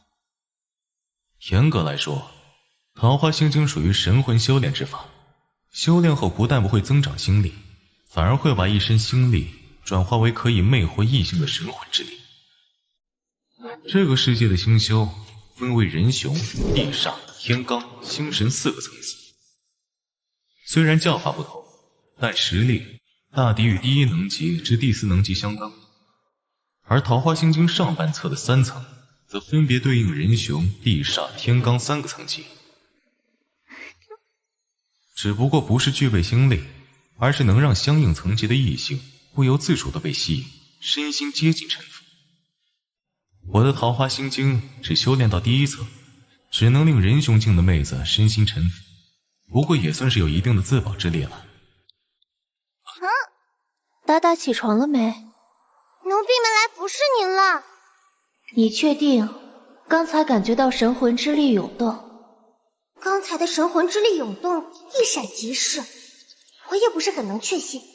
不过这种事情宁可信其有，不可信其无。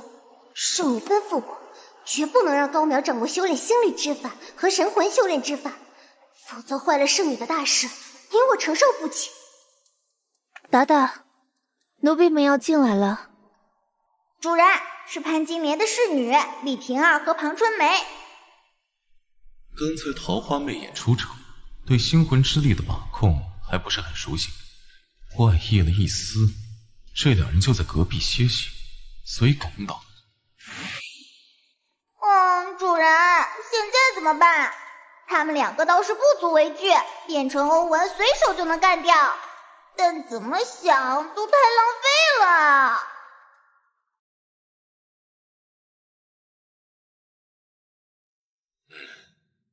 变身欧文？不需要，我正好要试一试桃花心经的威力。这是神魂之力！好你个高明，竟然真的在偷偷修炼神魂之力功法！哼，高明，你什么时候发现不对的？在我们的眼皮子底下，你又是怎么搞到神魂之力功法的？达达呀，当一头什么都不知道的种猪，可以日日与圣女欢好，尽享人世极乐，不好吗？为何要偷偷修炼反抗呢？王春梅、李瓶儿，你们好大的胆子，竟然敢这么对我说话！你还以为你是那个可以对我们发号施令的达达呢？高淼啊，你还不明白现在的形势吗？欢快着死去的猪，其肉质较之心怀恐惧死去的猪更为鲜美。圣女对你百依百顺，我两人甘为侍婢，也不过是为了让你这头种猪醉生梦死，体内的贪狼心力更为精纯罢了。可是现在这头种猪起了想要逃跑的异心，我们也不得不用鞭子把这头种猪赶回来了。桃花眼，桃花祸心。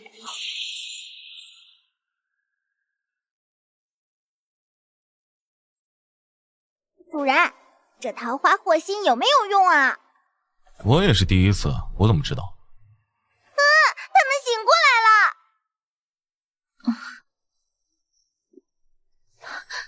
达达，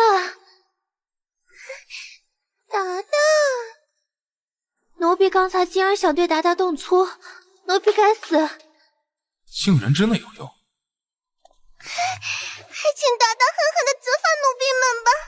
无论达达做什么，奴婢们都不会反抗的。不过效果未免也太好了一些吧，肾又疼了起来。别乱动手动脚，立正，稍息。少熙？是什么意思？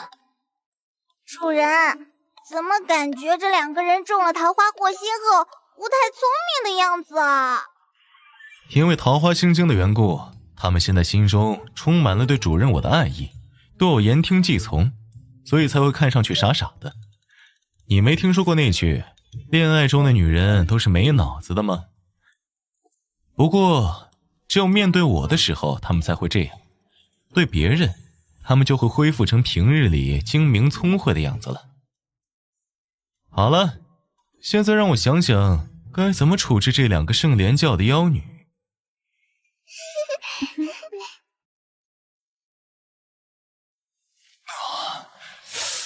好爽，这感觉啊！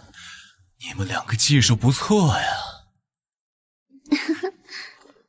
只要达达开心，平儿做什么都可以。达达的小脚丫。不愧是人雄境的妖女，手上贼有劲儿。给他们这么一按，肾舒服了好多。嘿嘿嘿，叫你们两个刚才那么嚣张，现在还不是只能给主人捧脚呀？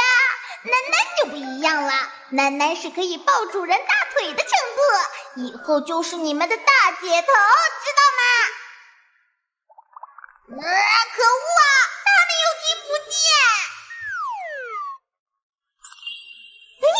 主人，楠楠突然有了一个非常好玩的想法。如此，这般。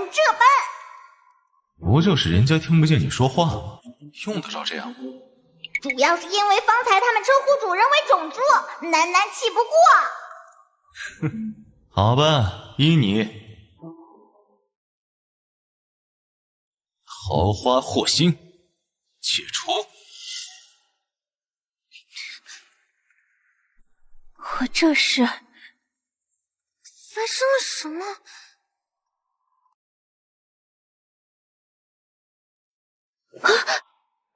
我竟然给这只种猪，我都想起来了，方才我们中了高淼什么诡异招式，然后身心不能自主，竟会觉得这种猪可爱可亲，甚至给它呀！混蛋，你对我们做了什么？可恶，只不过是只任人财富的种猪，无法原谅！给我去死！小飞龙，这就是你想看的戏码吗？原来他们这么看不起主人你啊！桃花眼，桃花祸心。大大恕罪，大大，刚才是春梅失心疯了，你们不要和春梅一般计较。刚才他们那个样子，现在却又生怕主人你对他们产生恶感，这桃花心经也太恐怖了吧！行了，别玩了，再闹大点动静就该惊动潘金莲了。你们两个都起来吧，我知道你们刚才的状态都是受到圣莲教和潘金莲的蛊惑，我不怪你们。对了，潘金莲呢？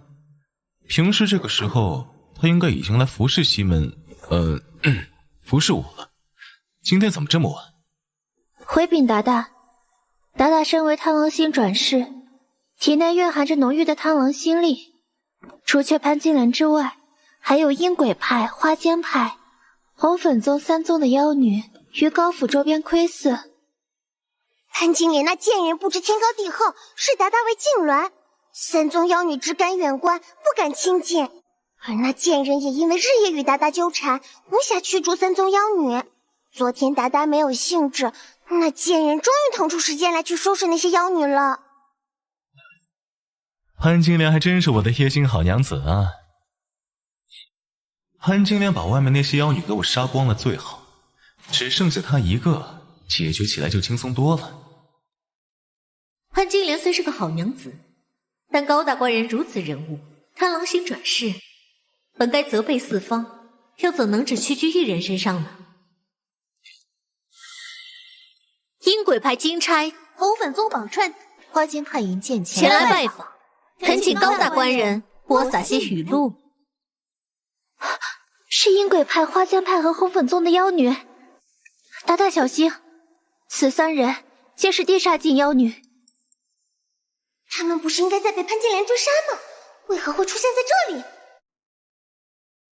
大家都是文明人，有话可以好好谈，不要这么戒备，搞得气氛这么肃杀。原助理西门庆就算再心疼，也不管不顾，只知和潘金莲欢愉放纵，因此潘金莲没有出府驱散妖女，导致这三个妖女只能在西门庆死后才登场诈尸。昨晚我因为肾疼赶潘金莲出房的时候，可没考虑到竟然会引来三位地煞境的妖女啊，失算了。对于我们三个的存在，你似乎并不惊讶。我原以为高淼不过是潘金莲豢养的一头种猪，每日只知享乐，根本不明白自己已经身处险境。现在看来，或许并非如此。那当然，平儿和春梅已经把一切都告诉我了。李平儿和彭春梅的这副样子，竟像是已经对高淼芳心了许。高淼竟有如此手段。我劝你们最好还是不要对我动粗，不然我可不能保证有什么后果。高大官人，你说话如此有趣，是想我们发笑，从而对你下手慢些，好等待你的娘子回来救你吗？恐怕要让你失望了。潘金莲已经被我的师姐妹们以天地人三才星神阵困住，你等不到的。和他废话那么多做甚？动手！天地人三才星神阵，乃是自古有名的以弱胜强大阵之一。布阵者分别占据天、地、人三才方位，阵势一动，扑朔迷离。数百人雄劲布阵，即可斩杀天罡境高手。不过此阵阵型多变，盘根错节，必须上百布阵者上下同心才能发挥最大作用。你们终归是分属三宗，难以齐心协力。天地人三才星神阵顶多只能困住少女片刻，现在速速离去还可苟活，不然圣女归来，定叫你们形神俱灭。这片刻杀你，足够。不愧是圣莲教弟子，即使只有人雄境修为，也有如此见识与胆魄。的确，天地人三才星神阵顶多只能困住潘金莲半个时辰。不过，半个时辰足够我们向高大官人借一些语录了。还请官人放轻松，这个过程不会很痛苦，相反，我们会让官人享受到这世间的极乐。毕竟官人的心情越愉悦，语录中所蕴含的贪狼心力也会越发精纯，不是？放心，我们也不会取很多，就只要这么一小葫芦就够了。这么大一葫芦，你们还真把我当成可以随意借手的公猪了呀！糟糕，主人这是要准备战斗了！怎么？难道高大官人还想反抗不成？我们的时间并不多了，如果高大官人不配合，那我们也只能冒着贪狼心力不精纯的风险强来了。你们两个退后。达达，我的虚元啊！小肥龙，等，主人，奶奶有办法了。就算主人在这里变生成欧丸，把这3个妖女全都干掉，外面还有潘金莲以及3宗的其他妖女啊，而咱们剩下的虚元可不多了。奶奶有办法将潘金莲以及剩下的妖女都聚在一块儿，让主人一次性全收拾掉。如此，这般。高大官人，你考虑清楚了没有？高淼从刚才开始一个人自言自语些什么呢？其实我们之间没必要这么剑拔弩张。我听说我贪狼星转世的身份是你们率先发现，只不过潘金莲仗着天罡境的心力修为，抢先一步将我霸占，再加上昨天晚上他应该杀了你们不少人吧。达达小心，不要过去！我猜你们内心其实非常恨潘金莲吧，只不过相比于恨，你们更怕，你们深深的畏惧着潘金莲。你说什么？难道不是吗？尽管那天地人三才星神阵只能困住潘金莲半个时辰，这段时间你们足以把我掳走，但你们却只选择向我要一葫芦雨露，不过是既想要贪狼心力，又怕做得太过分，怕潘金莲事后不顾一切的报复，所以才做出这种别扭的举动。因为你们害怕。找死！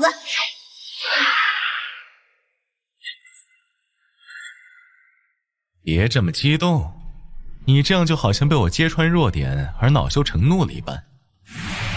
别误会，我说这些没有其他的意思，我只是想说，既然你们这么恨潘金莲，而我也想逃离潘金莲的魔掌，我们有着共同的利益，完全可以合作。哼，就凭你一头任人裁剥的种猪？既然是合作，我自然也有我的作用。你们那个什么什么三才阵的，不是号称数百人雄即可斩杀天罡吗？只是因为你们三宗不能同心协力，才无法击杀潘金莲，最多只能困他一时。如果我说我有办法让那几百人雄境的妹子上下同心，最大的发挥那什么什么三才阵的作用呢？达达，李瓶儿和彭春梅身为圣莲教女子，竟对高淼关切如斯，此人莫非有什么迷魂手段，可以操纵人心？即使潘金莲死去，高大官人也不过再落入他人之手。高大官人为何一定要和我们合作，置潘金莲于死地呢？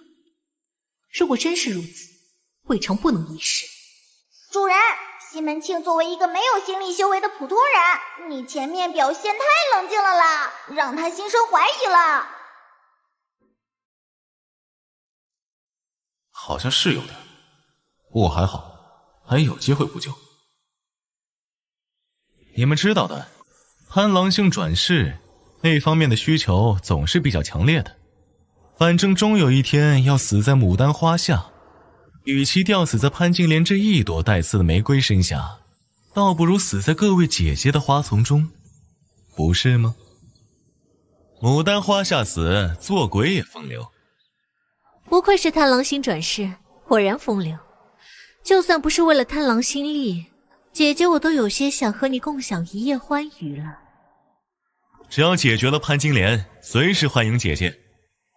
既如此，阴鬼派那些人雄境的姐妹，便拜托高大官人了。既然金钗姐姐如此选择，那我红粉宗跟了。如果你并没有你说的那般有用，事后我会把你榨成一具干尸。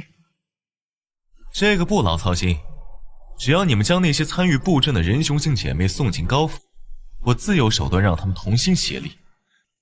至于如何悄无声息地将他们送进来，平儿和春梅会帮忙。哼，虽然并不是很喜欢你们三宗，但如果是达达的命令的话，那就没办法了。高大官人，做戏要做全套，咱们姐妹都来高府这么久了，如果不带点什么走，恐怕潘金莲也会生疑。所以这葫芦就麻烦你装满了。这就不用了吧？好强大的心理波动！是潘金莲，没想到潘金莲来的比我想象的更快。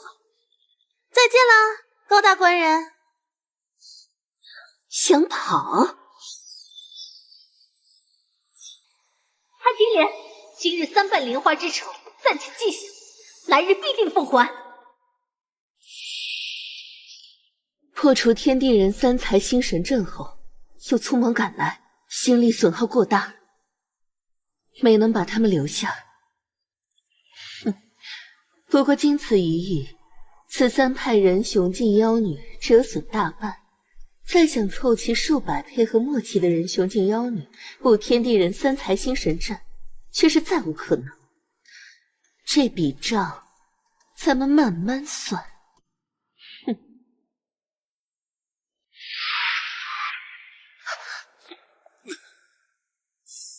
虽然知道潘金莲没事不会对我攻击，但这一下这么突然，差点就没忍住变身成欧文了。相较于前夜同房，高淼心力下降了很多，还是让那3个妖女得手了。好险！昨夜修行桃花心经，消耗了太多的贪狼心力，正怕被潘金莲发现，没想到阴差阳错，刚好可以趁机将心力的亏空甩到3个妖女头上。不过，为何四周如此平静，只有略微的心理波动，连战斗的痕迹都没有？糟糕！潘金莲来得太快了，留下了好多破绽，来不及伪装。淡定，小飞龙，平儿和春梅会帮我们解释的。奴婢该死！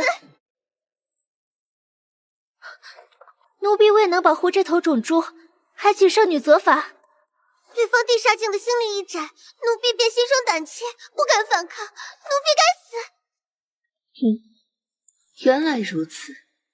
面对3位随手都能将你们捏死的地煞境，留得有用之身才是明智之举。都起来吧。不过，这3个妖女为何不将高淼掳死，而只是狠狠裁捕一顿呢？或许是因为圣女的缘故。一旦他们将高淼掳去，便等于与圣女结下不死不休之仇。定是如此。圣女名满天下，除却那些天罡境的大高手，谁人不惧？倒也有几分道理。李瓶儿和庞春梅在别人面前果然恢复成了平日的精明模样，有他们2个在潘金莲身边行事，不管办什么事都容易多了。主人，该我们事儿了，不能就这么呆呆的看着，潘金莲会怀疑的。金莲亲亲，这究竟是怎么一回事啊？刚才那3个妖女是什么人？你刚才怎么……区区种猪，要知道那么多做什么？春梅、平儿，给他点一支迷失香，让他遗忘这段时间的记忆。迷失香会影响贪狼心力的品质，高淼此次又让那3个妖女采补的不轻，短时间内恐怕难以再采掘贪狼心力了。是。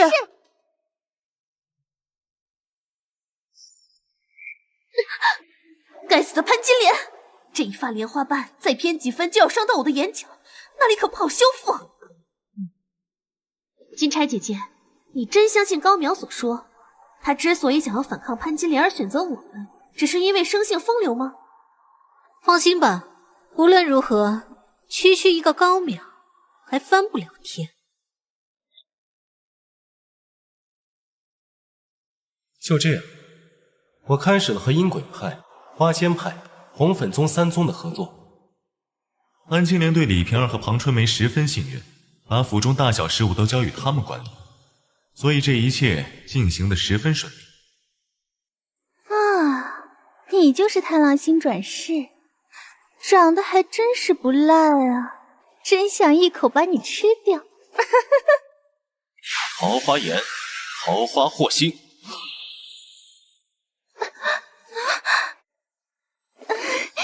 达达，围杀潘金莲一事，你们3宗准备的如何？达达放心，为了击杀潘金莲，救出达达，姐妹们上下一心，已经能布出完美的天地人3才星神阵，其威力足以斩杀天罡境高手。姐妹们更是依据达达的指示，以力求万无一失为由，劝说宗内所有地煞境高手齐出。宗内老祖们也已被说服。很好，来的高手越多越好，这样我才能一次解决，永绝后患。暮春，天朗气清，惠风和畅，适合举家春游。举家共赴黄泉，也算是人生一番幸事。到了地府，可不能怨我。也怪你们倒霉，偏偏这个时间点，举家到这翠微盆来游玩。高淼那小子说过，会将潘金莲引来此处，手脚收拾干净些，别让潘金莲察觉到异样。放心吧，金钗姐姐，只要潘金莲到了这翠微盆，生死便不由她掌控，就算她发现了什么不对，也逃不掉。也不知那高淼施了何等手段，竟然能令这数百人雄劲姐妹同心齐力，布置下这完美的天地人3才阵。更别说有3位宗主在，再加上我们3个，此处足足有6位地煞境强者。现在就等着潘金莲和高淼这2条大鱼送上门来了。青青，要操持府内大小事务，辛苦你了。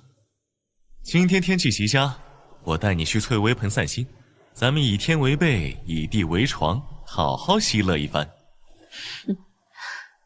达达怎么说，奴奴便怎么做，奴奴都依你。大概是上次被金钗他们几个贱人猜不得很了，高淼已许久没这么有兴致了。此番他这般兴致高昂，看来贪狼心里已经恢复了一些。既然如此，我便不客气的笑纳了。老爷夫人，老爷夫人，药铺之中忽然来了一位豪客，张口便是要买价值3000金的药材。按例铺中凡是超过1000金的交易，便需老爷和夫人当场画押。小人不敢轻易做主，特来请示老爷和夫人。这种事情以后你和青青说就可以了。曹雷，西门庆家竟然是开药铺的吗？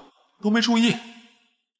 高家家业不菲，更是与朝中几位大员有着千丝万缕的利益纠葛，必须得好好经营一番。3000金的豪客，怠慢不得。达达且先行一步，奴奴处理完铺中事务，随后就到。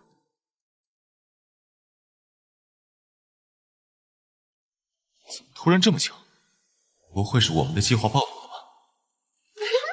达达放心，奴婢两个行事非常谨慎，潘金莲不会发现的啦。以潘金莲的性子，若是发现异常，平儿和春梅早已是两具尸体。天知道潘金莲还要耽误多久，我们可以等，三宗的妖女们可等不及。达达已经很久没有和潘金莲同房了，那贱人必定心痒难耐，应该不会耽误多久。达达还是先上车前往翠微盆吧，免得三宗妖女们久等达达不至，生起异心。说的也有道理，那我们就出发吧。出发。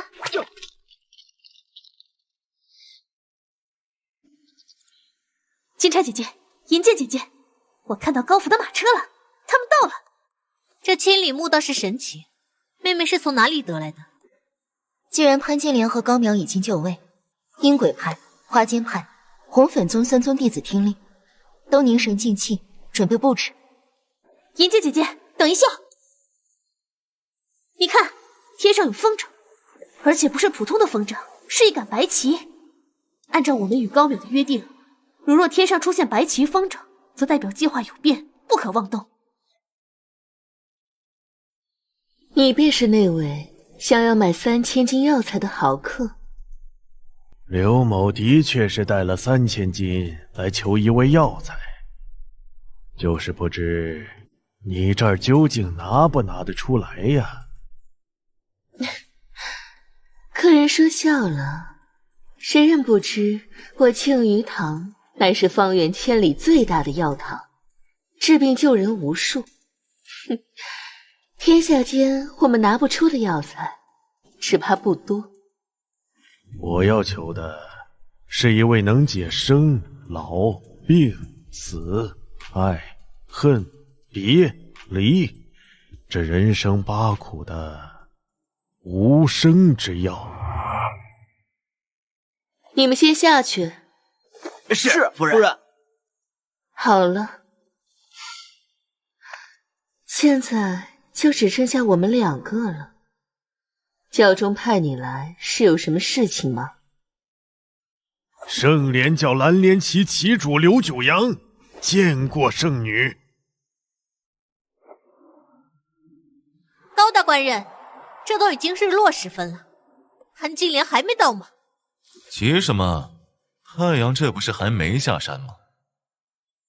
潘金莲到底在处理些什么事？怎么这么久还没来？急什么？就是。哎，达达，潘金莲那个贱人来信了。啊，是圣莲教的黑白并蒂同影共生莲，手持黑莲者可以与手持白莲者实时传音送相，应该是潘金莲。金钗姐姐，我们要不要先躲一躲呀？放心吧，黑白并蒂同影共生莲能传递的声音与影像范围极小，我们距离庞春梅如此之远，潘金莲还察觉不到我。不知道在这个时候动用这东西是有什么要事。圣女在上，不知有何吩咐？平儿、春梅，刚才我得到消息，教主已于数日之前突逢大变，不幸冰天。圣莲教教主竟然轰了！现在教中乱作一团，甚至隐隐有分崩离析之味，我必须立刻回去主持大局。你们速速将贪狼星转世带离，先不要带回教主，待局势稳定后，我再派人联络你们。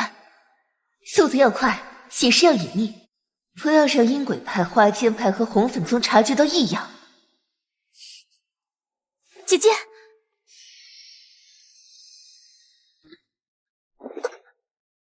怎么，潘金莲来不了了吗？我刚才好像听见圣莲教发生了大变，她现在赶回去处理了。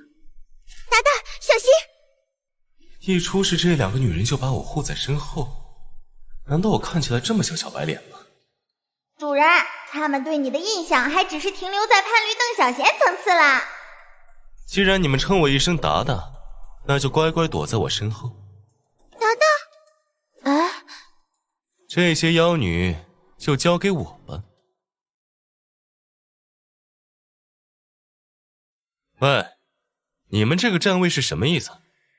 没什么意思。当初说好高大官人将潘金莲引来，由我们这边将他除去。现在潘金莲未至，我们这么多人总不能白跑一趟，还请高大官人赏脸，去我们几家宗门做客一番。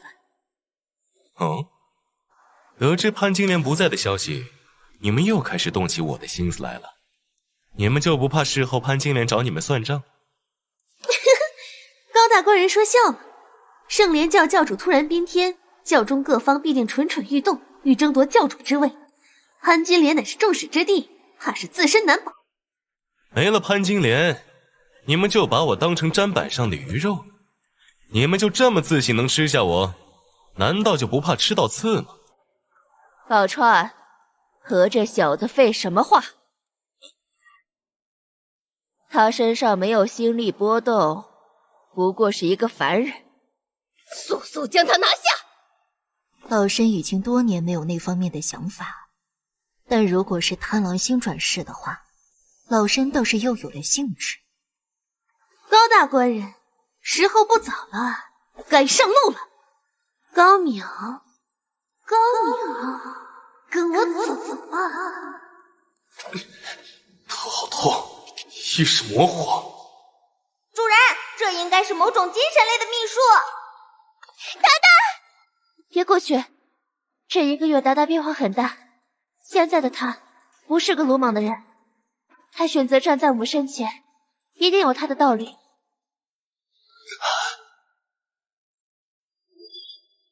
桃花眼，桃花惑心。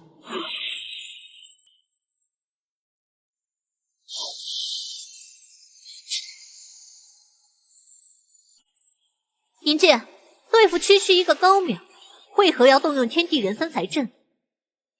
金钗姐姐，不是我，应该是3位宗祖，他们纵横天下多年，还是一如既往的慎重啊。也罢，既然已经布阵，总不能浪费。师妹们，用极星链给我把高淼绑了。发生了什么事？天地人三才阵不是宗主们命令展开的。难道是高淼？别挣扎了，你们应该比我更清楚天地人三才阵的可怕。这星链不仅锁身体，还锁星宫。你们星力修炼者一旦被锁住星宫，没办法运用星力，并不比普通的弱女子强多少。哈哈，竟然敢惹主人！小小虚界土著，真是不知天高地厚啊！高淼，你这混蛋是怎么做到的？放开我！可恶，星宫被锁，才被吊住这么一会儿就筋疲力尽了。平时明明被吊上1天也不觉得疲惫的。反了！我红粉宗的弟子竟敢以下犯上，能将他们迷惑到这种程度，高淼，不得不说你有点本事。可惜，我们敢把这些弟子交给你，自然不怕他们会反。天地人三才阵乃是上古魔门极乐星宫的极乐老祖观测天上3颗星宿有感后创出。布阵之人如若同心齐力，则阵成之后浑然一体，毫无破绽可言。即使是天罡境，也不可为敌。守护全世界最好的达达，一切为了达达。大道50，天眼4九，天下间岂有完美无缺、毫无破绽的阵法？这天地人三才中，有3位特殊的布阵者，分别占据天地人三才之位，破其一则可破此阵。这占据三才之位者，藏在上百布阵者中，即使是天罡境，也无法察觉到他们的特异之处。我占据天位，乃是重中之重。为了达达，我不能有失。但我三宗身为极乐星宫传承者，又岂会看不出来？高淼，老身纵横天下60余载，怎么会没有后手？来得好，三宗的姐妹们，施展！不好，这老太婆的攻击对象不是我，而是……天位既伤，无法维持阵法，天地人三才阵自然变破。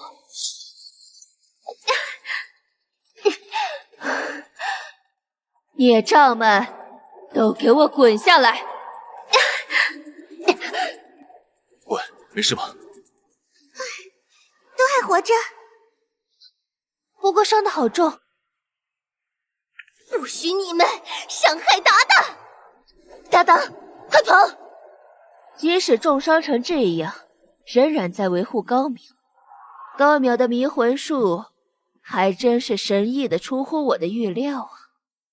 金钗，拿下他，榨干之前，将这迷魂之法审问出来。是。虽然我并不讨厌被吊在空中，但是对于星宫被锁，无法动用星力的无力滋味，我却是非常非常非常的讨厌啊！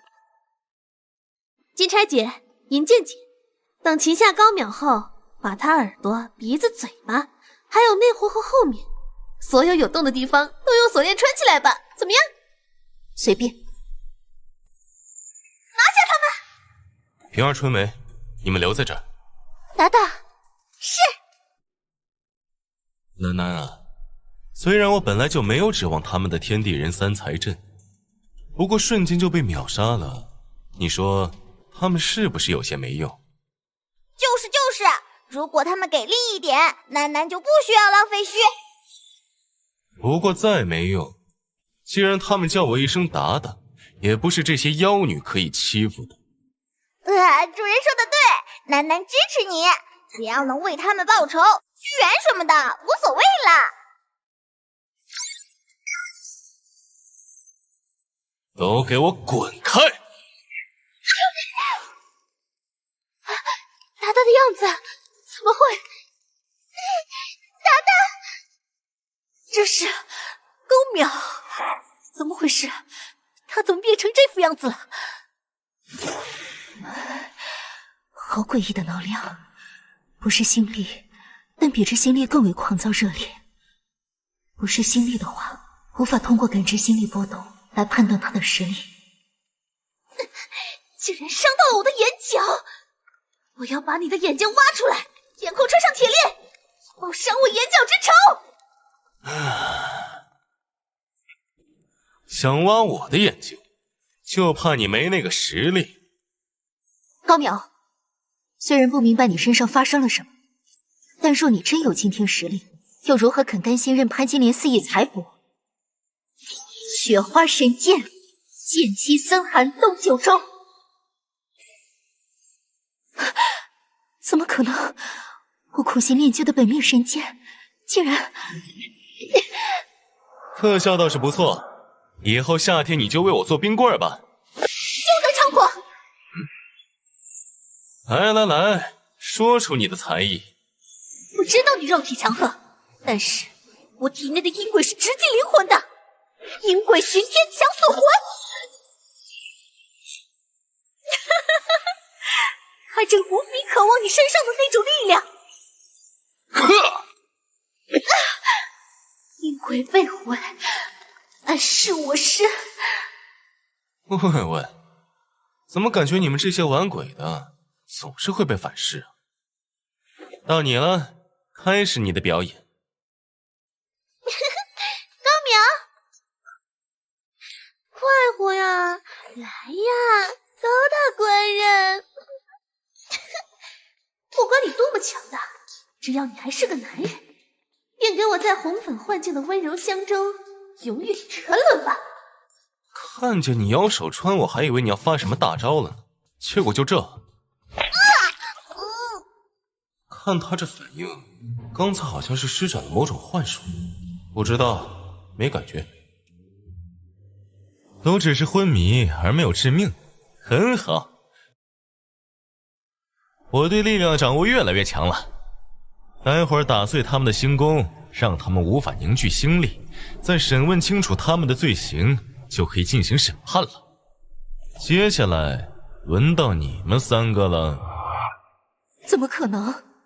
钦差他们可不弱于我们，竟然败了！该死，这般实力，至少也是天罡境。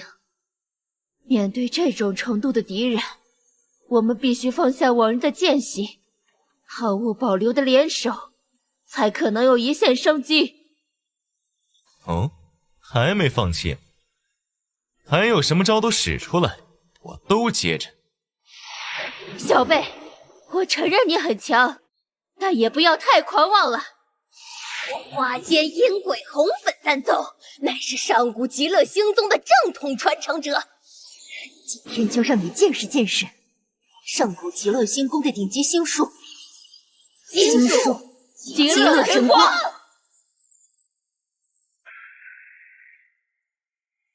结束了，他必死无疑。以我们3人的实力，即使是天罡境，猝不及防下，也得尸骨无存吧。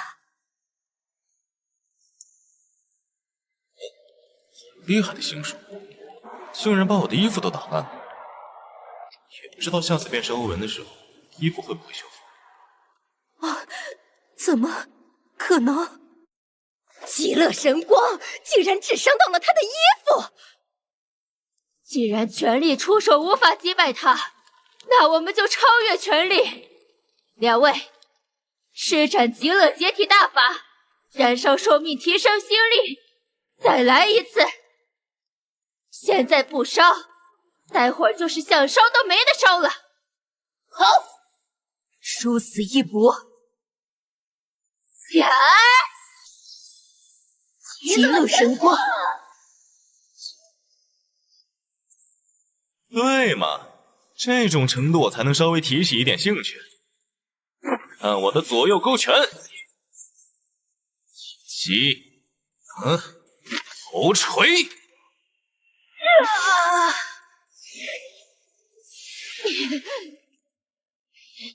蠢货，这高淼一身实力比天罡境强者还可怕，怎么可能战胜得了？老身燃烧生命换得力量，是为了逃跑啊！不过多亏了你们造出那么大的声势，老身才能趁机离去。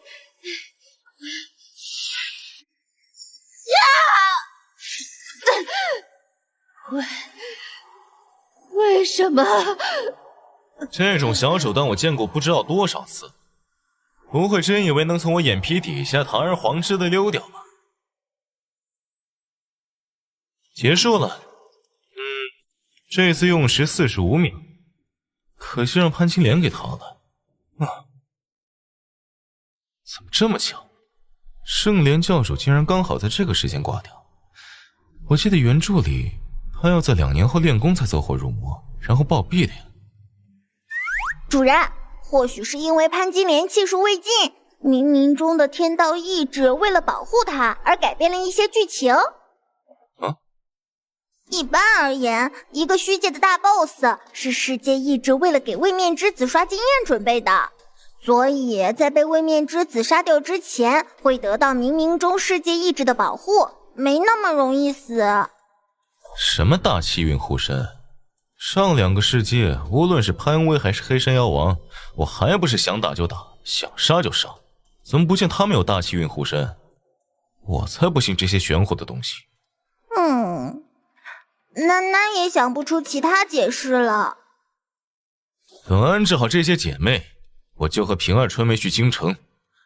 我记得圣莲教总部就在那儿，我倒要看看，是潘金莲的命格硬，还是我的拳头硬。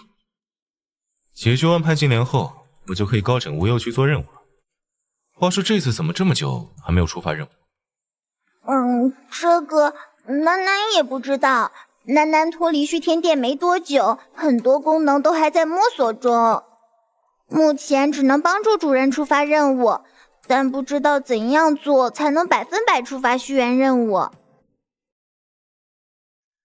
我记得上个世界是在男主角与女主角相遇后才触发的任务，莫非任务的触发和男女主有关？圣莲峰坐落在京城郊外，周围有18座山峰呈连状拱卫，而圣莲峰便处在连心之处。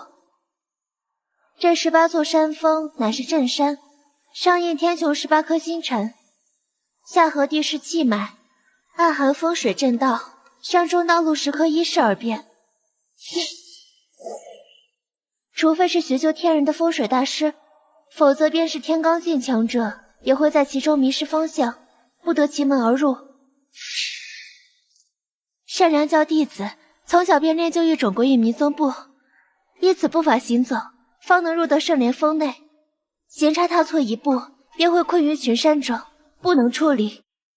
所以平儿不得不以这种方式带达达入峰，还请达达恕罪。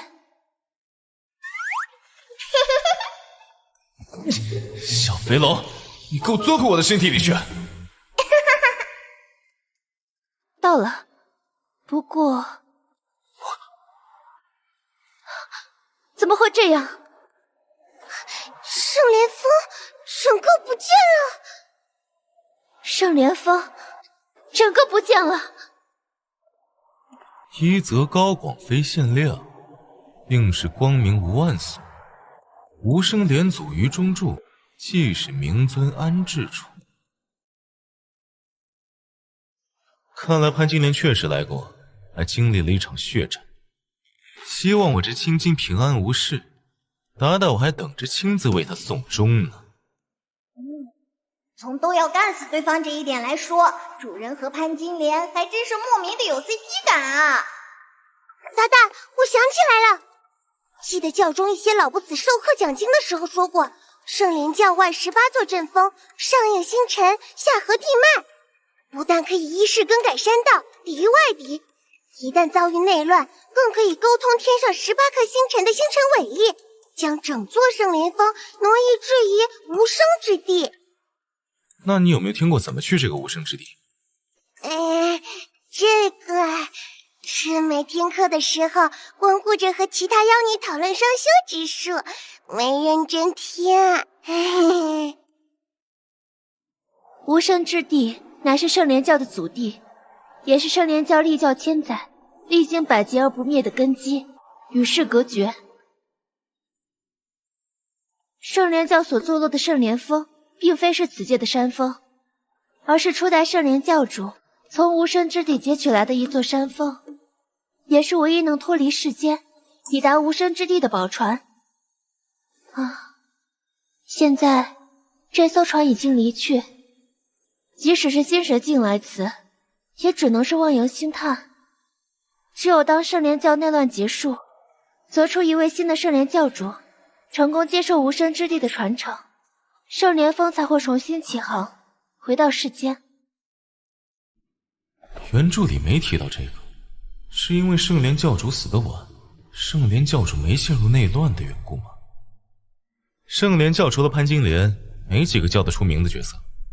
我相信我的好娘子会成功终结内乱回来，而且这个时间并不会太久。走，到附近包个客栈等着，我就不信他不回。算他运气好，可以多活一段时间。不愧是大宋首都，比我想象的要繁华。诗诗姑娘出门了，快去一睹芳容啊！诗诗是谁？为何这么多人趋之若鹜？京城花魁李诗诗，艳冠京师，你竟然不知道？记得李诗诗就是原著的女主吗？去看看。身姿窈窕，芳香四溢，可惜有纱帐遮掩，不能一见真容。不错不错，看身材像是个大美女。不过是个勾栏女子罢了。那也是有名的漂亮的勾栏女子。主人，任务出发了。任务：万花朝皇。任务描述：桃花心经乃是可以一眼便令异性倾心的绝顶功法，请试着集齐全册桃花心经，并将它修炼至最高境界，成为能令任何女子倾心的存在吧。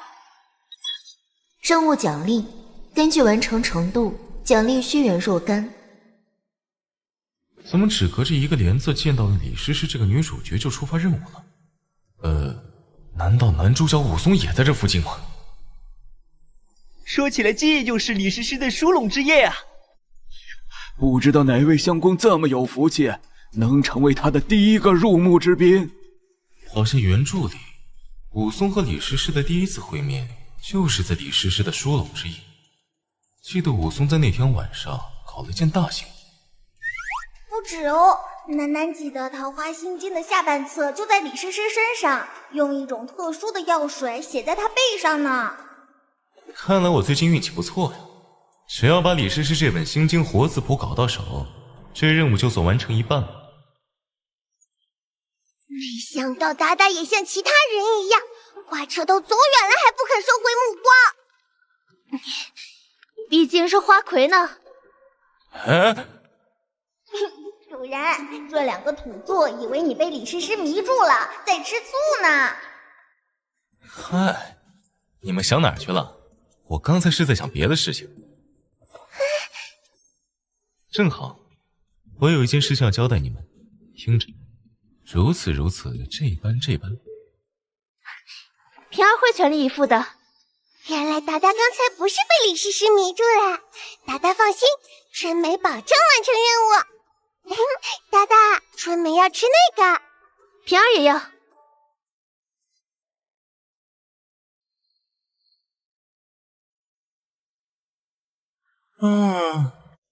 为了把李诗诗搞到手，做了一下午准备。这局身体精力有限，现在就有点困。也不知道让平儿和春梅去准备的东西，准备的怎么样了？出来了！快看，花魁！主人，心经活字谱出来了。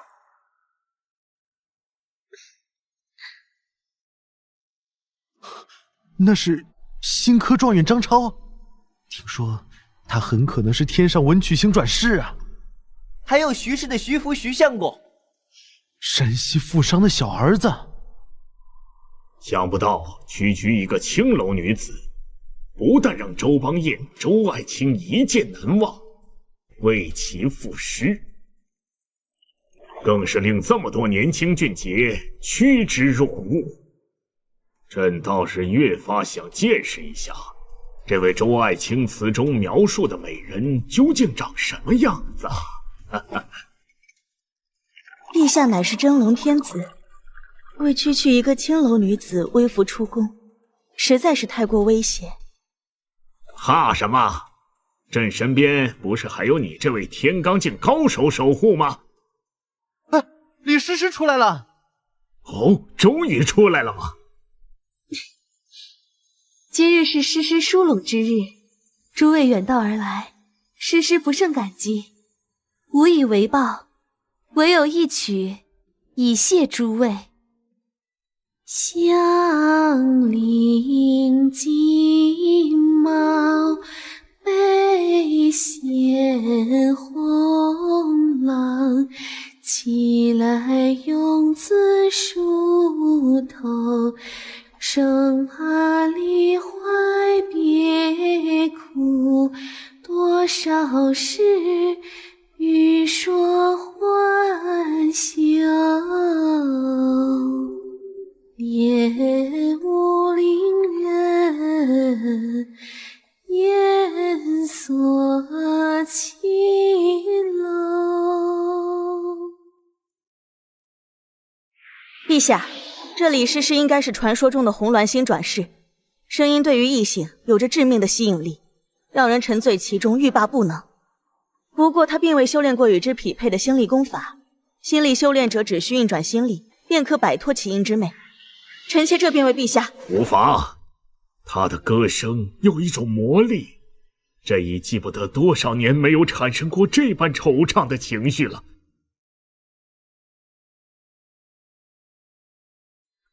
生怕离怀别苦，多少事欲说还休。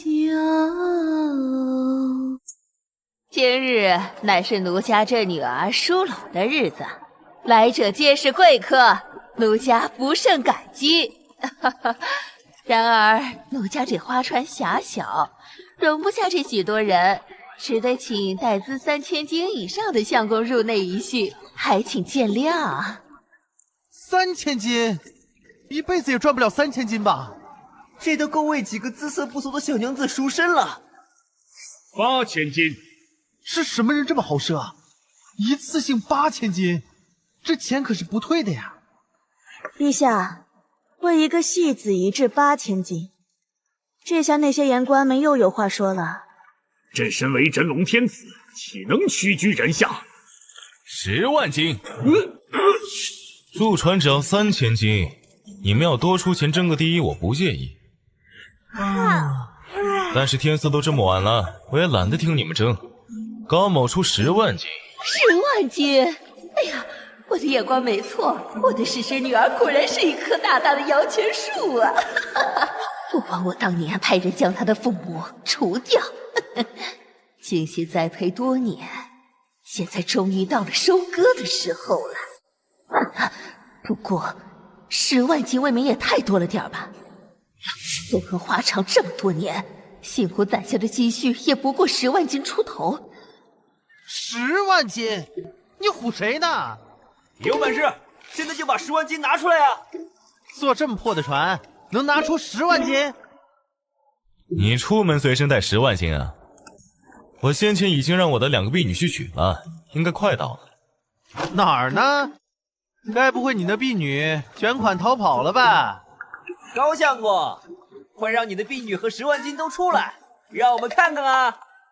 哼，今日乃是诗诗姑娘梳拢之夜，你这狂徒胆敢捣乱胡乱报价，我看要掌嘴20。这是……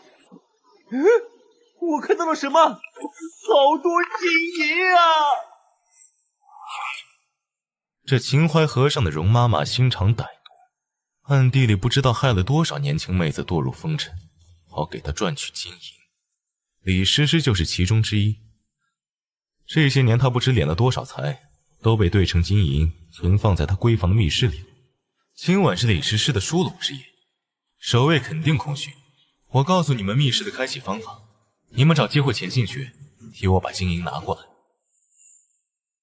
对了，除了上面那些，还有些闲散银票，应该是老太婆没来得及兑换成金银。哇，上面好重的脂粉味，这钱我才不要。诸位，相逢即是有缘，道淼这有些银票，就请诸位喝茶吧。听说就银票了，快捡钱啊！在我喊出10万金的天价后，在场众人都老实了起来。毕竟，除非超过10万金，否则砸再多钱也不会引起半点注意。很快，够资格的人就被邀请上了花船。经过专人验资，这位的确是带着诚意来的。尤其是高相公，可谓是诚意十足啊。只是诗诗可不是爱财之人，她最爱的乃是抚琴唱曲儿。不过2曲易得，佳词难求。因此啊，此次梳拢想向诸位求一首词，诸位可自由发挥，一抒胸中笔墨。竟然是笔作词，这我可不会。果然，诗词文章才是经世之道，只有些钱财，不过是暴发户而已。高相公一掷10万金，力压群伦，此次死赋便由高相公先行，如何？此果甘甜可口，高某甚是喜欢。你们先来，我吃完再说。在这儿做缩头乌龟啊？花船外如此嚣张，却原来是个酒囊饭袋。接下来，不管是早有准备，还是现场作词，在场众人或多或少都做了1、2句诗词。高相公，可就差你了，你桌子上的水果都快吃光了。不学无术，浑身铜臭味的废物，就你这样，也配得上诗诗姑娘这等谪仙般的人物？依我看，高相公怕是做不出诗词吧？岂有此理！你们做你们的诗词，老是盯着我家达达做什么？我见你们一个个听到做诗词兴奋的样子，还以为你们有多大的词才呢。这种也敢叫诗词，都是些牵强附会、堆砌词藻的歪词。岂有此理！竟敢说我念的是歪词！高某这些年流连青楼，美至一地，便会即兴作诗赋词。今天听了你们这些歪词，我也没兴致再做了。你小子水平看起来还行，高某允许你念一回我做的诗词，拿着。岂有此理！简直有辱斯文！你怎么可能？高相公大才，诗仙词圣转世，也不过如此。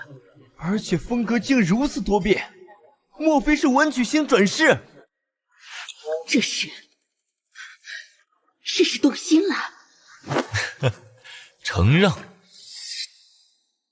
一而再再而三的在陛下面前出风头，这位高相公将要大祸临头了。阿云，我们走。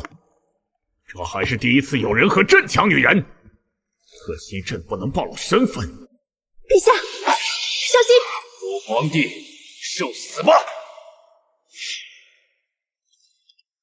见到李师师，如果没有意外的话，《桃花心经》的下半册就到手了。好耶！这样任务就完成一半了。接下来就该考虑怎么把它修炼到最高境界了。我记得原著提到过，梁山好汉是天上108颗星辰下凡历劫，争夺气运。只要能加入梁山，名列梁山星宿，就能够获得气运加持，即使不修清历，也能获得相应的提升。主人，你难道是想加入梁山？可是梁山不好进啊！小飞龙，你忘了，原著里今天晚上李师师的疏拢之资争夺只是小菜，大菜是武松会在今夜行刺皇帝。反正不费什么功夫，为什么不趁机卖武松一个人情，上梁山呢？高相公，这里便是诗诗姑娘的闺房了，奴婢告退。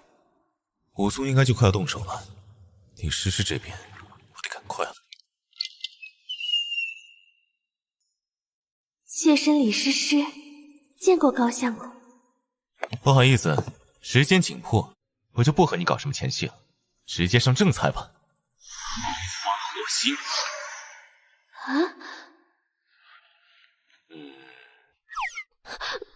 高相公，桃花火星对他竟然没用！不可能啊！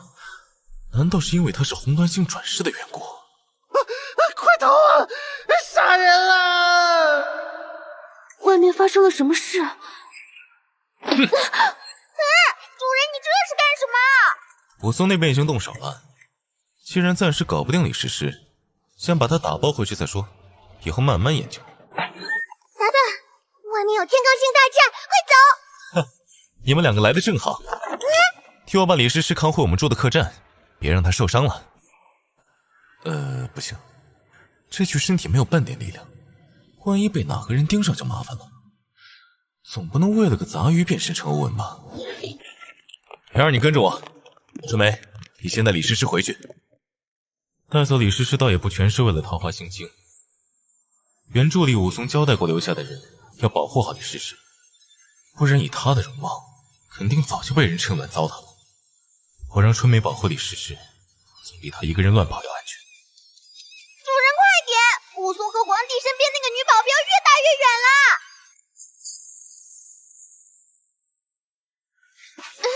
平儿，带我追上去。是，达达。天罡真身，五虎罗汉身。天罡真身，千幻刹女身。都已经拼到这种程度，哇哦，好激烈哦！天罡真身对拼，就代表双方都已经拼尽全力，不死不休。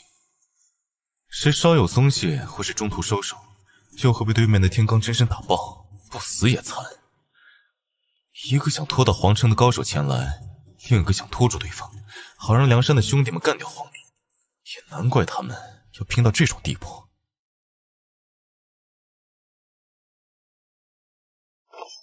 哎，你们看，那个人是谁啊？竟然敢接近天罡境的战场，而且还怀抱一名女子，好似闲庭信步一般。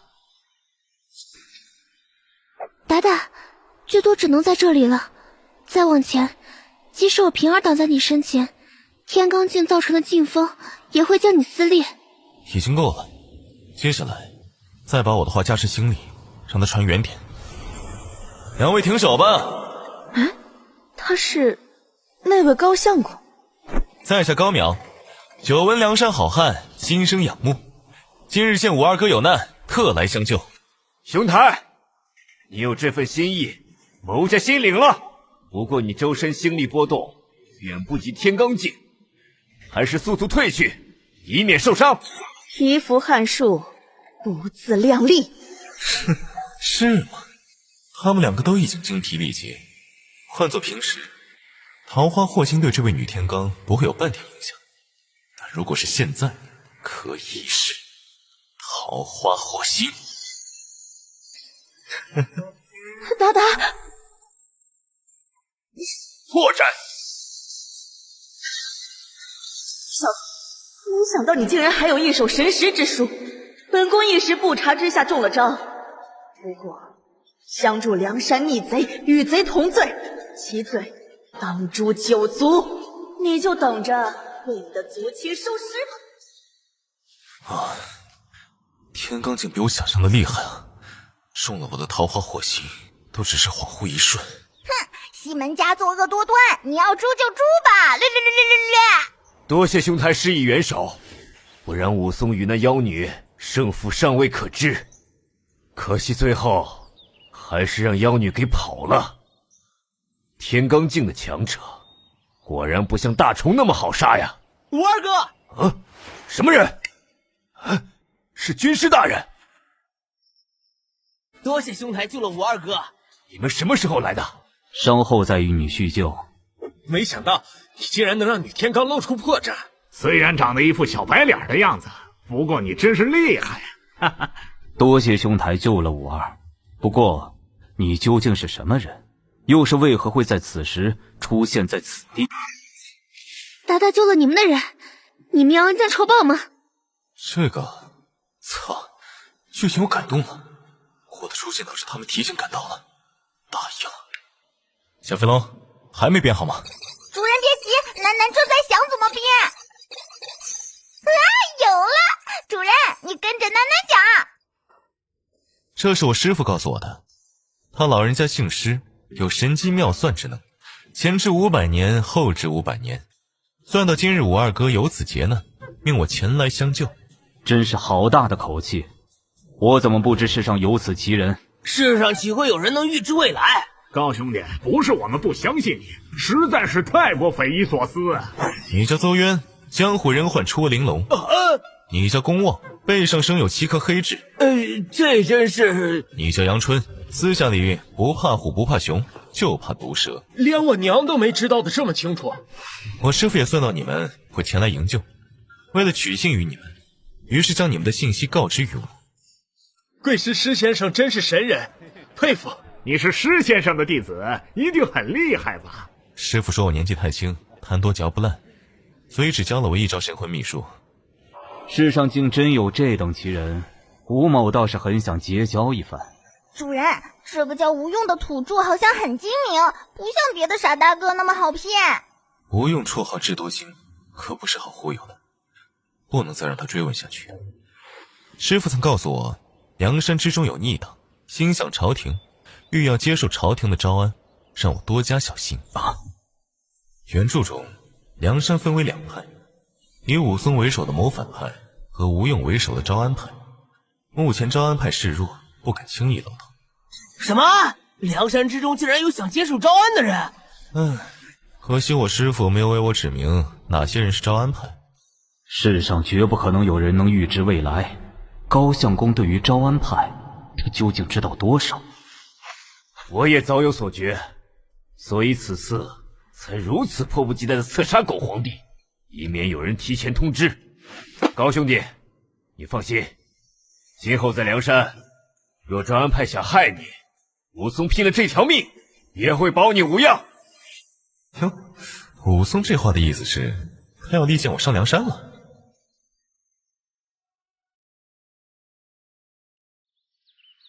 达达，诗诗姑娘醒了。这里是哪里？诗诗姑娘，你有所不知，花船上发生了变故。接下来，我将事情告诉李师师，并隐藏了部分信息。李师师也不是被我打昏的，相反，如果不是我扑在他身上相救，他早已被落下的木梁砸死，而不是晕厥。现在花船一毁，容妈妈也不知所踪，不知你有何打算？诗诗虽然有想过，如有一天可以恢复自由身，但这一天的到来如此突然，诗诗也不知如何是好。既然这样，我身边正缺个抚琴唱曲的婢女，诗诗姑娘，你不如留在我身边如何？1个月10斤啊不，100斤银子。李师师是心经活字谱，必须留在身边。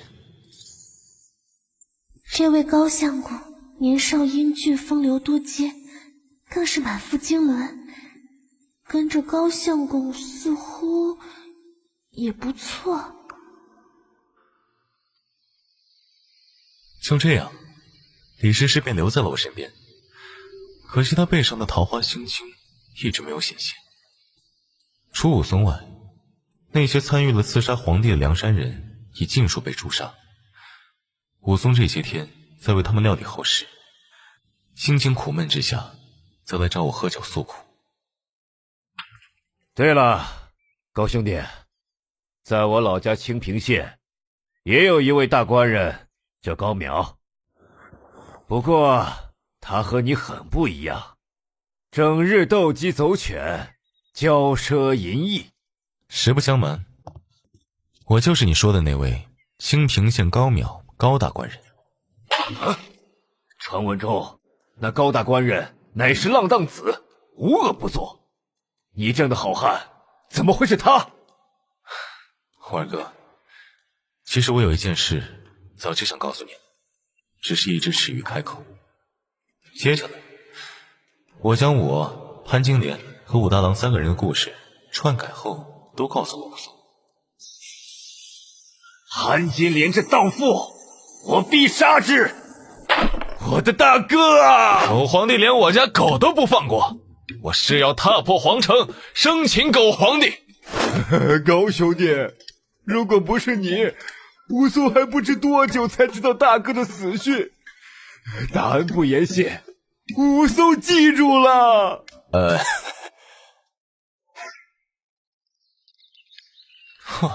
这里就是梁山吗？我已经将你的事情告知了公明哥哥，他此刻正在聚义厅，准备接见你。呵呵，这位就是高义是吗？梁山此刻正是求贤若渴之时，宋某已将贤弟的名字刻入梁山星宿录中，从此贤弟便是我梁山中人了。刚加入梁山，宋江对我的称呼就从义士变成贤弟了。藏在第一层巅峰许久的桃花心经，突然突破了。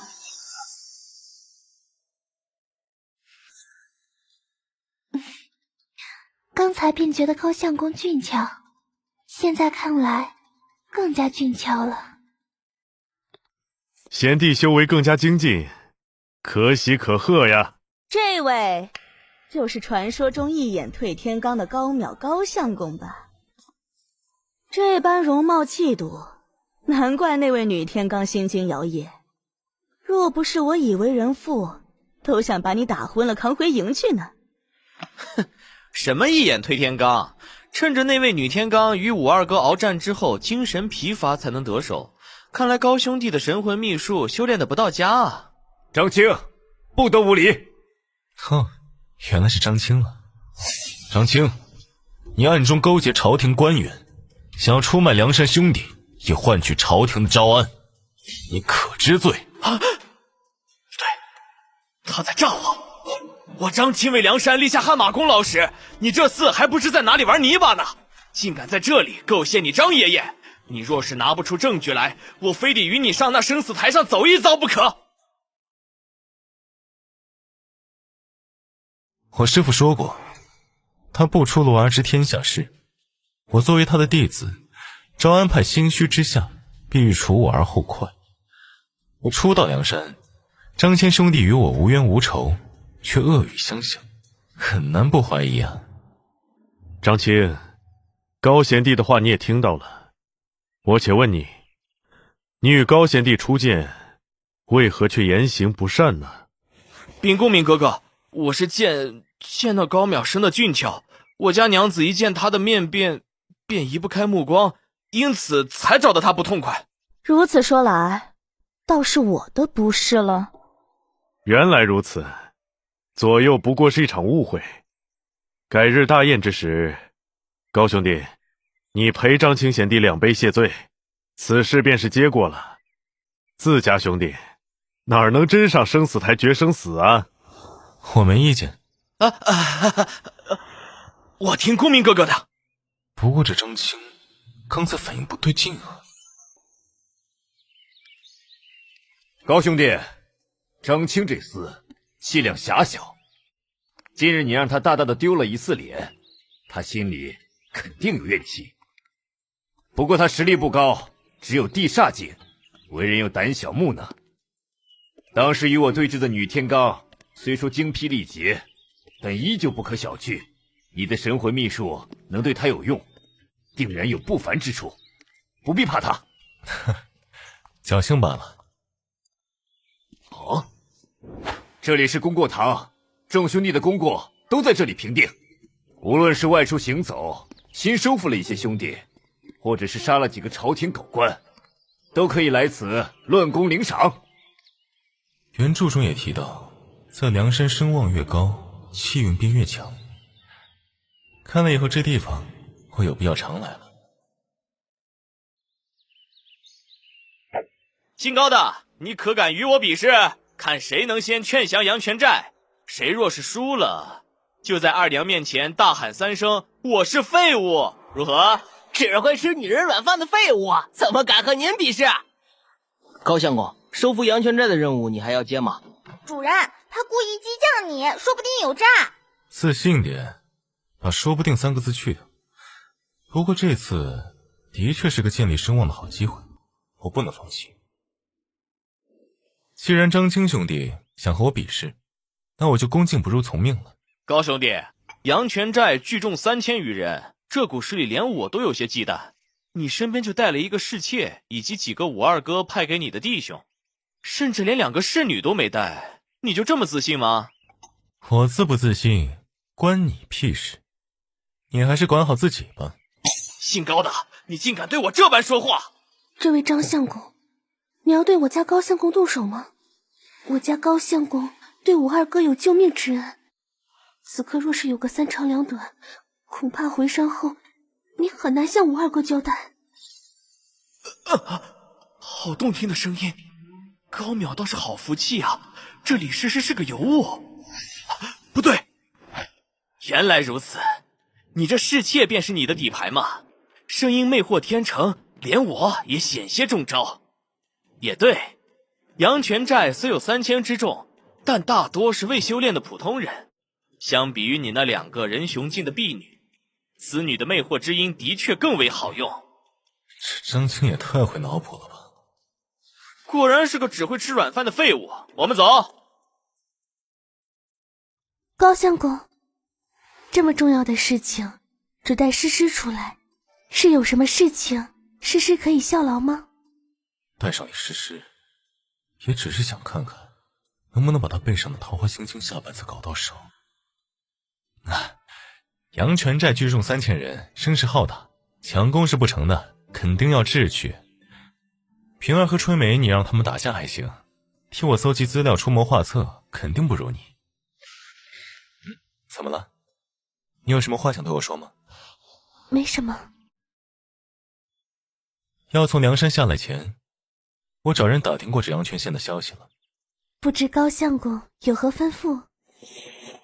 我听说，这阳泉县曾经有过一棵妖树，传闻这棵妖树存世千年，汲取天地灵气，日月精华，即将化形成人，不过却在一个雨夜遭受雷击。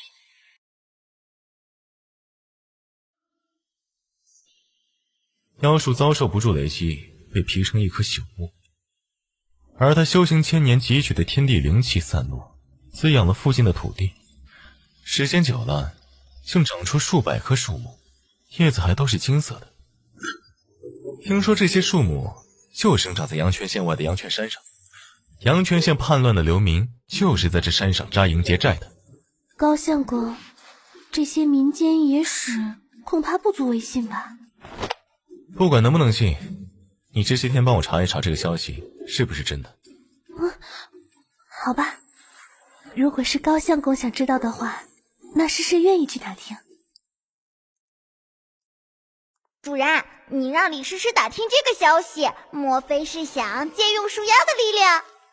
平儿和春梅的实力还太弱，我想干一些大事，提升我在梁山的声望，凭他们的力量是不够的。原来如此啊！如果阳泉县树妖的传说是真的，将他们点化成树人后，估计会很强，主人以后赚取声望就方便多了。对了，囡囡总觉得那张青有些不对劲，要不要囡囡替你去监视监视他？我倒是不在乎他想干什么，不过你想监视就监视吧。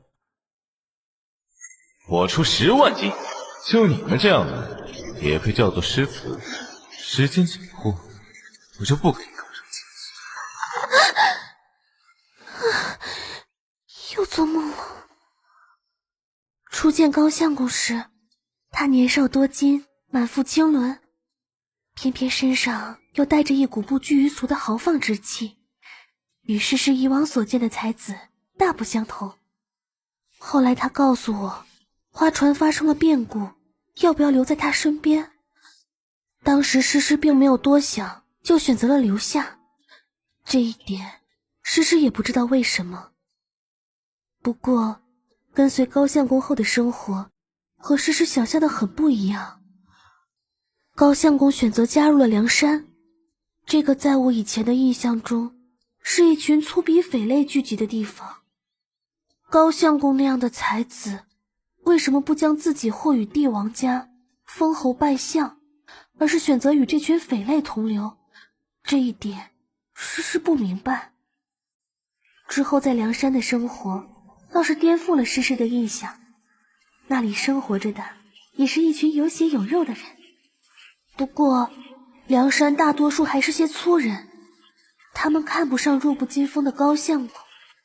可笑，高相公的满腹经纶又岂是他们知晓的？只是遭受那样的轻视，高相公为何不以诗词去反驳，去回击，反而放下身段，故意说一些奇怪的话，和他们打成一片？这一点诗诗同样不明白。再然后就是这次高相公来阳泉县，想要收服阳泉寨，加入梁山，让我随他来打听消息，处理杂物。朝廷苛负重刑，县官横征暴敛，百姓流离失所，苦不堪言，以至于揭竿而起，巨啸山林。公文上寥寥墨笔，却不知是多少血泪血救。这一次诗诗是亲身经历，亲眼所见，眼前的破败与荒凉，与京城所见的盛世繁华，究竟哪一个才是真实的世界？诗诗同样不明白。不过看着眼前的一切，对于高相公的选择，诗诗似乎明白了一些。回去吧，高相公还等着我汇报情况。主人，这些天楠楠监视张青，这小子竟然真的只是在找阳泉寨的麻烦，没干其他的事情。不过越是这样，楠楠越觉得古怪，我一定找出这小子的把柄。主人，你就一点也不担心吗？在绝对的实力面前，一切阴谋诡计都是纸老虎。相比之下，我倒是更关心李诗诗打听的怎么样了。哦，对了，还有李诗诗，她背上的桃花心经下半册还是没有显现吗？根据原著，需要李诗诗遇上能让她动心的男子，她背上的心经才会浮现。原著里那个男人是武松，可是前段时间他在梁山和武松见了不止一面，心经也没浮现啊。大概是因为我的缘故，导致武松没能英雄救美，李诗诗自然也没动心。唉，这下有些麻烦了。我到哪儿能找个令他动心的汉子呀？高相公又在一个人静默深思了。如果是以前，诗诗一定不明白。不过现在，诗诗明白了，满腹才华，却没有选择祸与帝王，而是选择了一条更为艰苦的道路，连身边的兄弟都不能理解。高公子一定很寂寞吧？满腔心事无人诉，唯寄清风与明月。难怪他能做出那么多绝妙的诗词。高相公是将自己的心事都寄托在诗词之中。主人，是李诗诗。回禀相公，诗诗调查回来了。经过诗诗这些天的打听，关于那株妖树的传说众说纷纭。不过阳泉山上的确有一株通体焦黑的大树，有食人合抱之粗。而在其周身伴生着上百株树木，其叶呈金色。诗诗向人求得一片，便是此叶。浓浓的生机，一般人感受不到，这绝对是超凡树木的树叶。这下糟了，李诗诗这些天忙前忙后的辛苦，主人可都是看在眼里。楠楠这边再没有收获，主人身边第一爱宠的身份难保啊！这降书是……蹲了你这么多天，总算是蹲到了点不一样的东西。主人，原来张青是招安派的人，他这次来收复阳泉寨也是代表招安派的意志，而不是梁山的意志。楠楠这些天都在监视张青，知道一些内幕，比如……所以张青才大方的在降书里承认自己招安派的身份。除此之外，他们还说要设鸿门宴除杀高淼，想联合阳泉寨，设鸿门宴干掉我。是啊，到时候随便找2个阳泉寨的小弟，说是不愿投降梁山，在宴中暴起伤人，主人被波及而死，就可以完美的把锅甩出去了。我看上去是那种随便2个小弟就能干掉龙套吗？怎么可能会有龙套长这么帅呀？哈哈，主人你看上去虽然不像龙套，但是像小白脸儿。原本我还愁怎么接近那些树木，毕竟那超凡古墓就在阳泉寨附近，以这具身体的实力，还没办法悄悄接近。既然那阳泉寨打开大门招待我吃饭，那我岂有不去的道理？希望他们人没事。还请这边走。秦大哥值得这顿饭，倒是某人什么力气都没出，竟也能厚着脸皮来蹭吃蹭喝。早知道，就算服我二哥的面子，我也不该跟着来保护高淼。等回到梁山，咱们跟着高淼一起丢脸的日子还长着呢。你们懂什么？高相公胸有韬略，在乎的绝不只是区一个阳泉寨的得失，分明胸怀大志，却要经受如此的轻视，真是苦了他了。这些树木都具备些许超凡力量，我估摸着点化后，至少能达到人雄境级别的实力。甚至有几处门堪比地煞也说不定。对了，我听说阳泉山上有一株千年妖树，经历了一劫化为朽木，能带我去看看吗？有啥好看的？还是快走吧，大当家他们都等着呢。我乃是梁山代表，来接受阳泉寨的投降。现在在考察阳泉寨的地脉资源，你再次推脱阻挠，是想破坏此次阳泉寨的投降吗？是谁指使你这么做的？我带你们去便是。这就是传说中那棵妖树，这株树比当时树母宫那棵还要强。好了没有？啊！你盯着那破树都快1刻钟了，寨主他们还等着呢。急什么？要急你们先去，我再观察观察就赶过去。高淼这厮莫非是察觉到了什么？不会的，姓高的执意留下倒是好事，更方便阳泉寨那边安排的人动手。让阳泉寨酒后太过失礼，既然高兄弟你执意要留下，我们便不陪你了。我们走。诗诗姑娘，我们走了，你呢？我留下来看着高相公。诗诗，你也跟他们去，我想一个人静静。我可不想在人前暴露自己的能力，不如让他跟着大部队还更安全点。张青目前还不会懂的。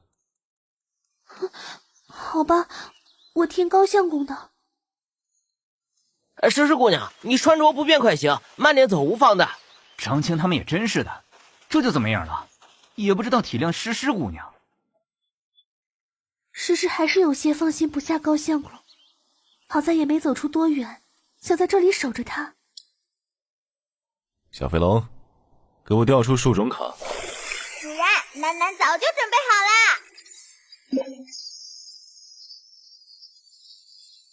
哇，好闪啊！恭喜主人变身成功！主人，树妖形态只有3分钟，咱们现在就去把其他的树木都点化成树人吧。急什么？我还没感受到我现在力量究竟有多强呢。这就是高淼啊，怎么和画像上不一样啊？仔细看，妆容服饰虽不相同，脸倒是一样。不管怎样，你杀错不放过。听说这高淼不过是个小白脸，唯一的杀招也只对女人有效。不过狮子搏兔，一尽全力，我务必要一击。哼哼，你以为我没有星力修为，就感知不到你藏在树上？哼哼，主人现在的实力可不比你们这个世界的天罡境弱。张青的阳泉寨安排来的刺客实力也不怎么样嘛。他怎么会知道？不行，赶快告诉大当家他们，高淼不知为何知道这一切。逃得掉，给我上来！不可能，只是个靠女人吃饭的废物，为什么会这么强啊？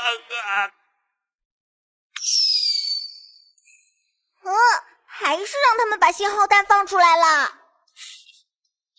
我故意让他放信号弹，把阳泉寨的人引来，不然你以为他在我面前有放信号弹的机会？一颗虚元只能屏蔽3分钟的天道仪式，等他们来，王化太多了。当务之急，用化形式把这座山的树点化成树人王。诗诗还未走远，突听这边一声巨响，并且有烟火升空。究竟发生了什么事？高相公，你没事吧？放心吧，我好得很。这人是谁？信号弹。洒家的军师啊！张青兄弟，这几个是你们梁山的人，军师不明不白的死在这里，洒家需要你给我一个解释。究竟是谁在暗中保护高淼，杀死了阳泉寨的军师？没什么好解释的，你没看这人穿的鬼鬼祟祟吗？他想行刺我，被我反杀了。你就是高淼，我听说过你。一个只会靠女人的小白脸儿。说，究竟是谁干掉了洒家的军师？别靠这么近，我不喜欢和男人靠这么近，尤其是你说话漏风，而且你的军师是受了你的命令来行刺我，所以你这个主也得死。好，这就是梁山的汉子吗？即使军师不是你杀的，凭你这番话，我也留你不得。大当家，当务之急是找出杀害贵寨军师的凶手。大当家息怒，大当家息怒啊！高相公，你不要命了，快向大当家道歉。高相公，你善文不善武，此刻惹怒这粗人颇为不智，这里还是后退一步先行道歉，日后道歉行啊。喂，大胡子，你现在跪在我脚下，给我磕几个响头道歉，我倒是可以留你一条性。很好，现在即使是宋公明亲自到，洒家也要宰了你这厮！怎么可能？这是什么东西？你搞错了一点，我可不是只会靠女人的小白脸，除了能魅惑女人，连跨越生物的树人，我也一样能魅惑。树人？什么鬼东西？这一拳的力量，竟然堪比地煞境初期高手的攻击！原来如此，洒家的军师是你杀的，这就是你胆敢杀死洒家的军师，并且对洒家不敬的底牌！洒家步入地煞境后期多年，甚至一只脚踏入了天罡境，就凭一个地煞境初期的怪东西，你想挡我？既然你杀了洒家的军师，那么你就给洒家偿命吧！现在你的底牌已经没了，可还有遗言？厉害，不愧是半步天罡。可惜我的树刃不是血肉之躯，只要不是一瞬间被打成齑粉，就可以无限重生。看来只是一个地煞初期的树人还对付不了你。还好我这样的树人啊！发生了什么事啊？不止一只。树人大军，给我上！一群连血肉之躯都没有的畜生，给洒家滚开！这只怪物的力量竟然堪比半步天罡！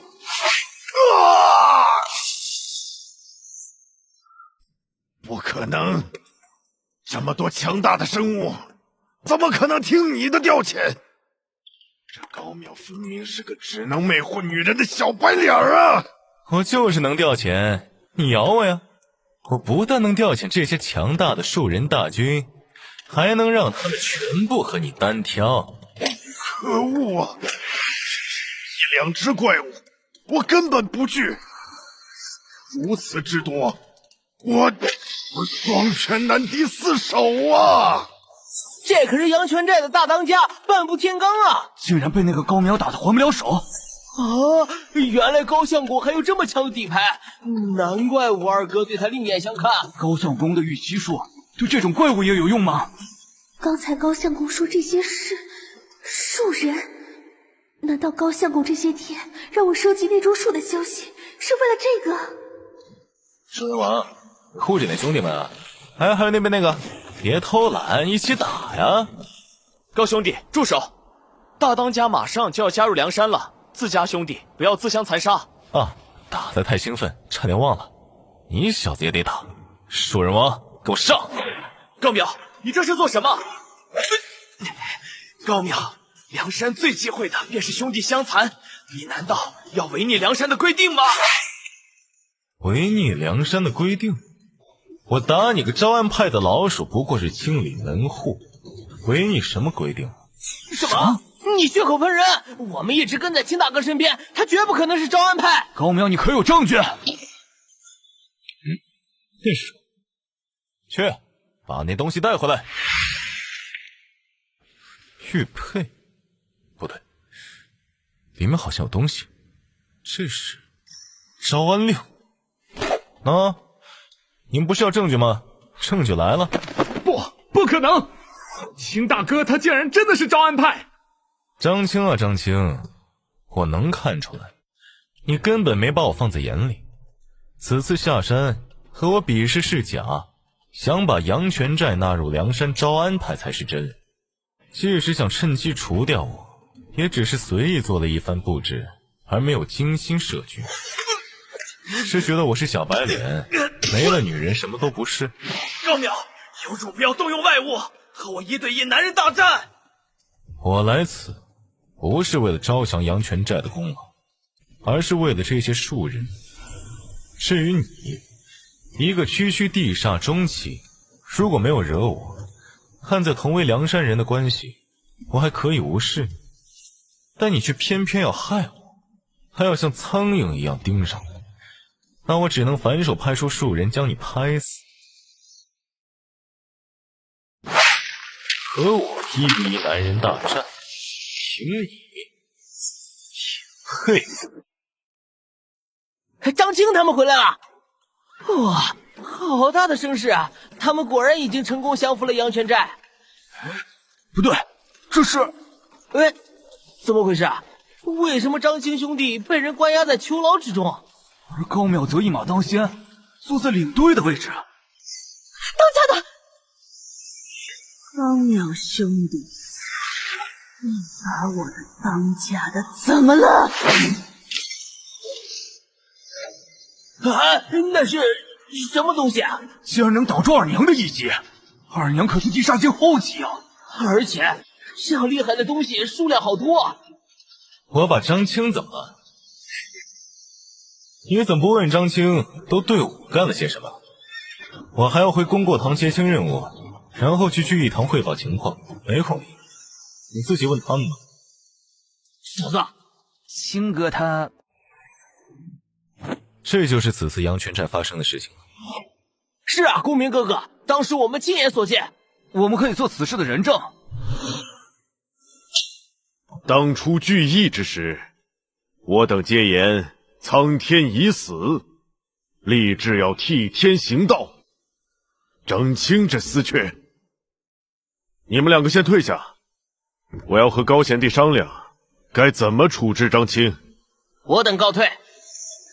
不知宋大哥打算怎么处置张青，凌迟还是斩首？高贤弟啊，张青虽然犯下如此大罪，但他与梁山没有功劳也有苦劳，将他凌迟或者斩首，恐怕会寒了兄弟们的心呐。哦，主人，原著里提到宋江不是两派中的任意派，不知道他是想当墙头草，还是出于一个老大平衡手下各方实力的考虑。所以刚才在那两个谋反派面前表现出义愤的样子，现在又不愿处置张青，以免得罪招安派。那依公明哥哥你所见，应该如何处置张青？罚他当着梁山上下的面向高贤弟你负荆请罪，而后前往思过崖面壁3年，如何呀？就算我同意，恐怕外面那些与朝廷有深仇大恨的兄弟们也不同意啊。我知道山中某些人会不服由我做出此种判决，空惹非议。对外我们宣称这是高贤弟你所做的决定，如何？当然，我不会让高贤弟吃亏。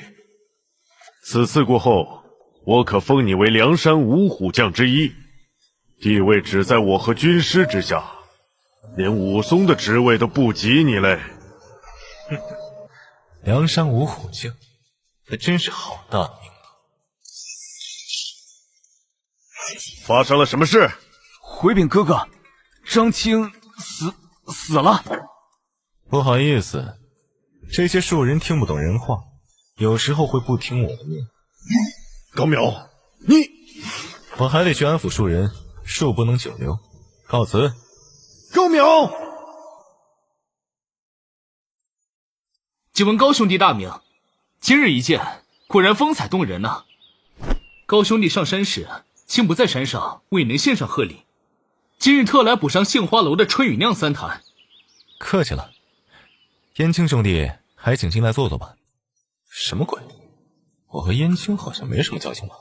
两位姑娘也有份。是宝芝堂的胭脂，是个很贵的。无事献殷勤，非奸即盗。对了，听人说呢，高兄弟有一位侍妾，与京城花魁李师师颇有几分相似。卿对那位花魁倾慕已久，不知卿能否有幸一睹佳人芳容呢？卿也为她准备了一份礼物。原来这燕青醉翁之意不在酒，在李师师啊！好小子，挖墙脚挖到我这里来了。自从有了第一次后，燕青每隔一段时间便会登门拜访，尤其是得知李师师并非是我的侍妾，而只是福清婢女，便来得更加频繁。不过师师对他的态度很是冷淡，本来我还看这小子不顺眼，不过看他舔狗舔到最后一无所有，我反倒有点可怜他了。燕青这小子还是很会做人的，不时上门攀谈，每每都带上好酒好菜，见李师师无意，倒没有多纠缠，更是经常给我打下手，去做功过堂的任务。在他的帮助下，我在梁山的声望与日俱增。来来来，继续喝。高相公，你不能再喝了。别拦着我啊，我还能喝。燕青啊，燕青，你小子人不错。高相公，你醉了。不过诗诗是我看中的女人，你不能抢。啊！既然前几天你跟我发誓不会再追求诗诗了，那我认你这个帖子啦。燕相公，高相公他醉了，我把他扶回去。诗诗姑娘，看你现在的样子，哪里扶得动他？还是去休息吧，让我来吧。可是，莫非诗诗姑娘担心燕某会对她不利吗？原来卿在诗诗姑娘眼里是这样的人吗？还真是令人伤心呢。没，怎么会？你可是高相公的兄弟，那就有劳燕相公了。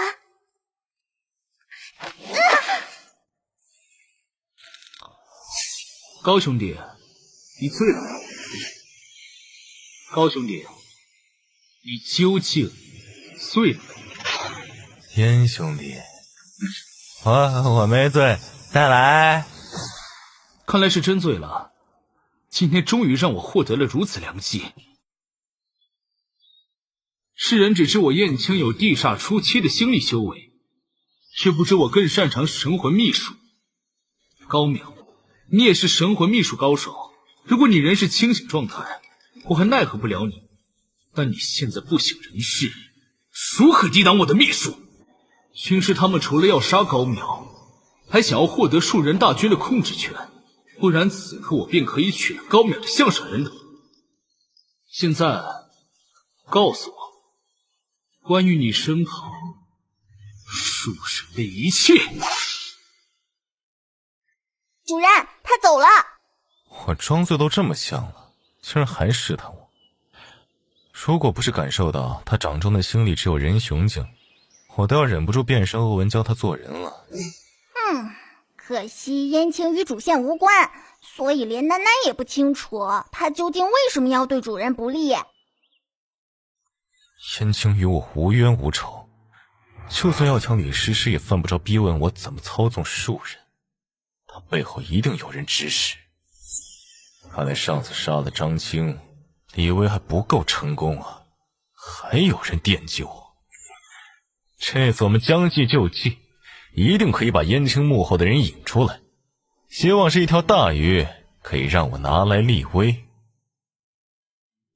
千分两位哥哥的指示接近高淼，打听到那些树人是由他的老师施先生收服，便命他们追随高淼的。依高淼所言，他也没有办法转移这些树人的驱使权，唯有那位施先生才能做到。真有一位施先生，那不是高淼扯虎皮随意杜撰的吗？真是神龙见首不见尾，我们去哪儿寻他，替我们转移庶人的御史权呢？不对，高淼初上梁山之时，身边还有庶人相伴，遭遇危机，身边便突然多了这支庶人大军。这表明那位施先生一直关注着高淼，并未远离。我们只需用高淼为饵，调出那位施先生，还怕拿不到庶人的指挥权吗？有些难办。这厮现在声望正盛，当面将其擒拿，恐惹人非议。如不能将他引下山去，不好动手啊。怕什么？武松现在不是在我们手中吗？以武松为饵，高淼岂有不下山相救之理？武松竟然中了埋伏，现在梁山抽不出人手搭救，于是宋江命令我带上数人前去搭救。哪有这么巧的事情？前不久燕青才对主人你施展迷魂术，询问关于庶人的一切，现在便派主人下山。主人，里面肯定有诈，我们不能去。没想到宋江竟然也和燕青是一伙的，亏主人还帮他大力建设梁山呢。主人，既然宋江不识好歹，那这梁山咱不打也罢，直接反了宋江吧。我当然知道有诈，不过梁山上下视我为武松的手足兄弟，武松对我也还不错，无论是为了梁山的声望，还是出于私人感情，我都是一定要救他的。更何况就算现在翻脸，也只能干掉燕青和宋江，至于还有谁参与其中，我就不知道。与其如此，不如装作什么都不知道，我倒要看看他们为了害我能搞出多大的阵仗，到时候通通干掉。啊，原来主人是这样的想法啊，还是楠楠格局小了。这招楠楠知道，叫做示敌以弱，诱敌什么来着？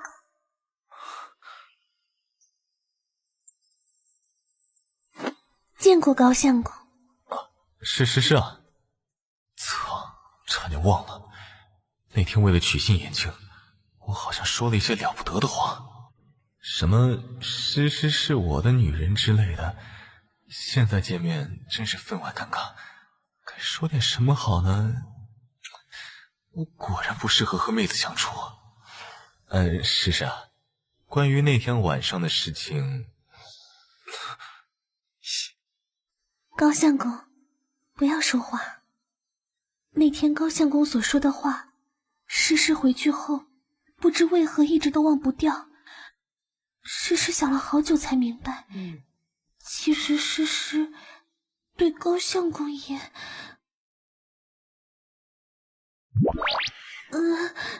诗也不知道该如何说。诗还是为高相公弹奏一曲吧。诗的回答便在琴声中。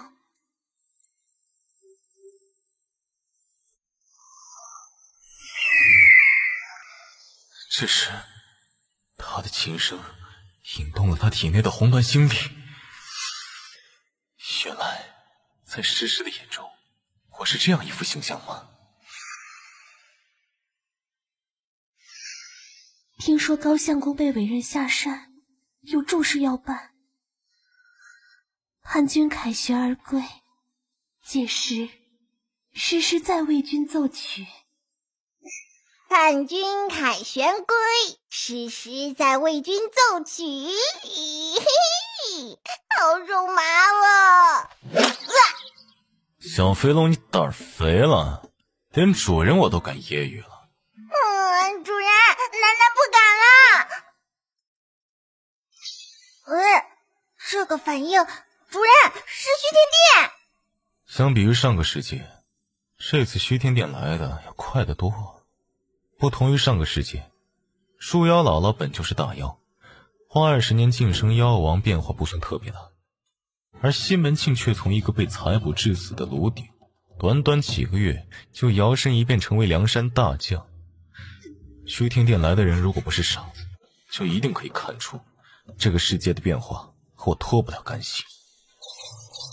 小飞龙，还有多久他们才会降临？我记得你花费1颗虚元是可以确认具体降临的时间和地点吧？虽然很舍不得，不过主人说的有道理，现在不是计较虚元的时候。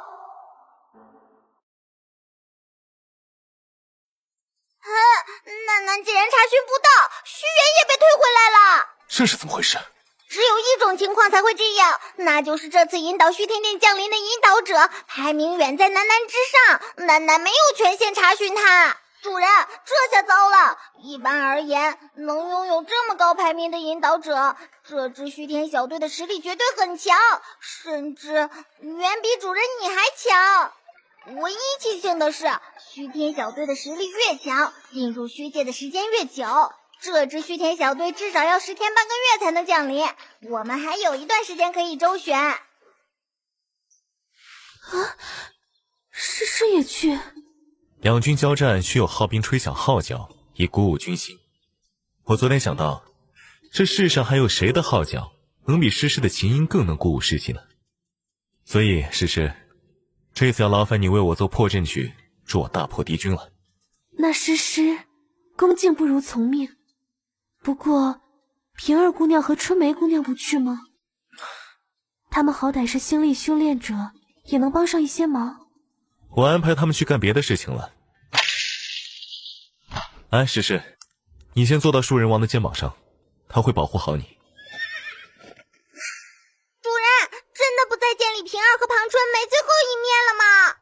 既然不能带他们离开，那不如不见。燕青这边的事情不能放弃，我坑都挖好了，不把那些想害我的人杀掉，就这么灰溜溜的逃走，我会很不爽的。甚至还有一段时间，我得把他们解决了。对了，还有诗诗和平儿，他们也要带走。小飞龙，给我查查他们身上的天命任务。主人，李诗诗的天命任务出来了。任务如下。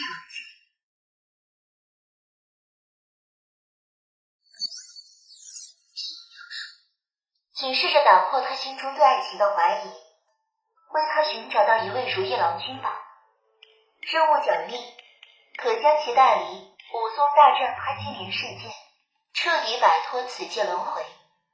不过李平儿和庞春梅并不属于这个世界的重要人物，所以并没有触发天命任务。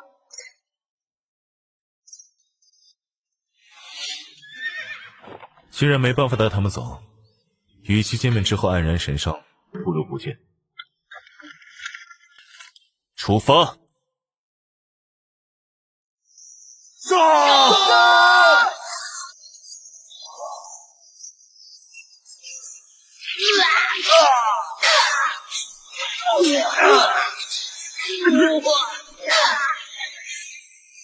跑啊！怪我！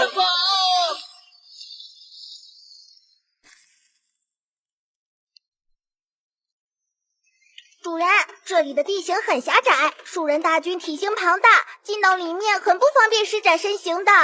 我如果是燕青他们，肯定会在这里埋伏。我知道，既然燕青他们已经扑好了我不走进去，他们又怎肯守望现身？树人大军，给我冲！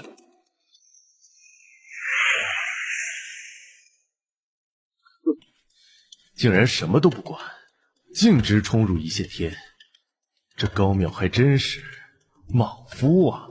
松江老贼，你背信弃义，我二如能脱困，必斩你狗头，悬于替天行道起顶。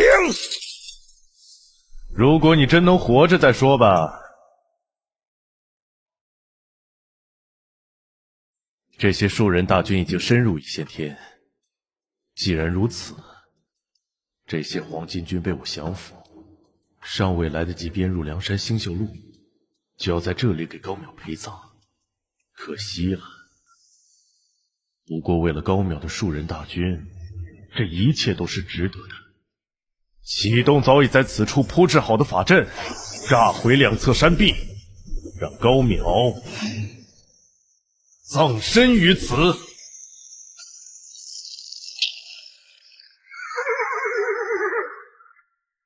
炸毁小半座山所产生的巨石，合在一起足足有数十万斤之重。数人大军刀枪不入，水火不侵，不至于在这巨石下丧生，但也绝技无法顶着这数十万斤的重量脱困。这些数人大军已是我囊中之物。至于那高淼，恐怕早已在巨石下化为血泥了吧？奇怪，那位施先生为什么还不现身呢？这个声音，高淼还活着。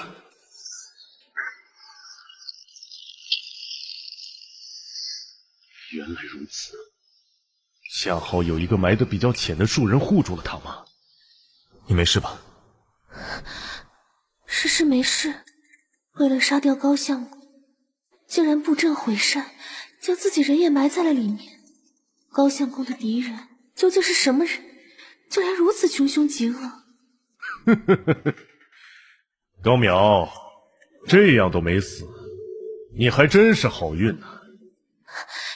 这个声音是燕青，梁山的五虎将之一，以及梁山的军师和梁山之主宋江。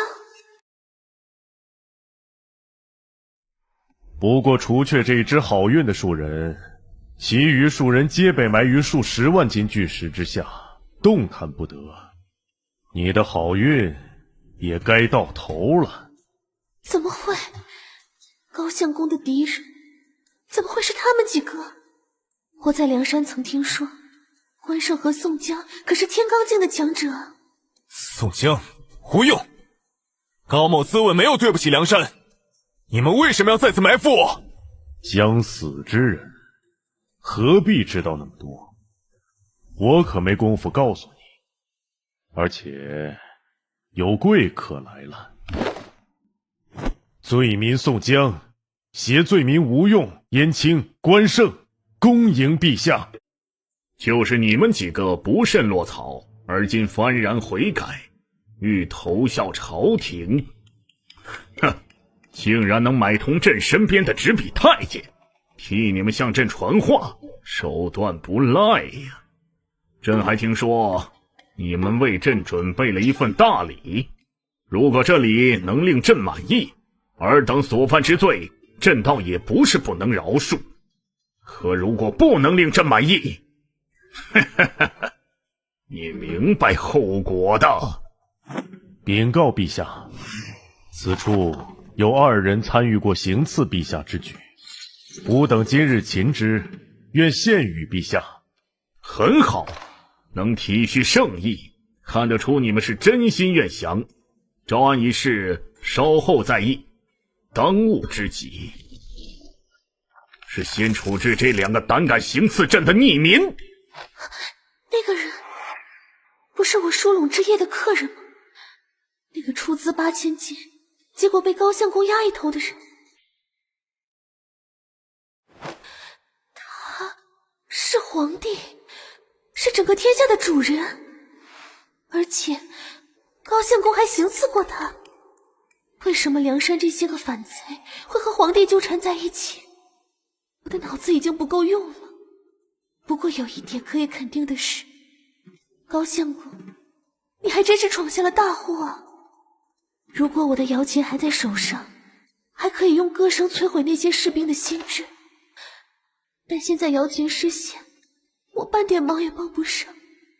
面对这么多精锐士兵和强者，还带着我这个拖油瓶，高相公十死无生。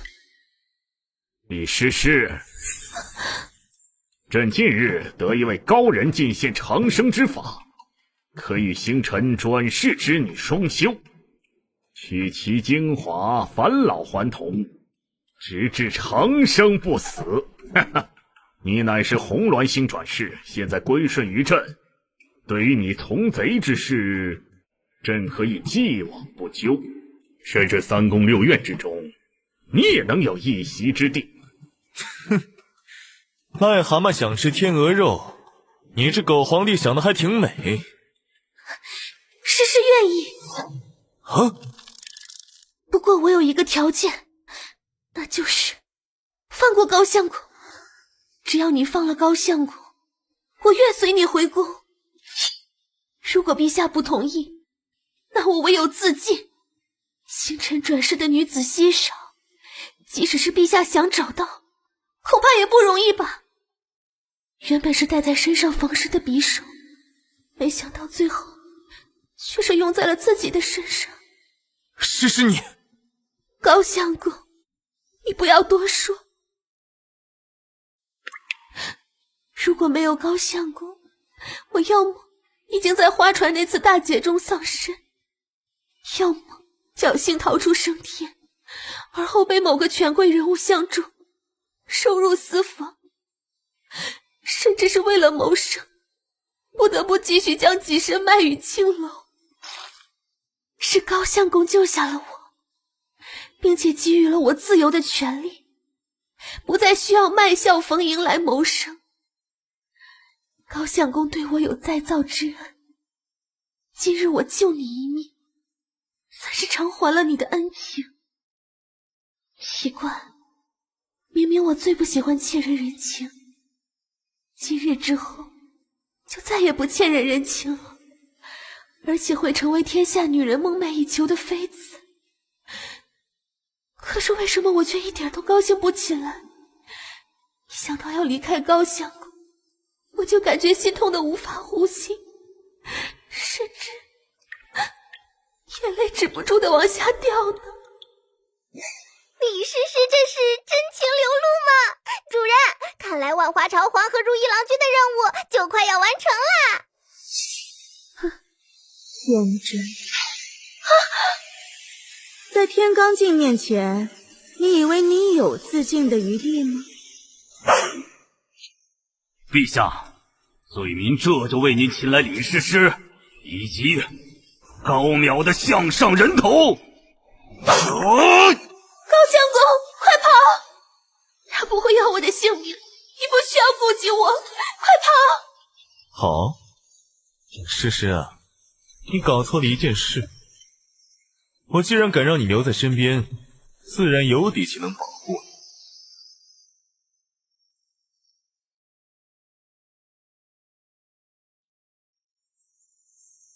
无论是让女人陷入危险之地，成为累赘，导致战也不是，跑也不是，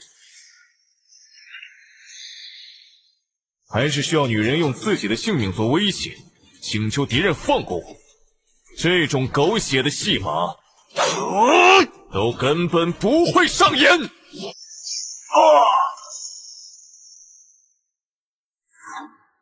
高淼的样子怎么变成这样了？一巴掌便拍飞了关少，这怎么可能？关胜可是半部天罡镜啊！天罡镜，虽然他身上没有心力波动，但是给人一种危险的感觉。这种感觉，我以前只在天罡镜强者身上感受过。哎呦，主人，你变身太早啦！再拖一会儿，估计李诗诗就真情爆发，任务完成了。如意郎君，太好啦！我们想要得到《桃花心经》的下半册，本身便要攻略李诗诗，让她动心。这个任务完全可以顺带完成。说的容易，我们这么久都没有成功，现在时日无多，更来不及了。楠楠这个主人还真是不解风情啊！其实，在楠楠看来，李诗诗对主人还是有很大好感的，只是要攻略成功，还差临门一脚。主人，楠楠有办法，在生死关头，男女主角迫于压力，往往会真情流露，一般话剧里都是这么演的。到时候咱们这样。主人，咱们不是说好要生死关头忍住气，趁着李诗诗最无助的时候攻略她的吗？你怎么提前变身啦？算了，虽然现在不是最佳的气氛，不过还可以补救。主人，接下来你听楠楠告诉你该怎么做。哇，主人，你这是在摸小孩子吗？不是这样做的啦！我都在干些什么呀？所有幕后想害我的人都出现了，我明明就可以变身欧文干掉他们。别哭了，没事了，没人能杀得了我。我却为了那劳什子破任务在这里伏低作小，隐忍不发，让诗诗一个人害怕的面对这一切，为了我而献身，甚至还害她哭了。我怎么哭了？真是在高相公面前丢脸了。没事，是他们还是你哭了？是他们不好。至今为止一直努力的做任务，积攒虚元是为了什么？不就是为了能在回家的路上横行无阻吗？如果连面前的女人都保护不了的话，还谈什么横行诸天？去他的任务，去他的虚天殿，大不了老子完不成任务也带不走诗诗。不过总有一天，我会变强，强到把整个虚天殿打烂的程度，到时候再和你们算这笔烂账。走，我带你去。啊，主人，你干什么？杀人！众将士放箭，给朕用能破护体星力的破星箭矢，不计后果，将这对狗男女。李诗诗看样子是不会归顺于朕了。李诗诗这女人，竟然再次为了高淼拒绝了朕，射程刺猬。诗诗，哪两个耳朵捂好？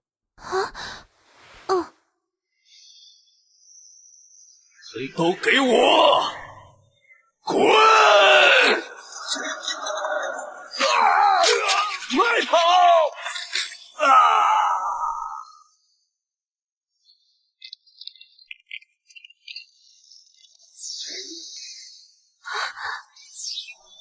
此为上古大能诸葛孔明所留法宝八阵图。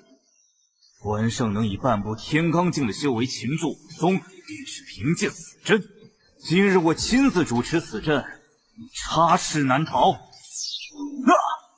八阵图：飞变、狐翼变、乌翔变、蛇盘变。我若要走，谁能挡我？好厉害！高相公他原来不止诗文，武学也这么厉害。这罗淼实力远胜于寻常天罡境，妾身不能再坐以待毙了，必须与梁山之人联起手来。高淼，就让你见识见识，这高淼恐怕不弱于我，至少也是天罡后期，作为天魁星转世的实力。高淼兄弟小心，宋江这厮身为天魁星转世，能借用其他星辰的能力，他此刻在借用天煞星、天罡星和天翼星的能力，演化相应的天罡真身。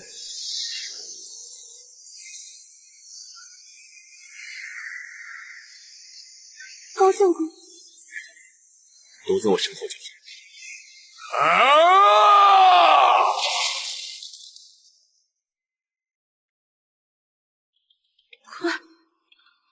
怪物！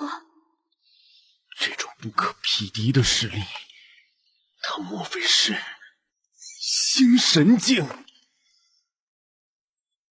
明明造成这么大的动静，诗诗躲在高相公的身后，却能安然无恙。高淼兄弟好猛，简直是天下无敌！高兄弟小心！刚才的战斗太过激烈，以我地煞境的心力，完全没办法插手。现在他刚刚大破数尊天罡真身，正是最放松警惕之时。